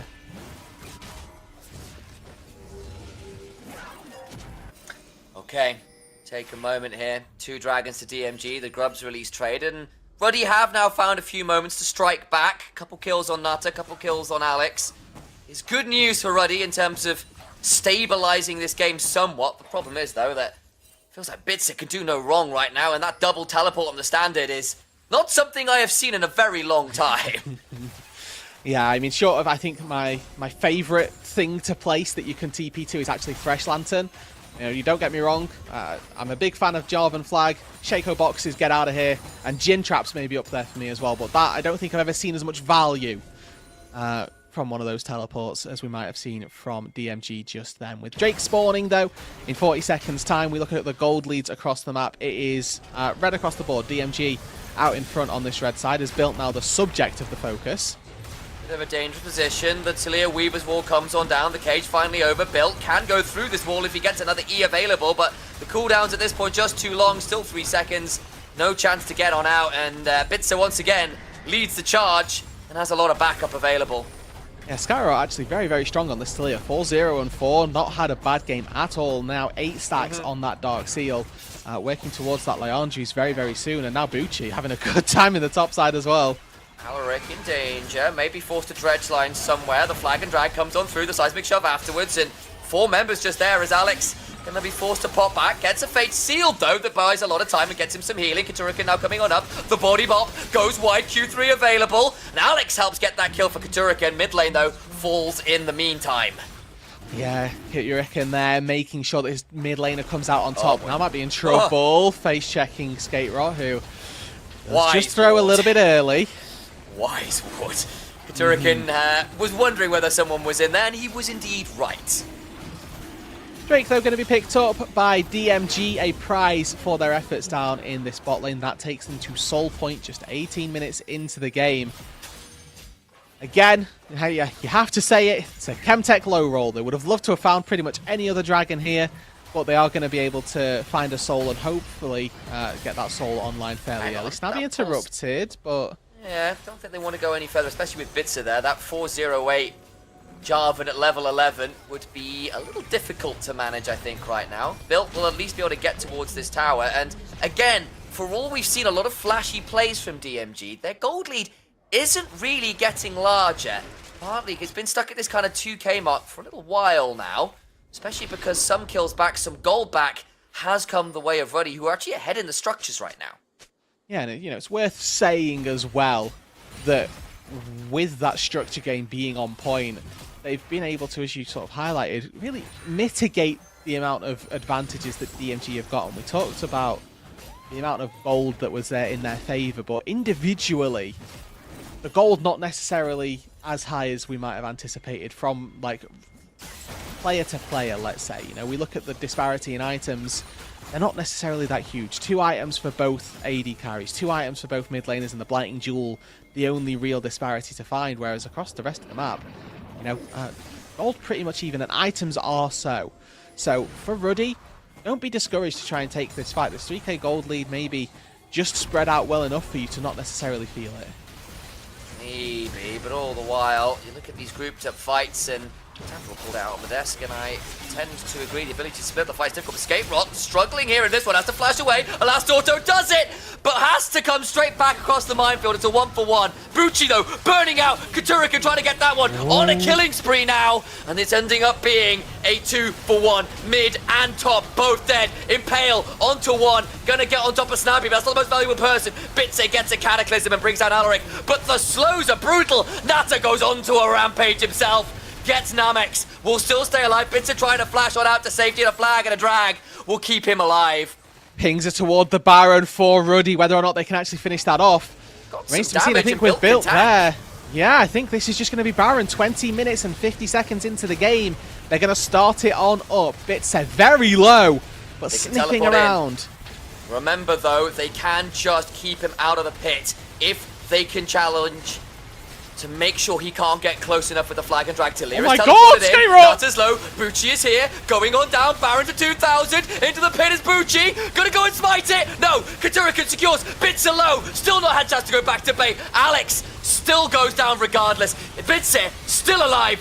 Finally, no, still gone. Everyone from Ruddy is dead. They just cannot kill the Jarvan. Shield after shield, heal after heal, and the Baron dies, yes. But there's no one left alive to use it. Ruddy fall with it. The Baron power play already taken from your screens. It's embarrassing to look at for Ruddy. They lost all 5 members near instantly when that Baron fell. And you're quite right. This Jarvan and the one precision rune that we're glad got to stay in the game, Conqueror, just working. What is the effective superlative for overtime? Because that was how much value we had for Bitse in that fight. Sundered Sky healing coming through. Constant healing from the Conqueror as well. Was just a mammoth effort from not just him, but the rest of his team as well. That TP in and the follow-up of a Weaver's Wall, there was no care for Skyrot's own personal safety. Just walled straight through the Baron pit. Run it down effectively, but stayed alive and kept himself and his team within a very good shot at taking this game. Okay, so 50 seconds and what looked like Ruddy's comeback moment. Double kill coming on through. Again, a double teleport back, and they couldn't quite win out the fight afterwards. Bits in a 5, 0, and 12. This Jarvan is such a monster. Alaric at level 9. Still pretty squishy, it has to be said. The Warmox is finally complete. I'd love to have that one in the last one. Nata can slide over a wall. Might be asked to do so. Alright, important break point here. Initialize. We have 30 seconds before that soul spawns. Already have a choice to make. Found themselves a fight earlier on in the game. It's the one that led them to being able to take the Baron. Fortunately, they went and overextended. They tried to stick around a bit too long, and it was ended up also losing them the Baron. So we know Ruddy have got that fight in them. But that was when they had those even item thresholds. Looking at top lane, there's an item advantage there. One in mid lane too. Flash away from Built. They went for the engage. Can't quite make it stick onto anybody valuable. Alex gets onto Bucci. Dredge line afterwards. There's a Magnus Storm and the Weaver's Wall coming on down. Big Impale, but the seismic shove brings everyone forwards. Namex gets 2 as a result. Make it a 3rd. Bucci gets that kill, and DMG wipe Ruddy. Soul +3 is DMG's prize. Remember, no Baron on the map, so no turret taking potential that is through the roof, but they've got a mid-wave that they're working with. That tier 2 certainly under threat by some members, and I love that they're splitting their resources as well. They've got 5 members on the map. Make the most of it. We've sent Namex down to the bot side, Bucci into the mid lane. If they can get 2 off of the back of this push, that's going to work wonders for them. The eternal power of a soul and the bonus boost that the gold will give them from these turrets is exactly the type of advantage you want to take after a fight like that. Well, there go the tier 2s, and the structural advantage disappears. The gold lead continues to balloon. Soul secured. Baron spawning. A little while. That Baron power play looks pretty pitiful in the top corner of your screen because there was none. 3rd item at least done for Nata, and If Alex can get to a third item, if you can get that Zhonya's done on Katurikan, maybe, just maybe there's a world where you can get back into this, but it's still feeling a pretty tall ask at this point. Yeah, and I mean, the important part about that fight as well that I really wanted to highlight, I was hoping we'd get a replay, but Scatterot's wall sectioned off Ruddy beautifully. Yeah. The two carries of Alex and Nata just couldn't get in. Alex would have had to have way too far overcommitted over the wall with, you know, all of his spells that he'd like to use in the fight as opposed to trying to get into it itself. Same to be said for Nata. Would have loved to have used the E for a reposition. Instead, would have had to use it to be a part of the fight in any capacity. So, decides it's not worth it in the second instance. And really, the sectioning, like I say, from Scatterot was what made that fight. Obviously, some great skill shots in from him as well, with the seismic shove pulling a couple back, but made it so much easier when you know there's no pressure on from the carries. Okay, well, there's the third item in for Alex. Infinity Edge is there. He has been a point of serious threat onto people like Bucci and Skate Rotten. A 1v1 can certainly be dangerous, but how often has it been a 1v1? Bitzer has pretty consistently brought absolutely everybody over and had a kitchen sink in his bag ready to throw in as well, just for good measure. Oh boy, Alex went looking. Could still potentially look to chunk out Bucci at least a little bit, but not going to be the longest cooldown at this point, so gets a chunk and not much else, and Alex himself now in danger, needs to get over the wall, has got a Q3, will get over, but it's just buffered with a seismic shove afterwards, and Alex goes too far and dies for the temerity of looking for an engage on a Gragas. It's unfortunately exceedingly obvious where you're going to go with that Q3 on the Yone. Well read by Scatterot all the same, but a really solid effort down on that bot side, punishing there. Now, another catch. Another one, and there's the cask afterwards. Katurikan has nowhere to go, flashes forwards, gets a Pyroclasm bounce, but a little else. Eyes on Nata. And there's just nothing to be done. Nata gets knocked up. Bitzer lands another one. Namex comes Valkyrieing in. The aerial support is there. A triple to Scatterot. And DMG live up to their namesake. It is too much damage. And Ruddy, I think the Ruddy in their face is just blushing. They have been embarrassed a little bit as this game has gone on. The level 1, just too much to manage. And after that, moment after moment, play after play, DMG will tie up at the top of the standings with Venom Crest, with Ruddy. Three-way tie at 4-2, and I want to take this time to highlight what has been a superb week 2 for Bitzer. In that game in particular, probably our MVP for just being everywhere on the map. Yesterday as well had a stellar performance alongside his top laner. We were really considering Bitzer for the most part for the first day of this week. But then Bucci had a mammoth performance as the game got later on the Renekton, so he kind of had to forego the MVP that time round. But this time there's no doubt in our minds. I think Jarvan was the linchpin, the catalyst, and the executioner through that game. And it kind of felt like whatever Ruddy tried to do, even if on paper it looked like a great play, like that bot lane play in particular, I want to bring our minds back to where they get the kills. It's looking fantastic. And then Bitzer turns up by himself. You're thinking, what? You 1v3? And then teleports happen on the standard. DMG were so ready to go at any given moment. They were so coordinated at fighting what Ruddy were willing to fight. And we heard Jake talk about it on an interview, saying, like, look, we want a bit more gas, a bit more proactivity. We think we can do that. And DMG saw that and just said, well, so are we. Let's go. And they just won the fist fight. Yeah, threw hands with them from level 1, as you say, right? Just reading the level 1, that we're going to try and catch the brand as they enter our jungle, do exactly that. Then they also, for somehow, catch Alex, who's just wandered around and pokes his head in one step too far forward. That's 2 kills instantly. Means that the bot lane's really tricky, mid lane's really tricky as well, and all of a sudden we get to a mid-game juncture where Ruddy usually are going to excel. They're the ones that look for these fights, pick people off just a little bit, and there's always that element in the back of my mind saying, okay, when are Ruddy just going to win?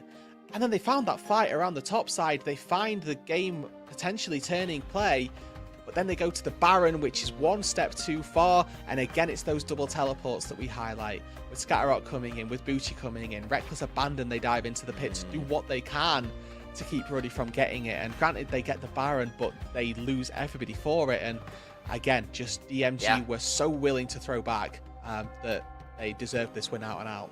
Oh, for sure. And again, it's not like Ruddy didn't manage to throw a few punches of their own. It's just the knockout blows back were so hard to manage. But the standings have been shaken.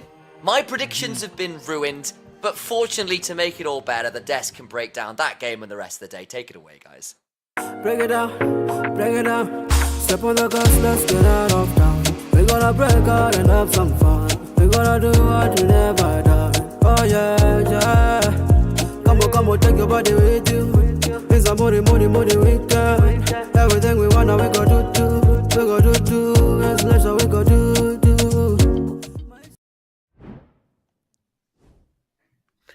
Their name is DMG, but they might as well be called Damage because that's a lot of damage already. Starting from the beginning on the jungle, as in, I can take a peek at the jungle. No, you can't. DMG. I was not expecting this music as well.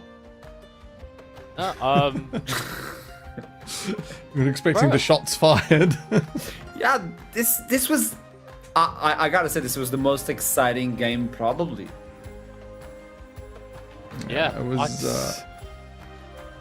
unexpected. Are you okay, everybody? Are you guys Bro, okay? I feel shell shocked. I feel lost for words. Like, so we brought something up on the previous week. Ruddy are such a good team. It was yesterday.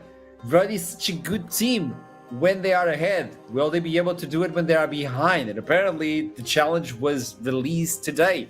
DMG is the team that is always able to get the first blood. They did it again. What happened afterwards? Felt like Ruddy handed it to them. It was so brutal. Kinda, yeah. Take it away. Like, See if you can keep it. Yeah, maybe they won't get the 100%. Ruddy just walked straight into the jungle. It's like not even close. But I think it takes us to like a deeper issue, all right, or something deeper that we've had revealed here. It's like Ruddy are an excellent team at hands checking people, because generally they have better hands than their opponents. And I think we were sort of looking at DMG as this team was like, okay, great. We've got excellent solo lanes. We've got a really high-level AD carry in Namex. And we've got these supporting pieces here as well. If Ruddy try and play their game against DMG and DMG match them, they are a good enough team to take it over the line. And it seemed like every single time we got into a skirmish, even when it appeared that Ruddy had won the fight, like around that Baron, DMG come right back, and it wasn't just one punch, it was two. Like that. And Ruddy had no answer. It was clean. It was like minutes 3 through 15. I have like a list of 10 plays. All of them are like Bucci solo kills built with his Bombi Cinder while impaled. The bot lane overcommits and they die, but Ruddy is massively overextended. So they also die because TP's in are called, and it was like DMG knew the places where Ruddy were fit to spike, where they would look for the play, where they're like, it's been calm water for like 10 seconds, so now Ruddy have to hit someone. Where is it going to be? Here, shall we hit them back? Sure, let's get there. Let's be on time, let's be prepared. That was the biggest thing here. DMG felt like they expected this, and they knew what things. That's the thing. Were I don't even important to believe counter. it's like Ruddy missing the ball. It's like DMG being ready for it and saying, "We accept the challenge." Well, I accept the interview as well as obvious. Let's toss it to Ruddy, who's going to show up today. Built. Hello. Yes. Obviously, this is the worst time to get like a face reveal and all that. Built, we need to talk about this game. The first blood. Explain to me. Honestly, it was dreadful. I don't really have much to say. Okay, but when we look into the top side, then we get the Gragas versus the Skarner. It looks like it's not the easiest matchup. It's not the easiest matchup. It surely isn't, but I think that I was just not prepared well. I could have certainly done it, in my opinion. Okay, Built, I'm scratching everything I have, and I want to talk to you, okay? Man to man, it seems like you're devastated with this loss.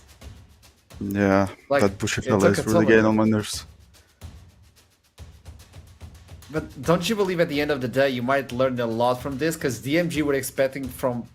We discussed on the desk the idea that Ruddy is a team that really likes to brawl. You guys really enjoy to brawl. Like, you like to skill check as much as possible.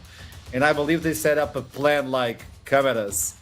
You just fell in the trap. But doesn't that mean that you get to learn a lot and adapt and just look at the rest of the split as in, hey, we can learn more from losing than winning? True. So it's obviously there's obviously always like positive sides, but Yeah, as Pep once said, that we just commit, but if they don't commit, then why should we? So I think that's one of the main problems that we have right now. I really like that. So when you see that, how do you believe the team can move forward into getting even better? Because it's still first place built. I know you're like perfectionists. I've seen it in your face. I understand it, but it's still first place. True. I think certainly we should improve our communication and, you know, understand better when should we fully commit, when everyone is on the same page. So, yeah, again, just devastated. It's really dreadful. So looking into the future, when you look into the teams that you'll have to face ahead, what is the team you're looking forward the most to face yet again? Do you think it's DMG Revenge, or is that another team that is in your eyes? Right now, surely a Revenge sounds way better. Yeah, it's fresh, isn't it? It's fresh. Yeah. It's fresh. I can feel it. Built. It's a Bucci. massive pleasure to meet you. Oh, tell me. He's a mean guy, isn't he? I am coming after him. I have beef with him. It's official Built. now. Imagine, like, forget about the broadcast. Imagine you looking at the camera and it's Bucci listening to you. If you could say anything for rematch day, I want to clip this and use it on match day. Built. Talk to Bucci. I'm coming. You better be fucking ready. I love this, Built. Thank you so much for the interview. It was a pleasure to meet you, man. You're still a king in my eyes. Keep going at them. Have a lovely one. Oh, I want that clip. I want that clip. Damn. Please give me the Damn. clip. Give me the Cold. clip. Damn. Give me It's the cold. clip. Yeah. I see a lot of many young top laners in build there. You expect perfection. You are your island. Your identity is your result. And you have to be so careful when you lead with that, because it is a strong mindset. You have to be careful not to turn it into a glass jaw. There will be times where you have to turn around, hold your hands up and say, I played Skarner and I played well. And unfortunately, Skarner doesn't earn pentakills. I don't know if it you is the agree, role. both of you and me, but I'm a Ruddy fan. I'm a fan of Ruddy. I think we all are a fan of Ruddy because of what they built and what they were able to conquer. But we've never seen the players before. We got to see builds, and the first time we see him, you could see the blood in his eyes. Like, I'm disappointed in myself. I could be much better. Like, this thrive and this hunger, to me, I'm a bigger fan now. I mean, it's what makes winners. I think the defining characteristic of any champion is an intense hatred of losing. And I think you could feel that emanating off him. But I think it's important for anyone who wants to compete at the highest level, which I think for a lot of the ready players, like, that can be a potential thing in their future. It's important to have these moments where you do get your teeth kicked in, where you do feel like shit, and you do absolutely just feel the worst, because you're going to spend the whole rest of your time, every single scrim, every single game, every single moment, you're going to spend that time trying to avoid that feeling again. And so whilst it hurts now and it sucks, I think this is an opportunity for Built and all the ready players to grow. It's not just about making miracles anymore. It's not just about doing the unexpected. There is a burden on them that comes with excellence, that comes with performing well. Yeah, totally agree. And it's theirs to shoulder. I think it's a first place after the first half, but no Ruddy team, despite, you know, the line where we don't see a lot of them. They all have a personality. You guys told me like a Natty Nat saga earlier, just off the top. This is memorable and it's powerful. And they've got it once again, and they're still after that elusive first place. They haven't got it yet. And to have the winner's mindset here is fantastic. The character arc, the growth from those teams that are intelligently built, they're a bit spicy, they're very unusual, and they're very personable to the Ruddy brand. You've now got to have that growth. We now have the extra step, but we're finding this instead of a week before playoffs where first is slipped or slipping from grasp at the halfway point. It is faster, it is growth, and I'm so excited. You know what? When I was talking with him, I was like, this is a man who doesn't want to be king. This is a man that wants to walk like he doesn't care who the king is. I was like, This guy's on it. Now let's toss it to DMG. We gotta talk with the winners of this one as well. I think we have a surprise because that was a massive watch party as well. Devils, it's a pleasure to.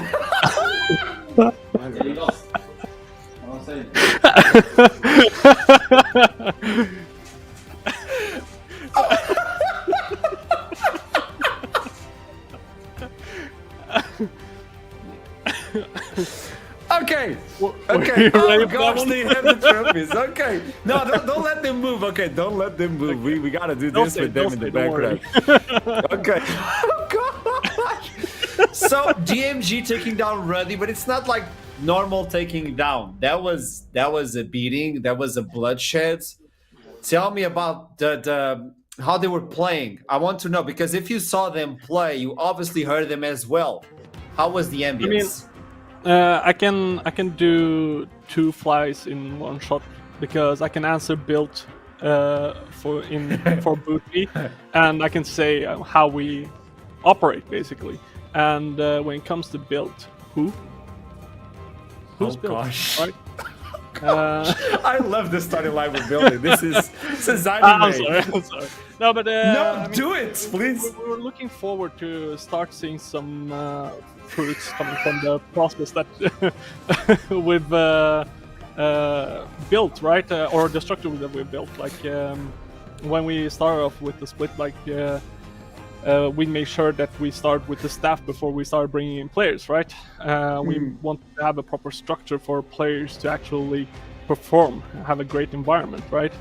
So, I mean, today's match is a testament to what we've been trying to do, right? So... Going from last place, previous split, to this, that's a statement of the organization and everything that is involved. I mean, if I might have a bit of ego now, it's like once the split was over, that's when I was promoted to COO, right? Are you seeing? Hey, heads up. I gotta ask something. Where's Bitsa? Where's Bitsa? Bitsa? Yeah. Where you go? Come here. That is the guy. That's the MVP right there. That's the MVP. That's the MVP. Look at him. Yeah, that's the MVP. That's the MVP. Look at it's not even about the kill participation. It's about the hands and the ankles he broke. Like that man is a menace. I mean, it's the boot camp off, no? It's the boot camp. Okay. Hey, I like that. I like that. I mean, heads off to the team. I can't take this. You recognize this guy, right? You know, I saw that guy before. Your friend. He's your friend, right? It's Tom Kick. Yeah, I know it's Tom Kick. The fact that Tom Kick is involved in this is even better. It's even better. This bootcamp is majorly thanks to Tom Kick and Doctor. And I also want to, if we're on the shout-out train, I want to shout out the staff for the work they've been putting in. And I also want to shout out the players. Like, today's game was a testament to everything, no? So yeah, that was a testament. And it's a big win. It is against Ruddy, who was anticipated to be one of the biggest teams, no? And it's almost romantic, you know, because it's on my son's 3-month day. So hey, now congratulations. Hey, you gotta promise me one thing. Obviously, this is just a victory, but we've been talking about the DMG and the things you guys are being able to achieve in such a short amount of time with this new roster. If you win the split, obviously it's far away, but if you win the split, I want another interview like that, but you have to be on the front line with the trophy. I mean, if NLC gives me a trophy, I'll hold it. I'll send you like a paperweight something. I don't care. I just want you. I don't care if it's 2D, if it's 3D. I don't care if it's weightless. If it's 2 tons, I'll hold it. Dude, I'll give it to you, even if I'm the one that has to give it. By the way, congratulations for the victory, and congratulations because you're the first individual that actually made Tom Kick stay in one place quiet without annoying everybody around. Oh, don't worry. Ever since I become COO, he's been my dog. So.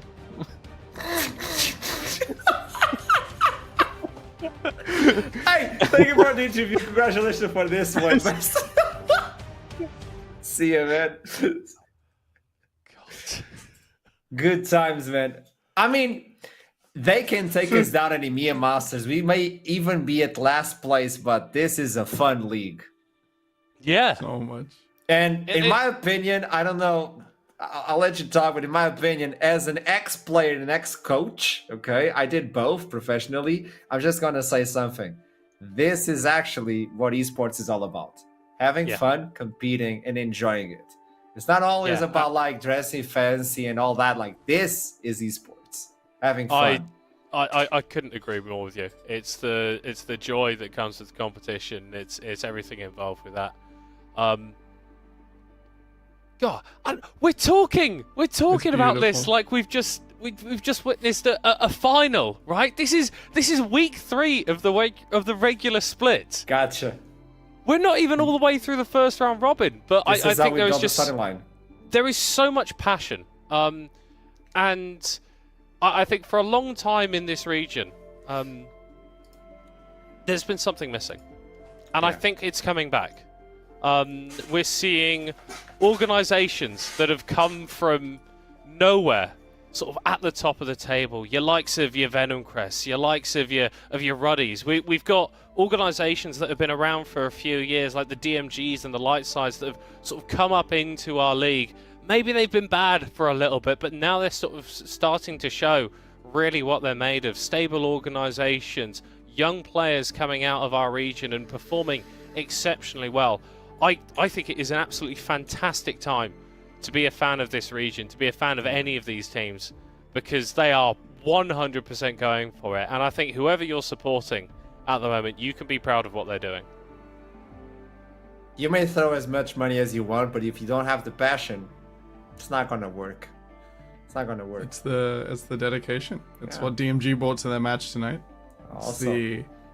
It's the clean execution, the preparation, the knowing that even though you're up against first place and they're so good and they absolutely smashed yesterday in record time with record beating champions, like, you know, it's still enough to be your best on the day, show up and execute on the plan. Let's bring up the standings. Beautiful in gameplay. We gotta see it. Yet again. That's insane. 5 teams tied up first place. We started with a clear first, second, third, and now we have 5 teams looking at the first place. Verdant and Natives are tied in 6th, and Blue Whites are still waiting for the first victory. But Theo did miss one equalizer. He missed someone's rift there and just hit the NLC league table at some point we didn't notice. This was a good day. But what do we have for the next week? I mean, week 4 is about to show up as well. I want to know what's the menu, because if it's as good as today, oh boy, Natives will open up versus DMG. Oh, LLS versus Venom Crest. Then the bottom teams are fighting it off. Well, Ruddy will take on Nord. Can you say spicy, mamma mia? Holy shrooms of Timo. This is way too good. I'm excited. We're spoiled with 5 competitors. You know, they have to play so many games against each other. LLS versus DMG, I'm looking at on day 2 there, 7 p.m. CEST. That's going to be a banger. Oof. Oh, man. Oh, this is good. This is good. But it can all be good, can it?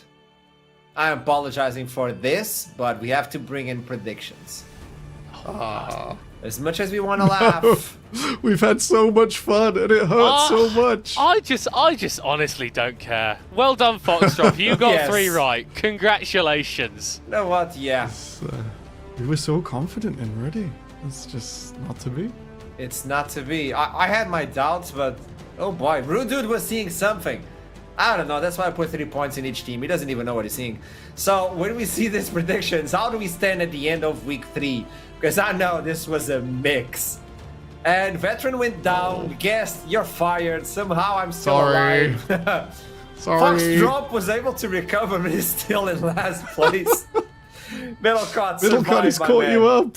He's got you. I sort of gained 6, lost 6, didn't I? So I've not really accomplished anything today.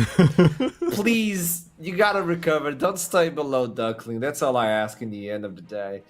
But since we have no idea what we're doing, might as well you back at home show us how to do it by head on to Twitter and join the Fantasy League. So all you have to do is sign up, build your team, and if you're the best at the end of the split, look at what you can get from Steel Cities. Just take a look at it! You're gonna miss on these? Just to tell you, the mouse is wireless. It's amazing. Middlecott has climbed 3 leagues in League of Legends. So it's no longer an item, it's actually something.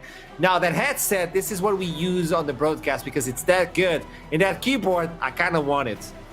I kind of want it. It's beautiful. A friend of mine is ran Steel Series keyboards and mice since he got me into computing.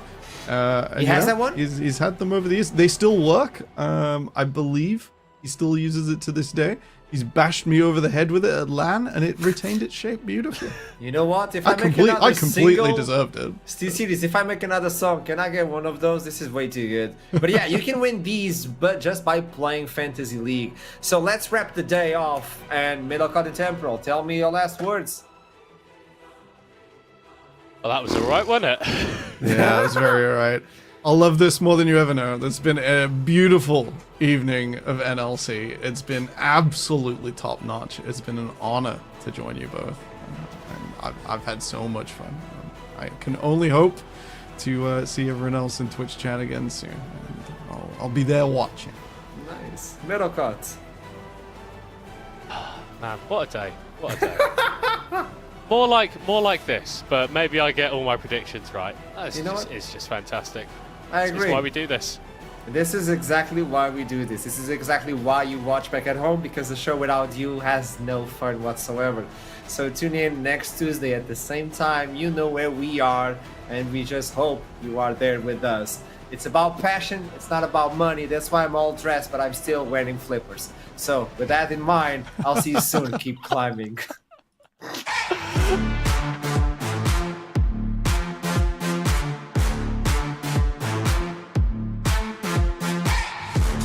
At SteelSeries, we make the headsets, mice and keyboards that the world's best gamers win the most with.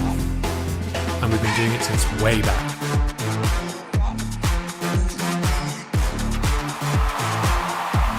It's up to you how far you go, but whatever you do, go for glory.